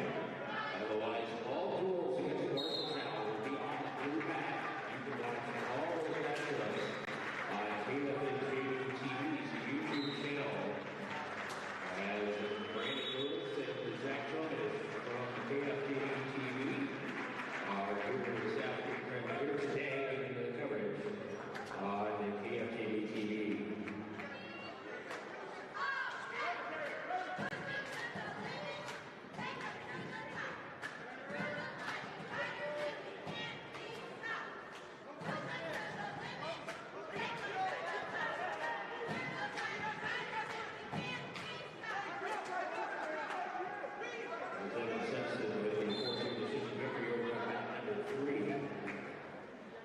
Now up at 120, that 3 for Cedar Falls is Keller Wilson. And for Johnston, Marcos Leo Pintor. At number 2, at 220 pounds, it is North Porter Reese Ranky. And after Webster City, Jackson and Sherry.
Back in here, coming from the Marshalltown Roundhouse, Zach Tomish along with Brandon Lewis. Got a little hospitality for us. Yeah, we got a little hospitality. I got some clementines, got a rib. You look better. You looked famished there for a second. Yeah, I was getting a little hungry, man. So we're back here, 220 pounds. So that means for Marshalltown, we've got Michael Navarez Correa wrestling for us versus Roosevelt, Sam Norris. Just about to start the second period here. Bobcats are already up in this one, 9-0. Because the Bobcats have been taking so long, they actually didn't get a break there. If you guys saw coming Which back. seems a little crazy, yeah. Yeah, it's coming back from commercial. They were already going. And we're keeping things moving here, which is a good thing. Again, 5 duels. It's going to take some time to get through it all. Oh, good move. Good move. There you go. You get a point? You should get 2 there. He does look to have control. I'm surprised he hasn't awarded him 2 points yet. If he gets behind him there, then he would award the 2 points, no big deal. So he should just roll behind him, get the 2 points. How is that not? Oh, because they started this way. It's the second period, Zach. That's why he's not getting 2 points. Okay.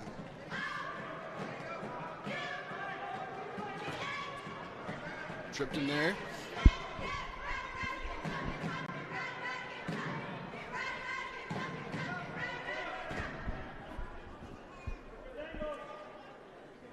Navarez Correa here on top, in control. Trying to work that left arm there a little bit. You can see him grabbing the wrist.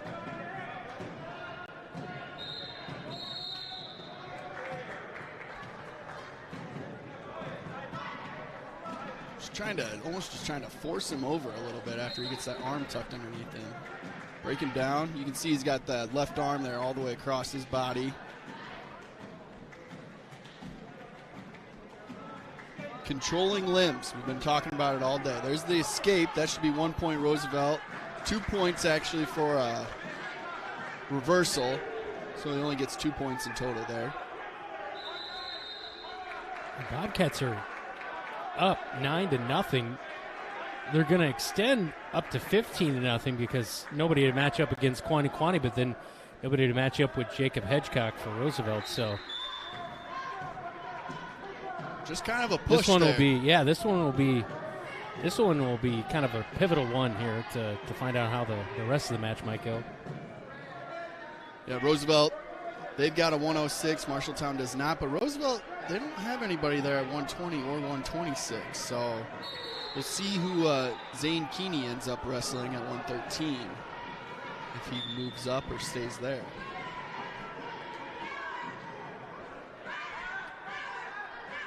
Starting the third period here.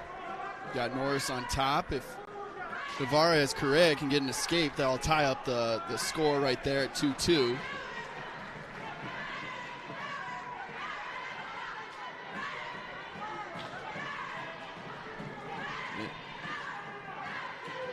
Looks like he's trying to stand up. He's getting close. Keeping a good base, though.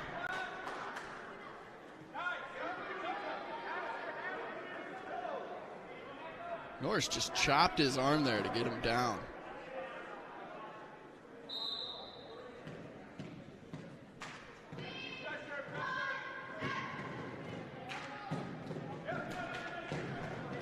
Navarez Correa doing a good job keeping his base here. Norris hasn't really been able to do much in the first minute of the third period as he started on top. Norris has a 1-point edge. 50 seconds here in the third.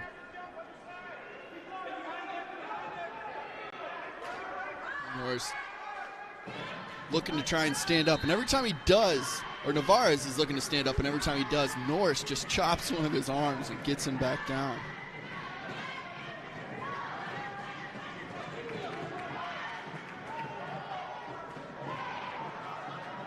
Looks like Norris has got pretty good control there of that right arm, not allowing Navarez Correa to do much. Now he's giving it up. He's trying to build back that base. You can see him working back up now. There's 10 seconds left here. Navarez has got to try to get an escape or something. Unfortunately, not going to happen, it looks like. Does not look like it'll happen here. The towel gets hit, and we'll call that the third period. 2-1 win there for Norris. Just a minor decision, so only 3 points. If you're going to lose, that's how you want to lose. Only giving up 3 points there. So settling for a field goal at the 2:20 wait.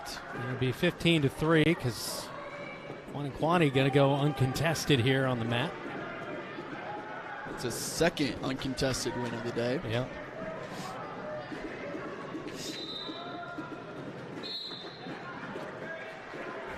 Looks like he really wants to go, though. The little bit that I got to know him during football, I don't think he likes these no contests. I think he's the type of guy that wants to be out there. There he is flexing. Flexing again, yeah. His way off. You deserve it, young man. So now we'll move to 106, and Jacob Hedgecock, he's going to be getting the victory here as he checks in at the scorer's table. This is the third different singlet I've seen now for Roosevelt.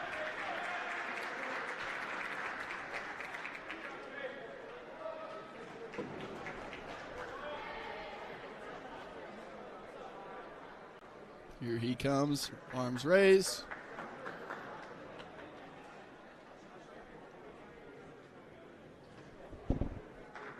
And now we move on to 113 here, I would guess.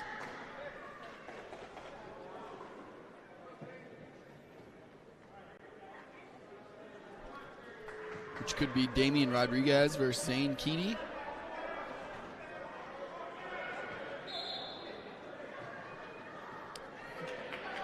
Damian grabbed the red anklet. Zane with the green one. Again, just the red and green anklets match up the wristbands or sweatbands that the ref is wearing, awarding the points. Has nothing to do with the school colors.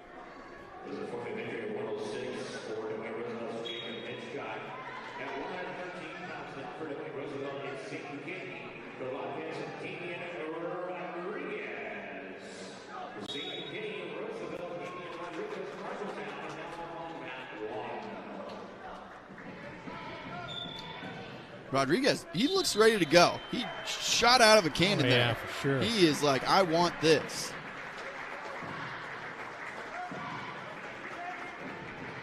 Keeney's just trying to build that base and stay steady here. And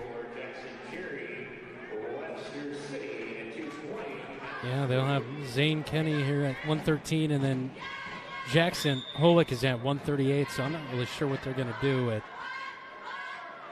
120 or 126, 132. They're going to be taking the forfeit, it looks like. And that's why it's better to have somebody than nobody.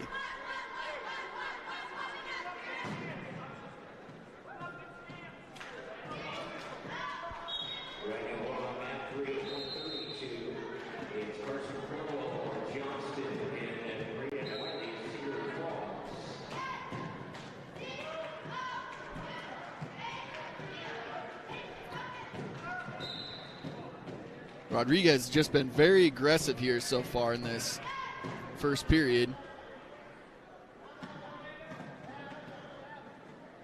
Just trying to, got the half Nelson there, just trying to crank him over right here. There you go. He's trying to put all of his weight on it. Boom, pin. 1 minute, 53-second pin by Rodriguez. Pretty impressive. Not the quickest one we've seen today, but still, minute 3, doing work.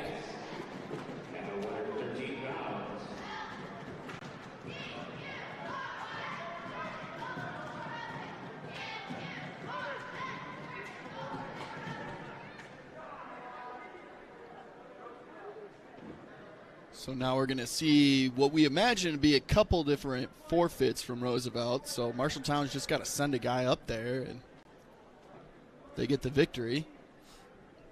Yeah. Some of this a little bit is also now records and things. So who do we want to give a win to? So there's a little games being played there.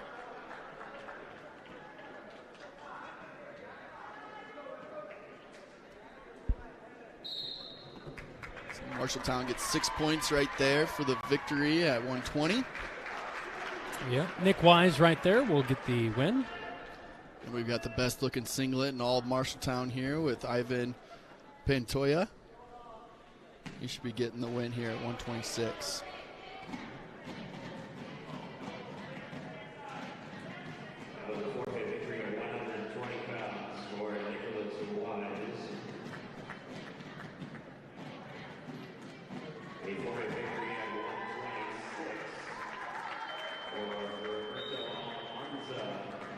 Oh, excuse me, it was Roberto Almanza. Yep. At 126, getting that victory. So now we're on 132. Again, no wrestler there for Roosevelt. You see real quick here how fast these points can add up. Now we're at 33. We're going to get up to 39-9.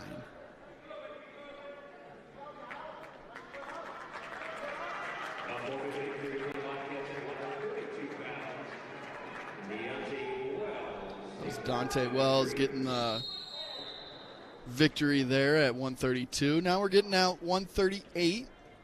Should be Jackson Holick.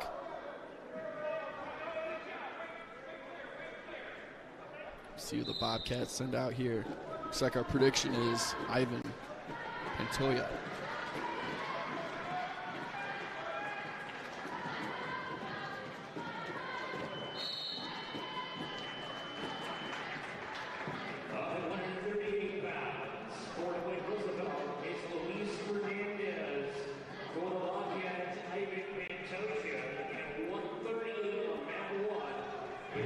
Pantoja, and who did they say? Luis Hernandez? Not seeing that name here on our roster, but Quick gets a takedown there for Marshalltown, not even 15 seconds into this. Luis Fernandez. Luis Fernandez for Roosevelt. Get that change there on your screen here quickly.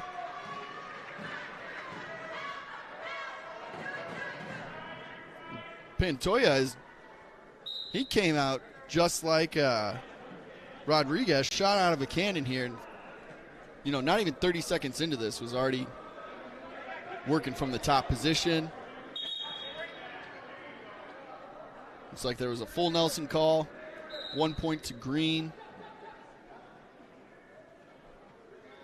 or he may have locked his hands around his head. Looks like he gave a hand lock signal there. So we'll start in the up position. 2-1 here.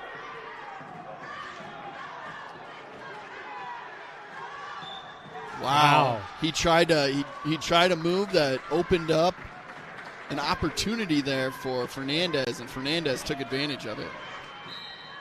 145 will be up next. And we've seen Xavier Anderson wrestling at this weight pretty much all day. Yeah, interesting they got him listed here at 138 and they're having him wrestle up. I wonder if it's matchups or the reason behind that. I guess if you train with heavier weights, you're stronger, right? Theoretically. So you train on the heavier. Yeah, and he might be, I don't know, Or maybe weighed in at 140 or, maybe he did. Weighed in a little bit more and just moved up. A lot of things could factor into it. So he's had 2-1 today? I believe so. Here he goes, shooting right away, 5 seconds into this match. Coach Cross must have been talking to him and asking him to get more aggressive here, because we've been seeing that in the last 3 different matches against Roosevelt here.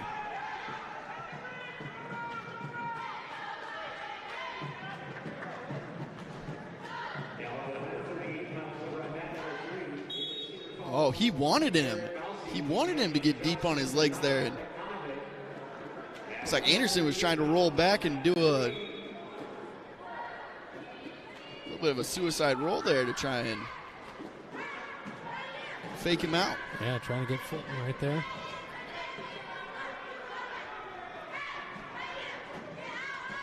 He's got Eddie Fulton on the mat for Roosevelt.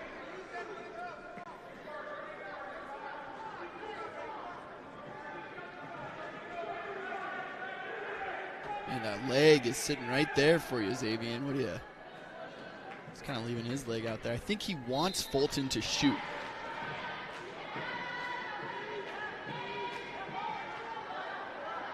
Of course, I say that, and then Xavier shoots there. Now he's got that leg. There you go. Drives him to the ground. There's 2 points. 40 seconds left here in the first. All right, try to work that. Look at that cross face. That was nasty. He's got 2 hands there on the left arm, just trying to drive, break that base. Drive him to the mat. You know, another thing, Brandon, that's very interesting that you learn in wrestling, how to apply some pressure points with the top of your head. Yeah. You saw it there a little bit. He kind of got his head right into his armpit of Eddie Fulton there. There's 3 seconds left. Just can't let him get the escape here. You got to hold on. Got to hold on. There you go. Stayed on top. Kept the 2-point lead. Good job. Good job, Anderson.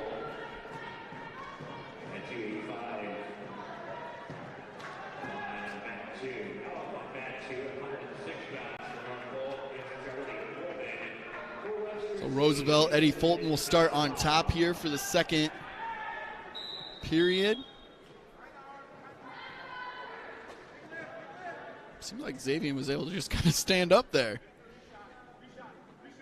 There you go. Gets an escape. That's another point. Goes up 3-0 here. 1:45 left in the second period. 15 seconds into it, and the advantage is now neutral.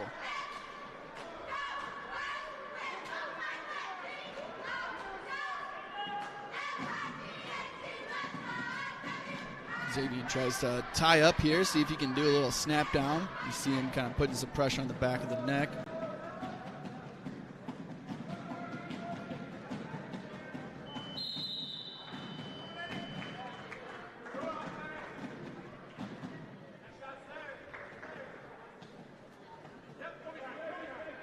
You get a guy that keeps tapping you on the front of the head like that, you just want to take him down so he'd stop, you know? Mm-hmm.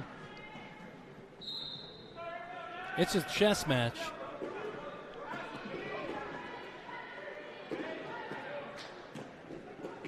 There are so many things that they're trying to do. Mm-hmm. Okay, this didn't work, so I'm going to move on to the next thing, move on to the next thing. When they're just sitting there, like right now, you don't see much action. They're just trying to see where the leverage is that they can take advantage. Xavier still got a 3-2 lead here. If he can get an escape, that would give him another point. He's trying to reach back and grab his leg.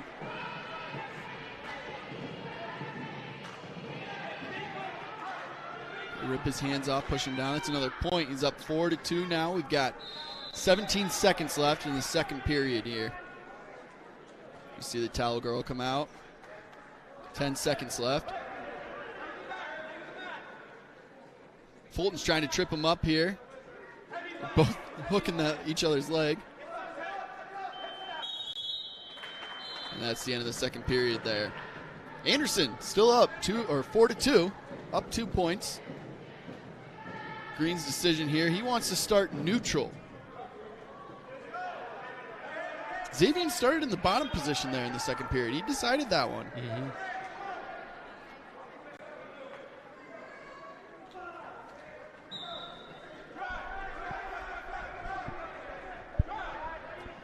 Fulton's deep in on that leg. Oh, wow. Ooh, just kind of throws him off of him there. They both look gassed. Third period here, 90 seconds left. I mean, when you think about it, this is the fourth match for Xavier Anderson today. And yeah. And he's had I think he's pretty much went the distance every time. Yeah. It's 24 minutes of grappling. Even like just standing there like that, you're putting so much pressure on your opponent. Mm-hmm. Like you're not just standing there. There's a lot more that's going into it. We got a minute left here in this third period. Anderson has still got a 2-point lead, 4-2. Again, Fulton picked the neutral position, which kind of surprised me. I think he feels like he's gotten a couple deep shots in that he could probably get a takedown here. But he's got to make a move, whereas Anderson really kind of just play on the defensive here and tie up every once in a while.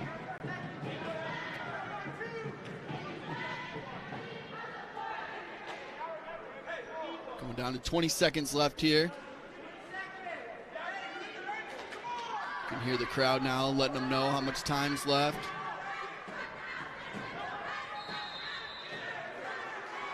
Ten seconds left here. Fulton kind of putting on a rush late here. He knows he's got to do something. Xavier's just going to ride it out. One time.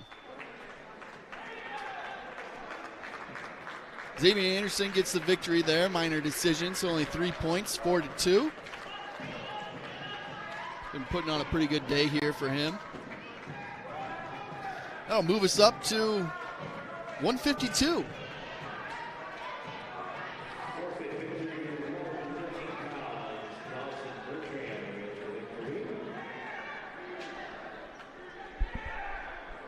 It's going to be Trey Wells, and for the Bobcats, Luke Hageman, who's really wrestled well today.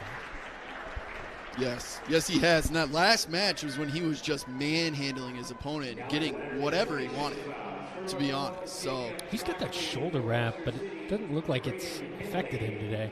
It could be from a former injury, and it's just sometimes that's also the mental game coming back. I just want this extra little bit. Sprained my ankle really bad my freshman year of high school. Got it wrapped all the way through my senior year. Just didn't mess with it. Yeah, he was injured in football last season, and of course didn't go out for football this year.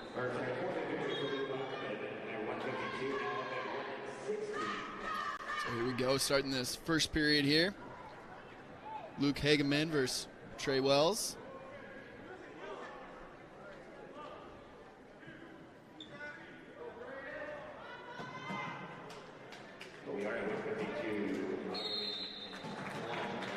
Just trying to. You can see he hooked his right arm underneath his armpit there. Gonna try and flip him and toss him, it looks like. It's the only real thing that you can do when you got your arm hooked like that.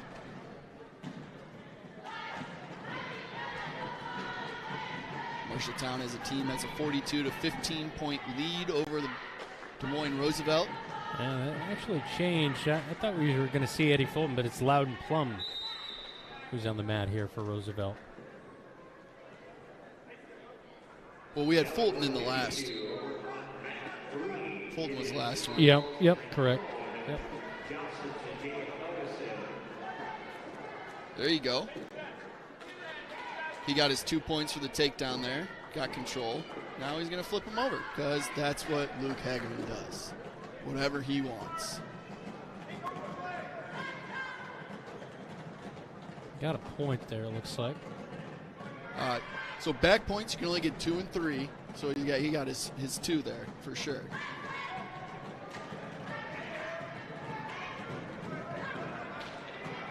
There he got his 2 back points, so now it's 4-0.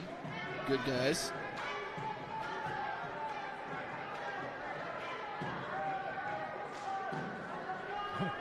Interesting maneuver. I've never seen that before. He got 2 more back points there. There he goes. That's where I'm talking about, kind of racking it up. You can let him fall back to his belly, then flip him over again. 5 seconds left here in the first period. Looks like he's got 2 more back points that he's going to be awarded. So 8-0 there after the first period. Hageman just doing whatever he wants again with this guy. 152. Plum, he normally is 145. Maybe Hageman knows that, and he's going to try and take advantage. He seemed to be stronger than everybody else that he's wrestled. Yeah, Trey Wells is listed at 152. I think that's what we thought we were going to see, but yeah, 145 is up. It's Hageman here. 145, 7-pound advantage. That's 5% right there of your body weight. Quick math would tell me. That's a large percentage.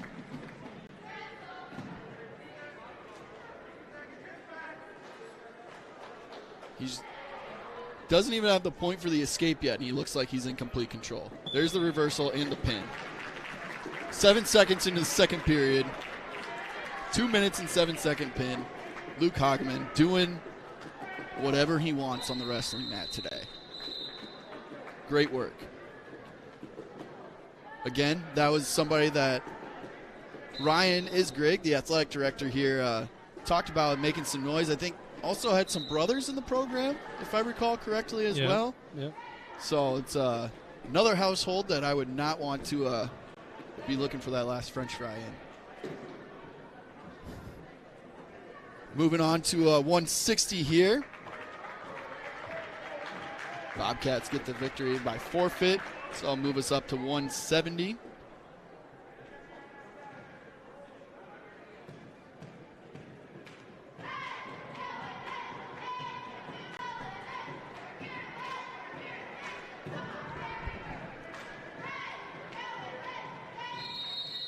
Roosevelt did have somebody listed there at 160. Interesting. Yeah, I took know. the forfeit. I was wondering about that. This must be 170 here. We've got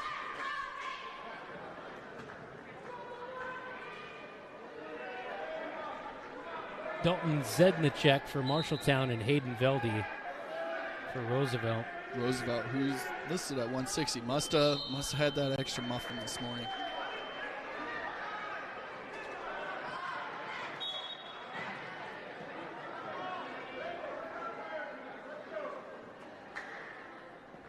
Looks like there might be some blood or head injury or something. We're good. Put on the strap back up, and we're ready to go.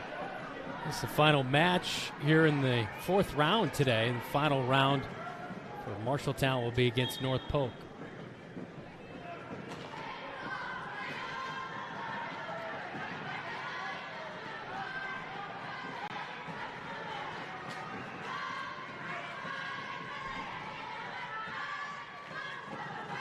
They are pushing against each other so hard.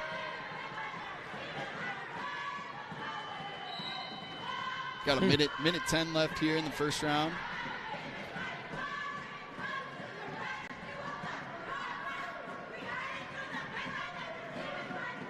Be so hard not to, like, again, with the long hair here, just grab the hair a little bit, you know? There we go, 2 points here for Zednicek.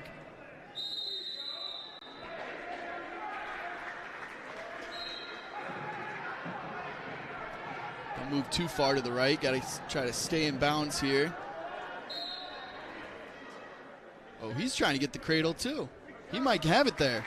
He's going to tip him. Does. Oh, yeah, Wow. he's got that, and that is tight. That was Wow. quick. Way to go, Zednicek. He got that in. He got that tight. Tipped it back. What a win, buddy. Yeah, good win for Marshalltown, 60-15 in the fourth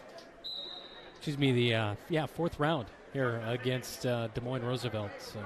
So this time Marshalltown's the first one done. 2-2 on the day. 2-2 on the day. Marshalltown, yeah. So they will get a much-needed breather here as Marshalltown didn't really get a break between those. No, that is for sure. So they're going to get a nice breather as these other two are going to kind of wrap up. Yep. In the 5th round, it'll be Marshalltown and North Polk. This is Bobcat Athletics on KFJB TV. Is the one place where everything should be perfect, including your air. Capon and Brown helps you achieve the perfect air you deserve with reliable, groundbreaking, award-winning Lennox products. Call Capon and Brown to hear more about how they can help you feel healthier and happier in your home. It doesn't get any more perfect than that. Call them today at 641-753-3563 or visit them online at caponandbrowninc.com. Your local premier Lennox dealer, where quality has been a promise for 48 years. McGregor's Furniture and Mattress has your mattress. Every firmness, comfort, and support level, each at a great price. Make the investment today for a good night's sleep for years to come. McGregor's also has quality furniture for every room in your home. Beautiful, comfortable sofas, recliners, dinette sets, and office furniture to help you work and relax in comfort and style. McGregor's Furniture is proud to bring you quality furniture and great service, and they are proud to support Bobcat Athletics. McGregor's Furniture and Mattress, downtown Marshalltown, open 7 days a week. Here we are back inside the Marshalltown Roundhouse. Marshalltown just manhandled Roosevelt, 60-15 there. I think they all just kind of took after Luke Hageman a little bit in that round. Decided to win.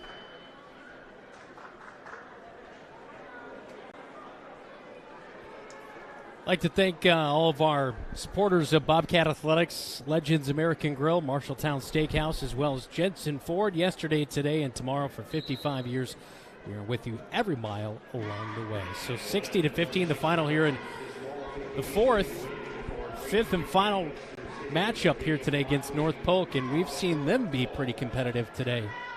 We have. And the other one that we want to look out for, and we'll try to keep the listeners up to date, is that Johnston versus Webster City one. That's the one Ryan said that we should look out for a little bit too, so we'll try to keep you up to date on how that's looking as well. But yeah, North Polk's look competitive so far. They've got a smaller team like Roosevelt, so they're going to take some lumps. They don't have a 120 wrestler. Looks like they don't have a 160 or 170 as well. So we'll see how this ends up working out and who wrestles who here, but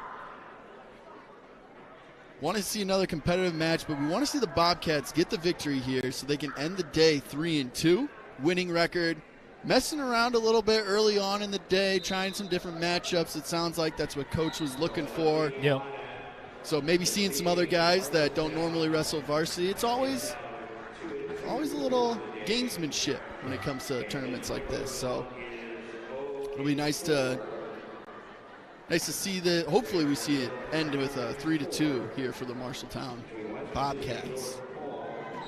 Also want to see that heavyweight wrestle again. We haven't seen haven't seen Quani. Yeah. Well, with that, we'll step aside and we'll take a short break here on KFJB TV, but keep it locked. We'll keep you up to date as the afternoon goes along.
So Johnston wins the duel with a Sioux Falls 65-6. So Johnston remains unbeaten at 4-0.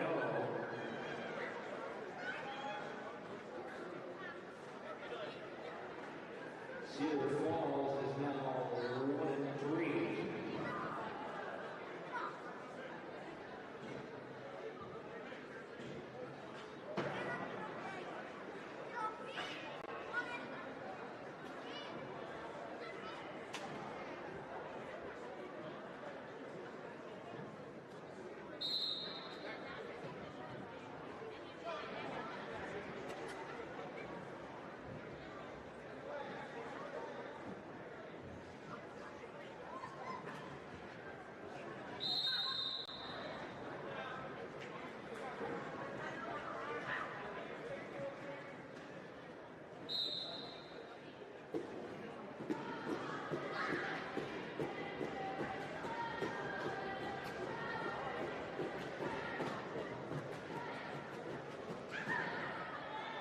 Right now on net number 2, 145 for Norfolk, it's Evan Kilson for Western City, Lee Enslin.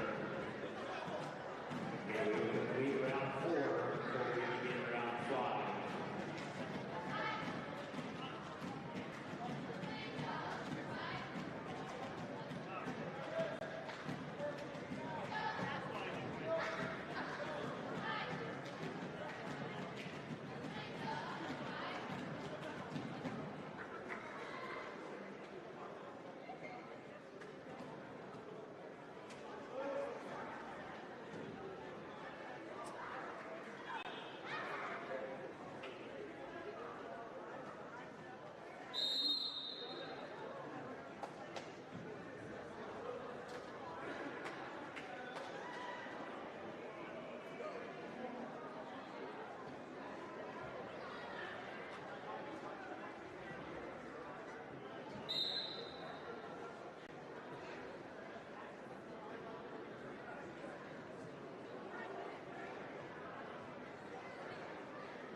That's a 15-0 Tech-Law victory. And that'll put the team score to 40-15 at Webster City.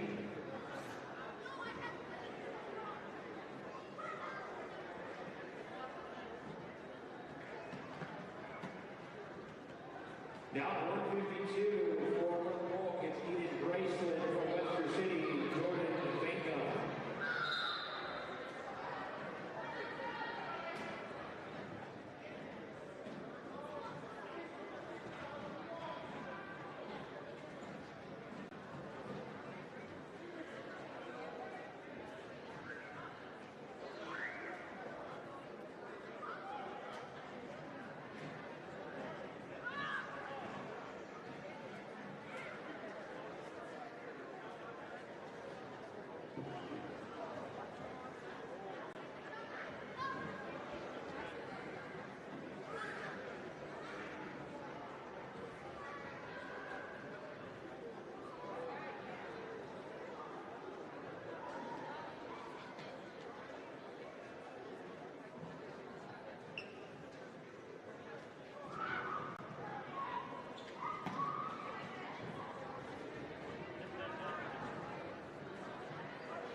Now at 160 pounds, for the pole against Brady Reinhardt for Webster City, Brady Jessen.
Now 170 pounds, our final matchup, the duo between North Fork and Webster City. Going Torres, North Fork, Austin Mason, Webster City.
We will now begin round 5.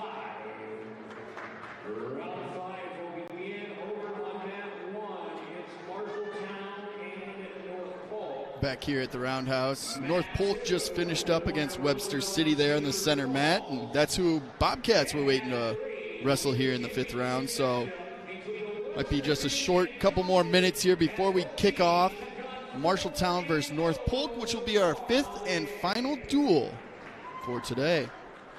Marshalltown and North Polk, mat 1. Des Moines Roosevelt, Cedar Falls here on mat 2. And Webster City, Justin, you are on mat 3.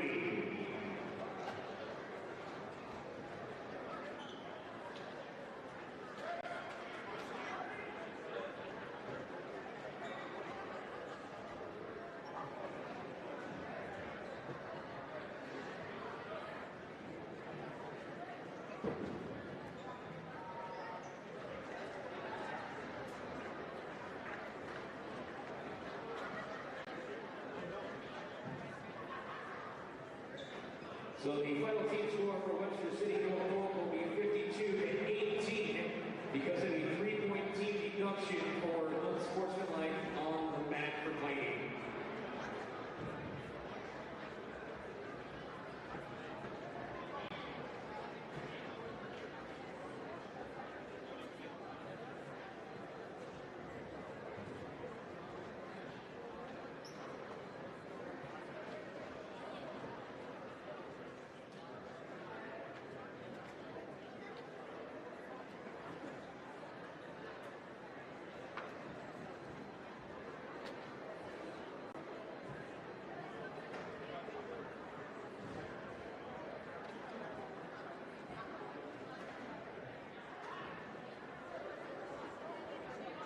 Again, mat 1, Marshalltown and North Polk.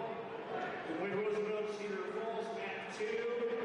Webster City, Johnson, mat 3. Start weight of this duel will be 195. 195. Let's start duels. Coaches and captains to the center of your mats. Coaches and captains, center of your mats. You can see the coaches and captains coming out here, getting ready. Final decisions being made here before our final matchup versus North Polk.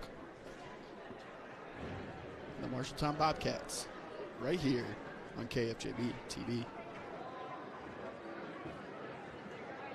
Never have to wait after ordering new appliances. At Pence Appliance, you wouldn't. With an incredible selection in stock and ready to install today. Our friendly team is here to help you pick the perfect set to match your style. And let our professional technicians install and set up your new appliances, often delivering the very next day. Stop in today, see all the new features, and find your new look at Pence Appliance. For sales and service of everything appliance, go see the Pence team. There's a city within a city not far from here. The city includes a beautiful apartment building with indoor parking, a chapel, a movie theater, a swimming pool, exercise and recreational facilities, putting greens, and more. The city isn't really a city, but it is a wonderful place to live. Make friends and live your best life. It's the Embers Retirement Community in Marshalltown. The Embers provides security, independence, and companionship. Beautiful grounds outside and lovely studio, 1 and 2 bedroom apartments inside. See it for yourself. The Embers in Marshalltown. Back here in the Roundhouse, we're starting at weight 195 here for the final matchup between the North Polk Comets and the Marshalltown Bobcats. You got Johan Gomez wrestling for Marshalltown.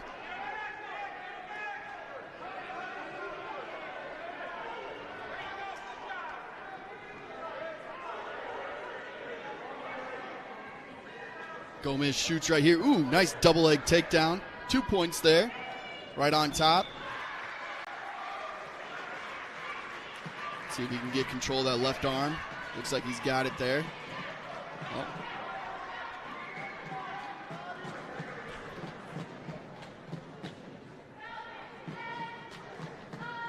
Gomez is wrestling Nick Plotz there from North Polk.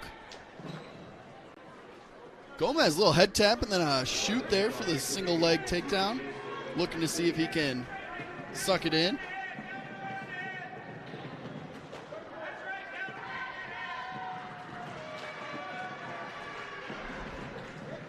Still working that left leg there, Plotz.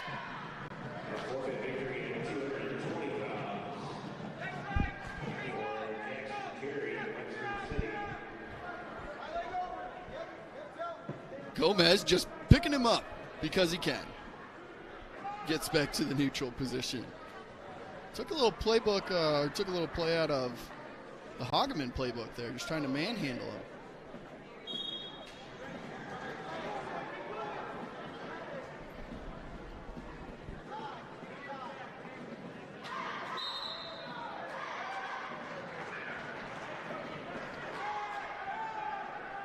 Gomez just looking to see what he can get here. There's only 3 seconds left in the first period. That's time right there. Gomez in the lead, 2-0.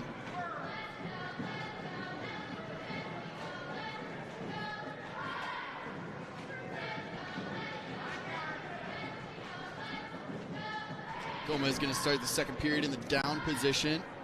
Plotz on top.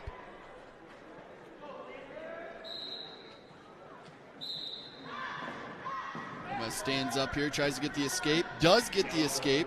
1 point awarded there. Shoots right away at the leg. Tries to get that single leg takedown. He's been able to get deep on Plotz here, but he hasn't quite finished the takedown. There's 2 points for Plotz, but Gomez should get one on the escape there. 4-3 now.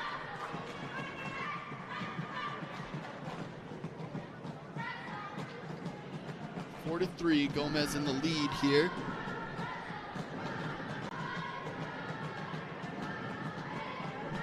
Got 1:15 left in the second period. Gomez did start down.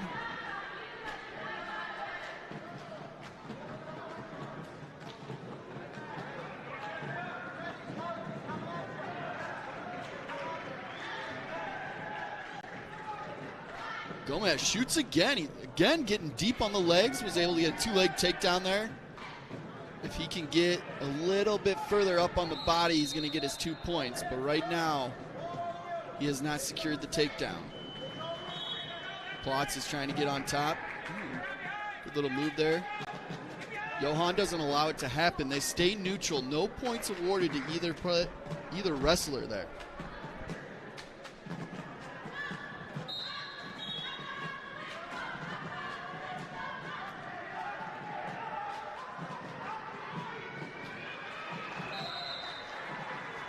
Got 20 seconds left here in the second period. Gomez trying to get one last takedown before period 2 ends. He shoots there for the leg. 5. Got 2 seconds left. Don't let him get the 2 points there. All right, Gomez ends that one. Going into the third, 4-3. Still got a 1 point lead. We appreciate everybody sticking with us. Beyond 5 hours here on our broadcast. My mom stopped watching, she told me. She watched the Iowa State game, switched over at that point. So yeah, and they won 69-67 over TCU, so a big one on the hardwood right there for Iowa State, who ranked 25. Yeah, and they're 3 or 4-0 now in the Big 12 play. In the Big 12, yeah. I believe TCU was also ranked today, so big win for them. The Hawkeyes do play tomorrow. You can listen to that right there on KFJB Radio.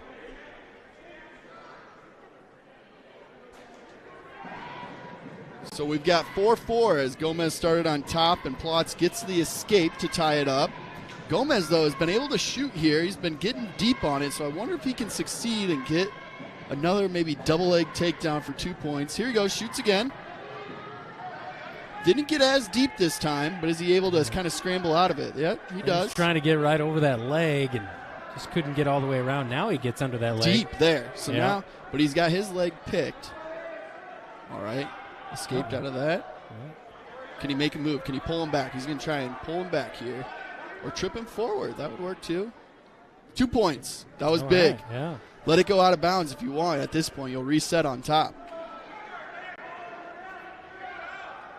1 point escape. Now they're going to... He didn't call out of bounds. They're just going to let him go.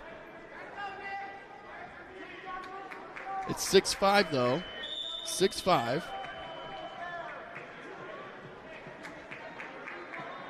30 seconds left here in the third period. Gomez is up by 1 point.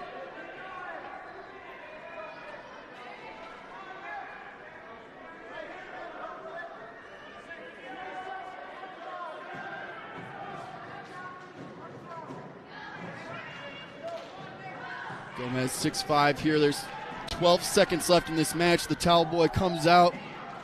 See if he can just hold off. Maybe do one more shot here and sit on his leg. That would be a good way to not get stalling either. Coming down 2-1 game. Gomez victory. Although got another takedown. Would be nice to add those 2 more points to his stat sheet. We'll take the victory either way. Marshalltown starts with a minor decision here versus North Polk, going up 3-0 at the 195 weight class. So now we're going to move on to 220. That's where we've been seeing Michael Navarez Correa wrestle. See who we got here. Looks like that's who's out there. Reese Rogge, I believe, is who's going to be out there. Reese. All right. Yeah, so Rogge and Reese Rogge, yeah, from North Polk. Yep. Yes. Yep. Versus Navarez Correa there for the Bobcats. Correa's already in some trouble here. Looks like he's in a cradle. The only people you want to see in a cradle is a baby or the other team. How to see you in a cradle. Put you to sleep, Zach. That's tough. 29-second pin there. I'm going to be going to sleep right when I get home, Brandon. Did the news this morning at 5 at the station, so it's been a... And we appreciate you for that. Made an announcement about United Way here in Marshalltown. $889,000 is what they raised. Wow. Holy cow. Wow. Tucker Anderson and finally Kwani back on the mat here this afternoon. He'll actually face off against somebody. He's been 3 straight times he's won by default. Second time he's wrestling today. Kwani and Kwani, 285, but number 1 in your heart. Yes, sir. You can see him tapping the mat there. Kind of stalking his prey right there. Yeah, you can see him trying to stay low. You'll see wrestlers a lot of time, like basketball players, they'll tap the mat to make sure that they're keeping themselves low. Leverage, leverage, leverage. That's what you got in the heavyweights for sure.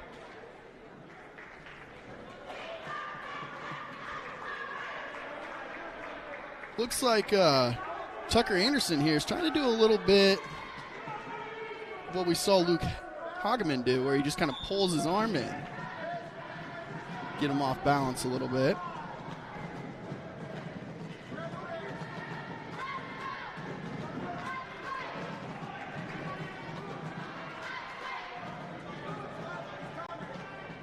This is the time of the match where the ref will go, come on guys, gotta see something. So they're not even really wrapping up here, so not much is going on.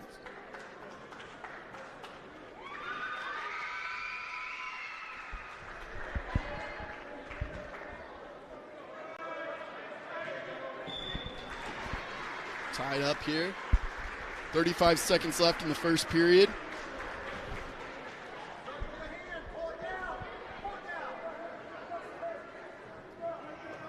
Just trying to get position on one another just to see what they can do. Looks like Kwani doesn't really want to tie up, though. He doesn't look like he wants to engage there. There he goes. He rips it off. 15 seconds left here in the first. Towel boy comes out.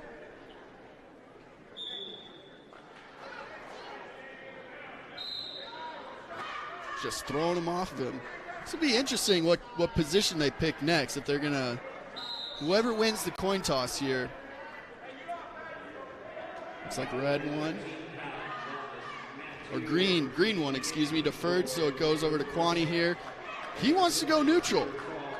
Kwani was not the aggressive one there, so this is... it's kind of an interesting call. A couple times on neutral. We've seen neutral today more than I've seen in probably a lot of tournaments. They both just slapped each other in the neck. I like it. Making sure they're awake. Hey. I'm more of an MMA fan, so. You and Dana White. I want to see that neck chop. That's Conor McGregor. That's what you got to watch for that one. Throwing bows out here.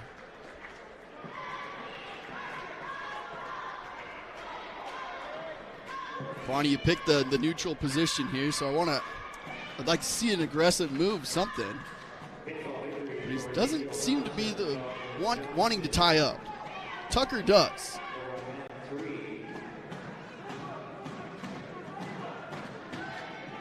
It is going to be interesting to see the Bobcats here now with a little lull if anybody loses their legs in this last match. Now Kwani, though, he's at the largest lull of the day. Wrestles in the first one and now in the fifth one.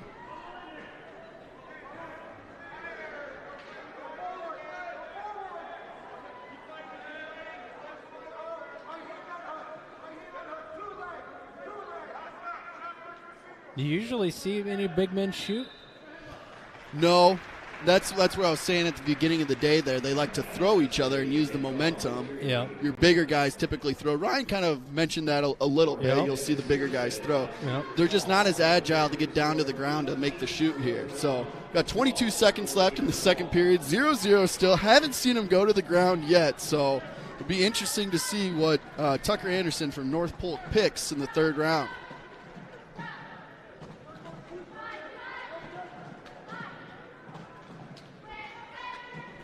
4 seconds here. Towel Boy is out there.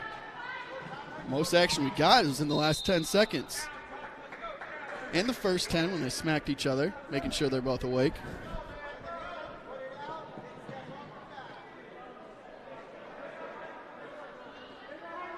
All right, so Anderson picks bottom here. Gives Kwani the top. Some people say it's an advantage to be on top. I got my first win on the bottom, so. Oh, Kwani brings it back down to the mat. Said not today. Trying to work that right leg. Break the base. You can see him just smacking his arm, just trying to get him down off of the all fours there. Kwani's had the right arm. Now he's got to make his move.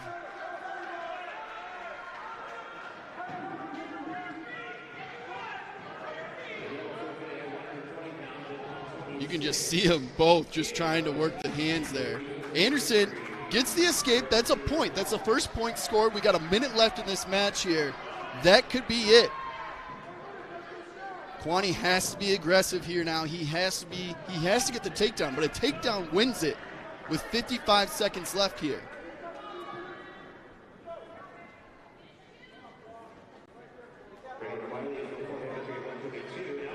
He's got 45. Kwani's got to make a move here. We haven't seen him make a move when they were in neutral yet, so.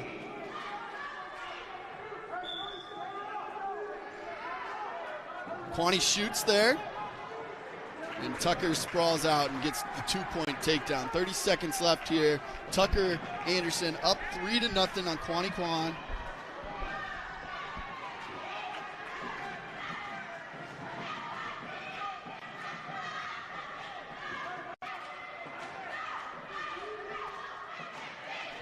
You could see the frustration on his face when Anderson did get those 2 points there in the takedown. He knew that probably wasn't his best shot. So clock kept running. Should be about 5 seconds left here.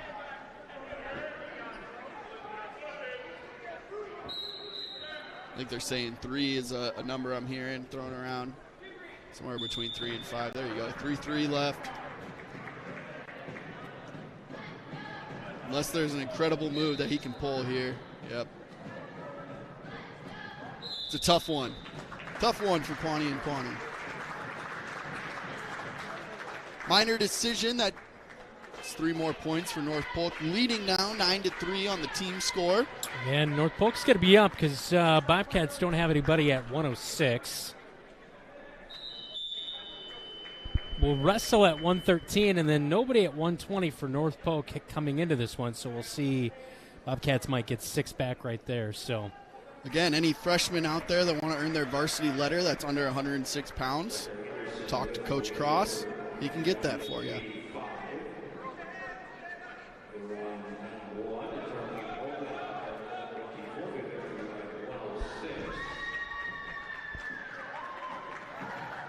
Little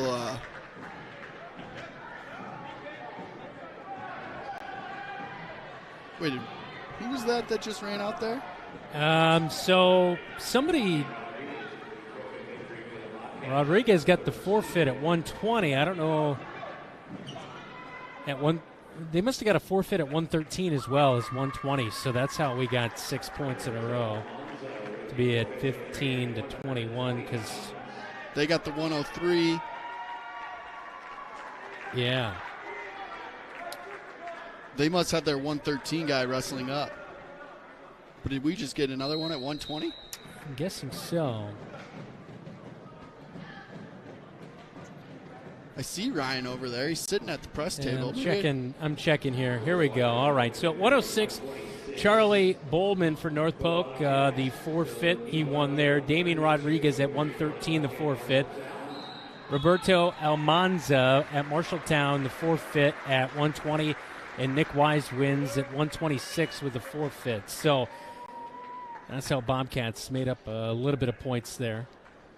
Interesting. They've got Andrew Reed here at 113 and Jacob Walkley at 126. Sorry, I got that wrong on our scoreboard. So we are up 21-15.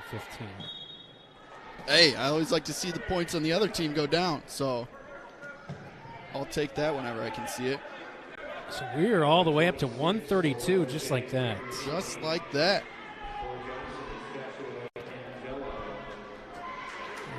And Wells is on the mat for the Bobcats. Dante Wells. And Luke Ingebrigtsen from North Polk. I'm glad you said that name first. You're welcome.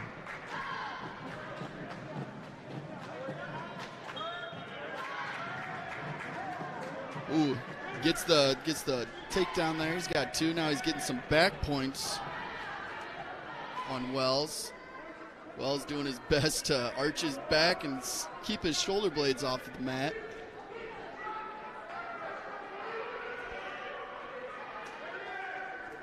Got his 3 back points already, and he just got the pin right there on Wells. 103 left in the first, 57-second pin. That's 6 more points there. That'll tie it up. North Polk 21-21 there with Marshalltown. This one might go down to the last couple wrestlers here, Brandon. It's looking that way. So we're going to hop up to 138. Excuse me, 132.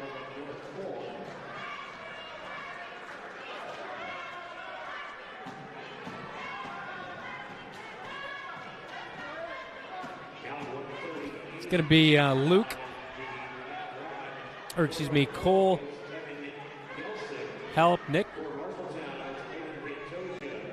Cole Halpnick versus. And actually, that might not be right either. Got a quick shot there. Got his leg. Marshalltown already getting 2 points there. 10 seconds into this one. I believe, is this Keaton Niehaus? Or we have Ivan Pantoja.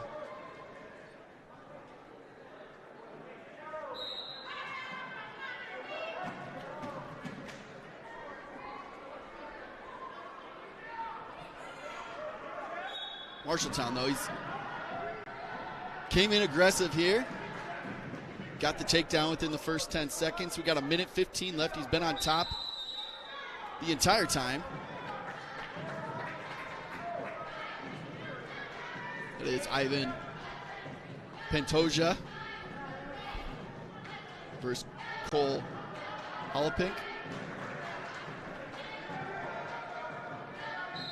It's actually Evan Kelsick. We just got an update here. That's who it is on the mat.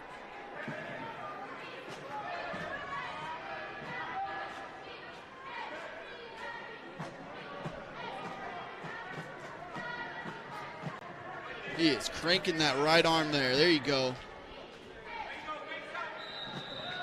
see he's got one leg between. He's trying to, again, control as many limbs as he can.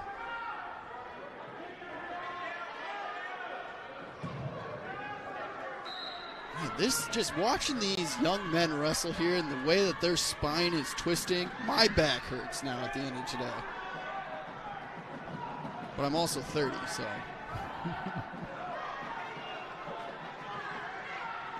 So he's got his 3 back points here, so there he got it awarded. So now he's up 5-0 here, 20 seconds left in the first period.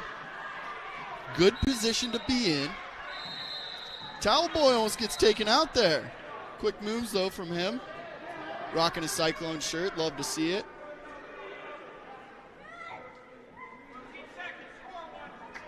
"13 seconds left here. Ivan is up 5-0 for the Bobcats.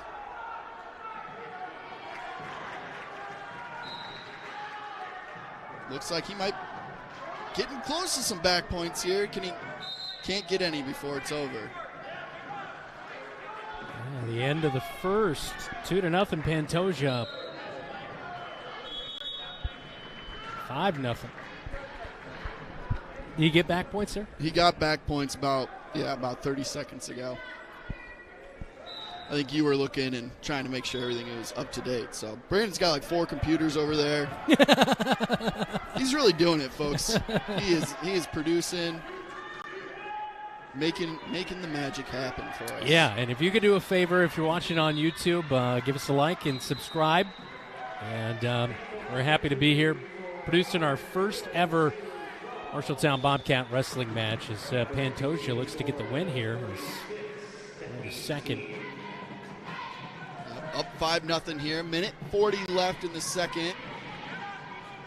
He's been in control most of this match. I think he's very okay with the escape there because he knows he's going to get a takedown.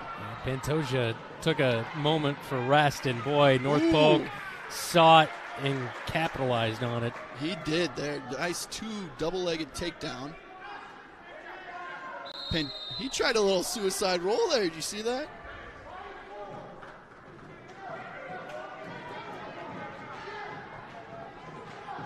I think he's just trying to catch his breath here.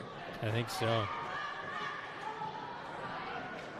Asking for a little assistance from the trainers. They're coming over. We want to shout out our trainers here. I think in the light of everything that happened this week in professional sports, we need to give a little pat on the back for the volunteers and the athletic crew here looking after these players, whether it's a Tuesday night over in Fort Dodge or it's a Saturday here in Marshalltown. The trainers are always for sure looking out for them. Hey, thanks so much to Sports Plus Sports Medicine and Physical Therapy Center for making today's broadcast possible, the place where champions rehabilitate and train.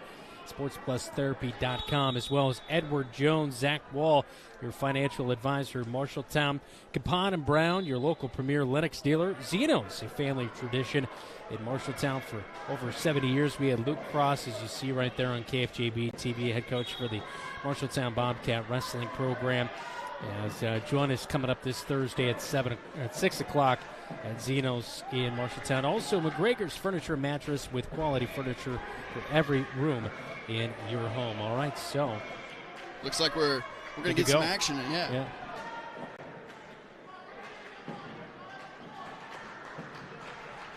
Starting in the neutral position here. It is 6-3. Good guys.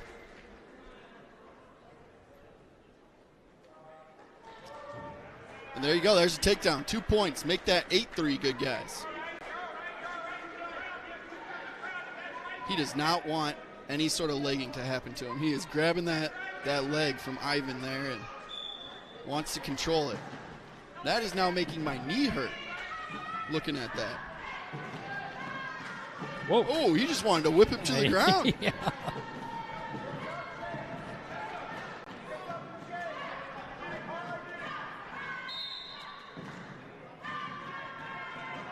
Pantoja, he's doing a good job of not letting anything happen. We're going to reset here. The North Polk coach, he came out there trying to give his player a couple tips here. 34 seconds left in the second period. Ivan is on top. starting on top, and he's winning 8-3 at the moment.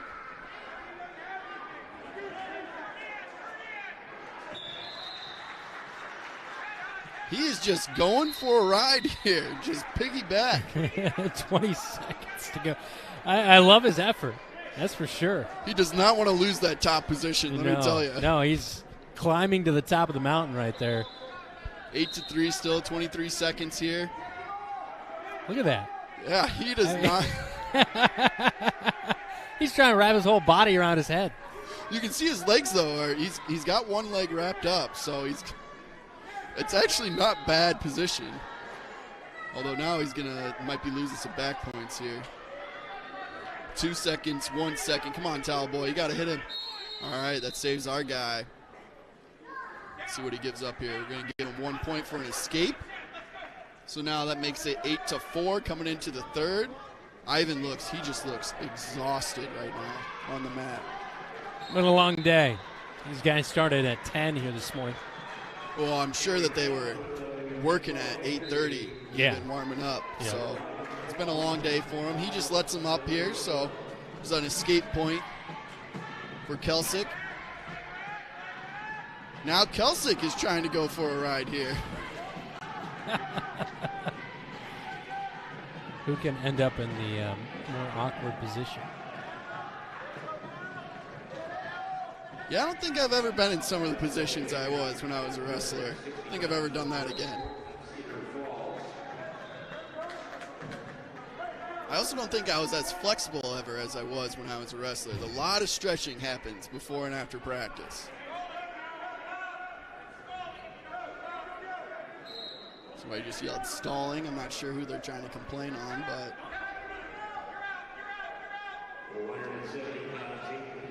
He gets an escape there, and he immediately attacks, throws him out of bounds. Pantoja was not having any of that immediately. Getting coached up there from... That's stalling. That's what North Polk is yelling, is that Pantoja... Yeah, he's just trying to throw him now. Because he sees that Kelsick is on the attack here and being aggressive, so he knows that he can use that momentum against him. Yeah.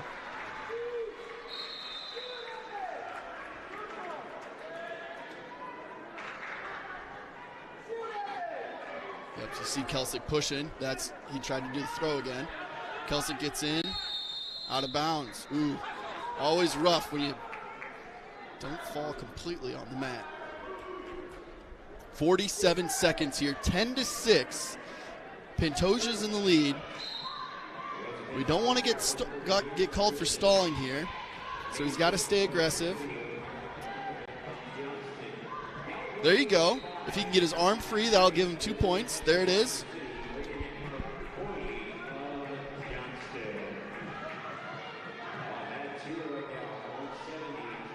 He's got his 2, 12-6 now, 25 seconds left.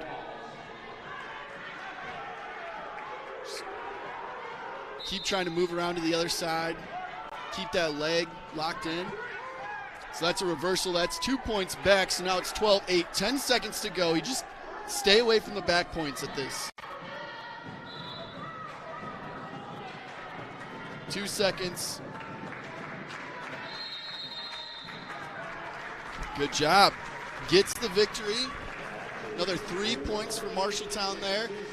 This is a close one. So this is where those major minor decisions will come down to the wire. Yeah. Exactly. That's why it's important.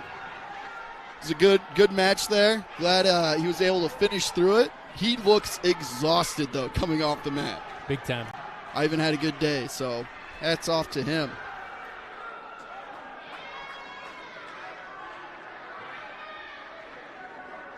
So where are we at now, 145? Yes, sir. It's been Xavier Anderson for most of the day.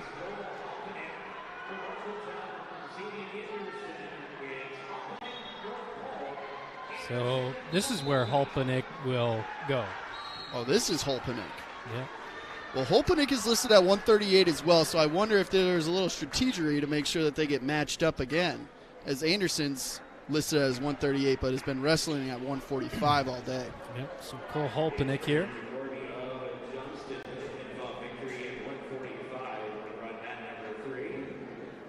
Good sprawl.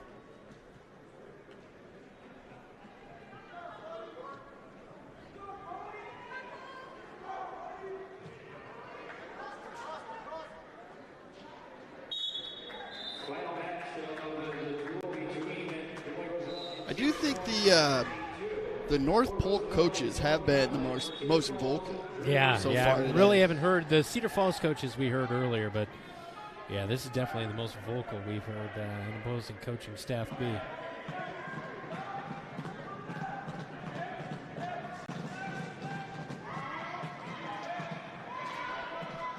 Nobody's got any points here yet. Anderson can kind of shift his. Don't let him get around. All right, that's 2 points there for Halpenick.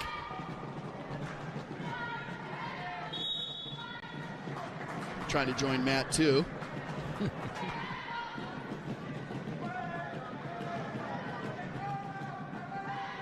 When you're practicing, you don't get a big ring like this in the practice room. No. So there will be times where you fall on to another couple wrestlers at times.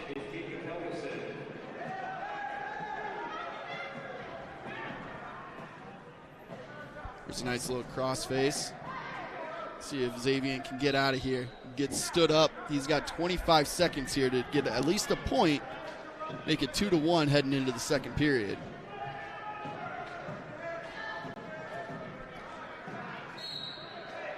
Oh, he's got the old ball and chain working here. It's when you get the arm down between the legs, then you grab it on the other side. It's not fun. Not fun.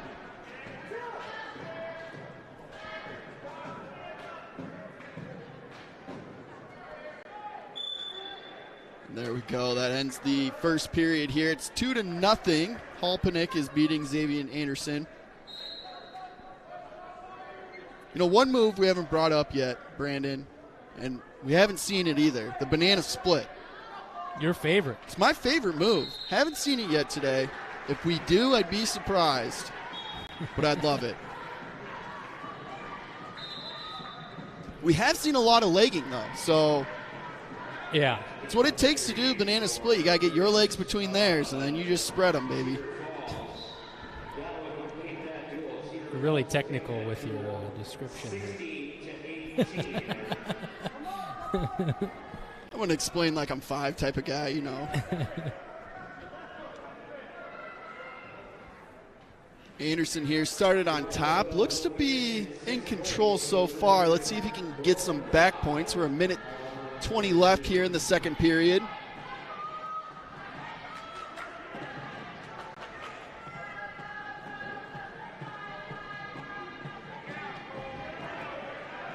He's got that left arm he's working there. Looks like he's got a nice...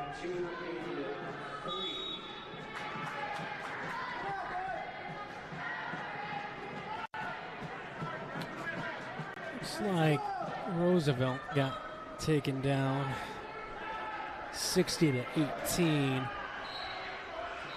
The Cedar Falls topped him 60-18 over on mat 2. Is that Johnston and Webster Johnston City and Webster City's on mat 3, and that's a big one here today. 33-22 right now. That'll be pretty much a final of who the top team is today.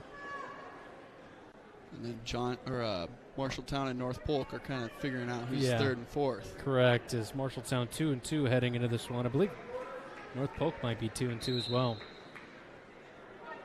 Anderson's trying to figure out anything here with 30 seconds left in the second period. He's trying to get that half Nelson there on the right side. He's got to break him down off of his base before he can really crank on it, though.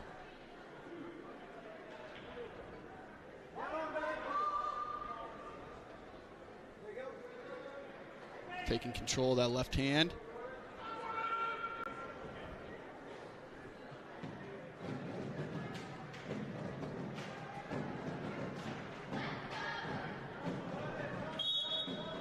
And that'll end the second period here. Anderson, if we would have gotten ride time, he rode him for 2 minutes there the entire period. Now starts on bottom here. 2-0 still. Let's see if he can get an escape or... Oh, he might get... Might get out there. Xavier's just trying to get out of bounds now. Let's get a reset. Yep. Get a reset and bring us back.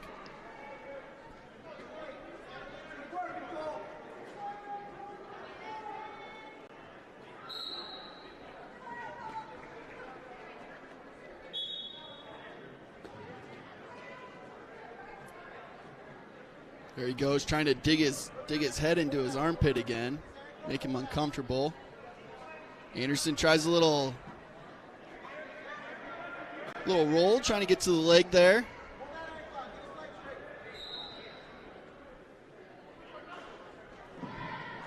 Anderson's got 1:20 left to do something here. It's 2-0 right now with Halpenik. Halpenik is on top at the moment. Just broke down Anderson. Trying to get a cradle. Now his head's going into the side. There's another pressure point that we've been talking about, Brandon. You're going to really jam your head into somebody's ribs and make it uncomfortable for him. How high is your pain tolerance, right? Yeah, mine's like a 2. I never cried on the mat, but I wanted to. We got 40 seconds here. Anderson's got to do something. He's got to make a move, escape, reversal. Oh! He kind of just gave himself up there. Anderson's got to take advantage of this. 30 seconds left here. Need the reversal. There's the reversal. 2 points. That ties it up here with 20 seconds left. If Anderson could do something, just cannot let him get an escape. He's got a nice chicken wing there. Just crank on it here. You got 15 seconds, buddy. Oh, that's got to be painful. 4. Just not quite in position to get any points. What a move, though, to get the reversal there. Yeah. Ties it up. Now we're going into the fourth period. Fourth period on the 5th match of the day. These boys got to be brutal. Toasted. Somebody's going to need an ice bath later.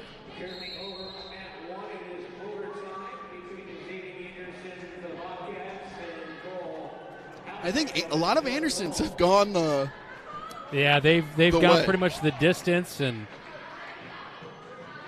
this is going to exert you. Yeah, this is not in a good spot right here. Lowe has not given the 2 points to North Polk yet, so no, he's kind of staying on his side and just. Well, he's got the leg, which is why he hasn't granted him the takedown just yet. Yeah. He's yelling for it. Yeah, Coach North is yelling Polk. for it. Yeah, North Polk. That should be 2 right there. There's the 2. I guess not.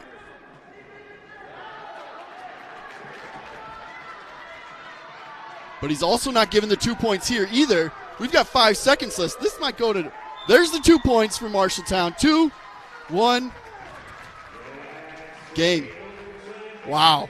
North Polk does not look happy about that one. No. Although it would have been a takedown and then a reversal, we should have been tied potentially is probably what they're thinking. Yeah. I can't disagree with that. Am I supposed to be objective up here on the air? No, I'm just saying I couldn't, They disagree with North Polk. They might have an a argument little bit, to be made. for sure. Yeah, for sure. But I've got my Bobcat M on, so we'll take what we can do. 152. Hageman not wrestling at 152 this time. He's been really good today, but a lot of his matches have also gone quite the distance. So Colton Rickon and Aiden Bracelin for North Polk. Yeah, Hageman had a good day, though. He really did. He really showed who was in charge when he was on the mat. So, well-deserved rest.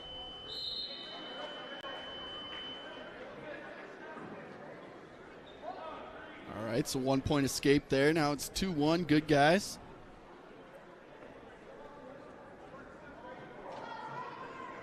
Rickon I believe he got pinned earlier and was not too happy about it. So this would be a good time to get a little revenge here.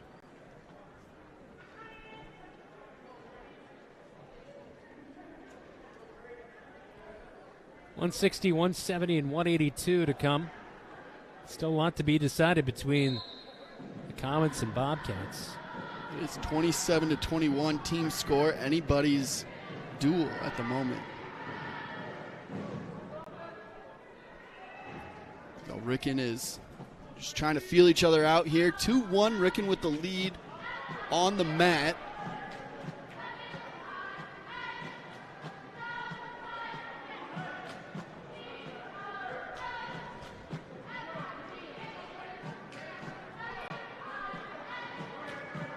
He's got the leg there. That should come around. That should be 2.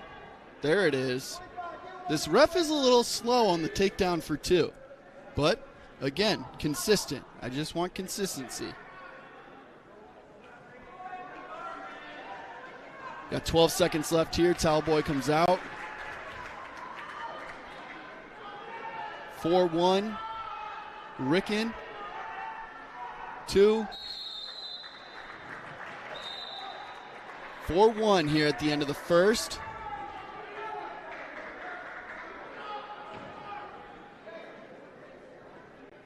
Ricken picks neutral. Maybe that's the new wave in wrestling, is people want to be in neutral. I don't remember, and maybe I'm just misremembering, but I do not remember that being so popular when I was in high school.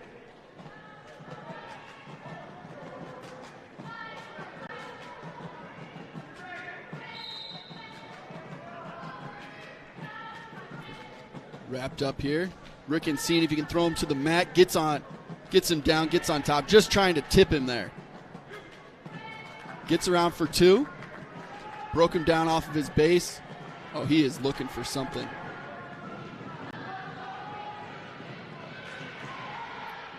Looks like he's going to try and cradle him here.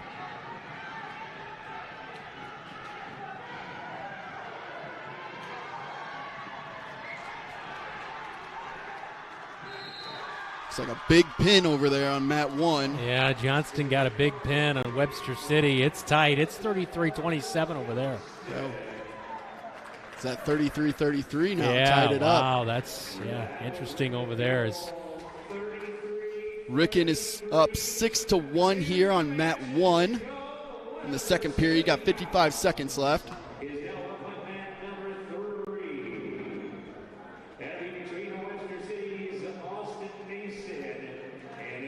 Ricken. Should be another 2 points there. That puts him up 8-1.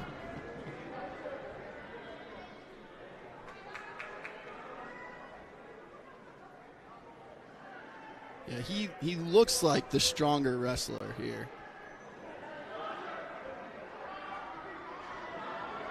Keeping him down.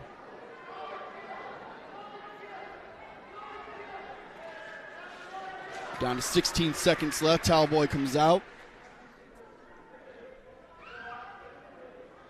Ricken takes a look at the clock there. He's just going to try and ride it out here. 5 seconds left. They're out of bounds. With 2 seconds left on the clock, Ricken should start on top here. And then it'll be Braceland who will be choosing for the third period.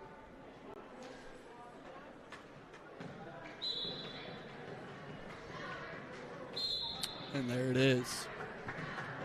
Heading into the third period here. 8-1. And Braceland decides to start neutral as well. We're starting all 3 in neutral this time.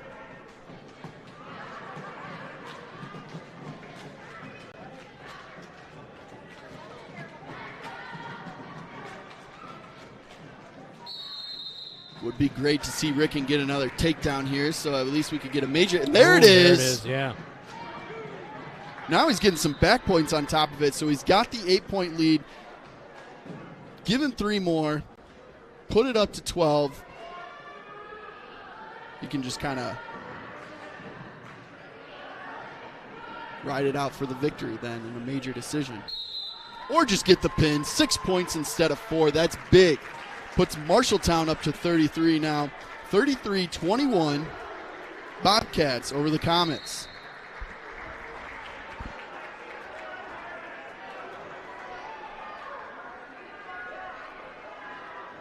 So let's see, that was 152.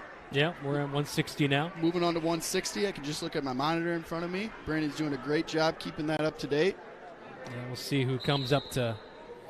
And this is where we're going to see. We didn't think we'd see Hageman again, but we are. Hageman's going to move up to 160. I believe he wrestled at 152 last time. So I bet he's still stronger than the other guy.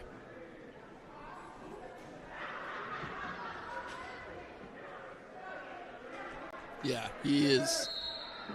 I'm going to do this, and you're not going to stop me.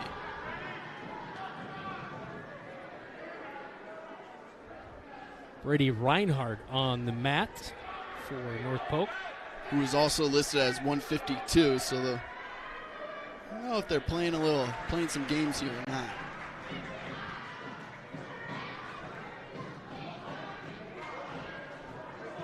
Oh!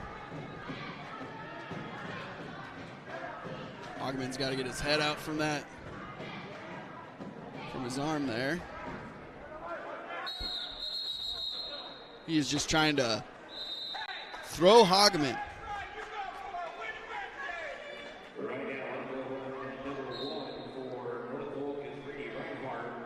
Hageman gets behind him now. He's going to try and lift him up and pull him back. Puts himself in a not great position, but is able to recover. No points scored. Finally, 2 points is given to Hageman for the takedown here as he gains control. He's got to break down the base and go to work.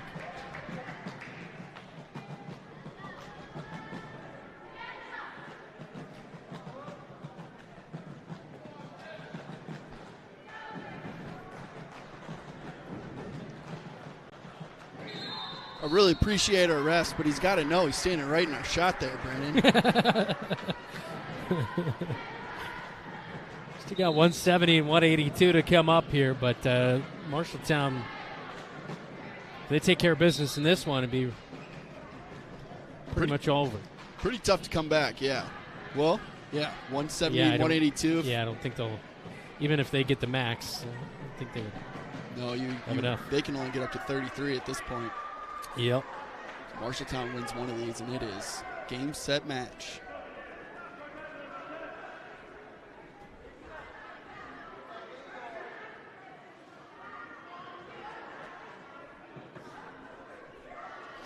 Hageman's trying to make a move here. End of the first period now. 2-0. Good guys.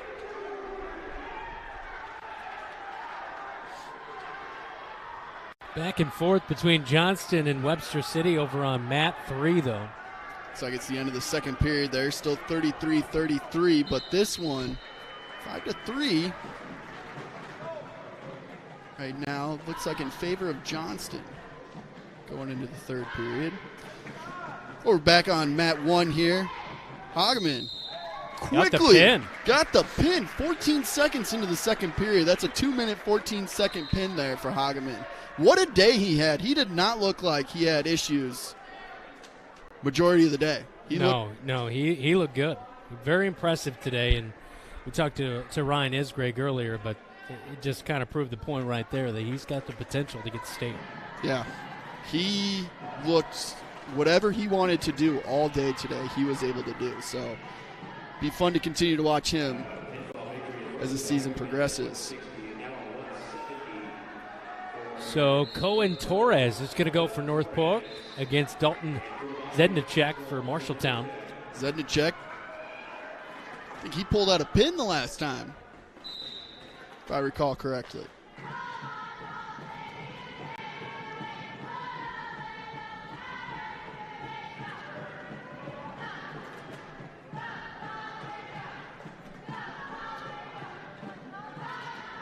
Zednicek does not have his leg. North Polk slams him down, gets 2 points there. It's probably about the biggest takedown or hardest takedown you could do without getting yelled at.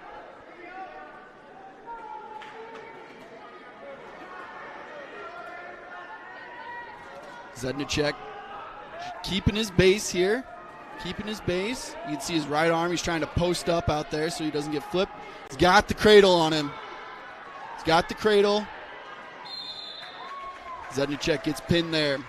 1 minute and 1 second, 59 seconds left there in the first. So there's 6 points that goes to North Polk. But, like we said, if our math is correct here, I was on the math B team in 6th grade, so I think it is.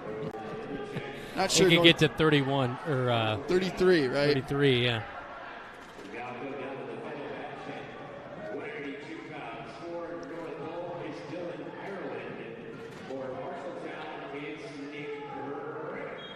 Dylan Ireland versus Nick Rebick here. I think I called him Nate earlier today. Sorry about that, buddy.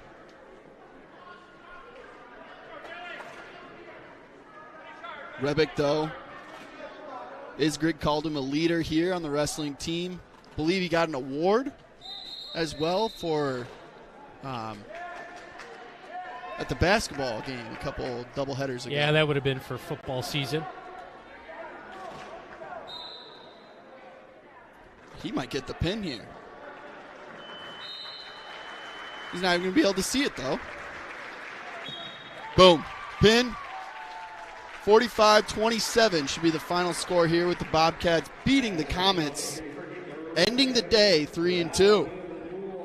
Not a bad day for the Bobcats. No, that's for sure. And Nick Rebick really sealed the deal right there. A good job for the Cats here today to pick up that win right here on KFJB TV. We'll take a quick timeout. We'll be back to wrap things up from inside the Roundhouse. Marshalltown knows competition. We started forging trowels in 1890 and evolved into manufacturing tools for masonry, drywall, concrete, flooring, tile, paint, and more. Today, we're still going strong. Marshalltown strong. As a worldwide leader in manufacturing, we crush the competition. We believe in our community and are proud to support Bobcat Athletics. Golf doesn't end when the weather gets cold at Wandering Creek Golf Club in Marshalltown. With their 2 full swing simulators, anything you can do at an outdoor golf course, you can do at our indoor golf simulator. With 80-plus golf courses to choose from, visit wanderingcreekgolf.com for more information. And we're back here in the Roundhouse, just finishing up our 5th and final duel of the day. Marshalltown beats North Polk 45-27. That gives Marshalltown a 3-2 on the day. And Johnston ends up winning the tournament. They go 5-0 today. Yep, Johnston flexed their muscles. 42-33, they beat Webster City. Webster City second, Marshalltown third.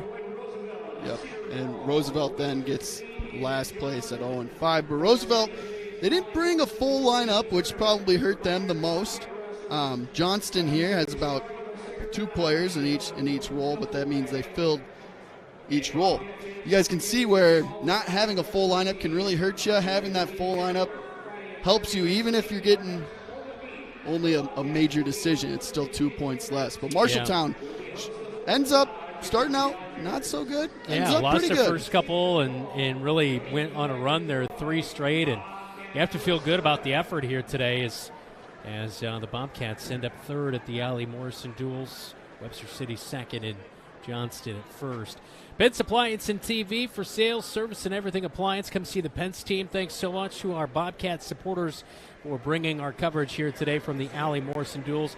Wells Fargo Advisors, located 14 East Southridge Road in Marshalltown, as well as Marshalltown Community College. A step in the right direction. The Embers, independent living for active seniors. And Marshalltown, a worldwide leader in tool manufacturing. A fun day as teardown begins, and again, I mean, just impressive with how Marshalltown battled back after starting down 0-2 today to end up third.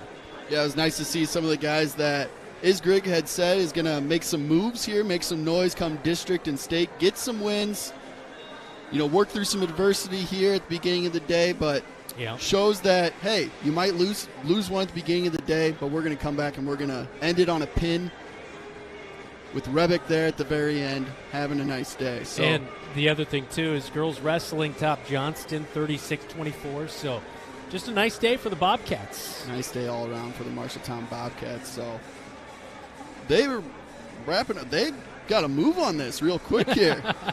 Yeah, that is for sure. For Zach Tomish, I'm Brandon Lewis. Thanks so much for watching our coverage today of the Allie Morrison duels right here on your home for the Cats. It's KFJB TV.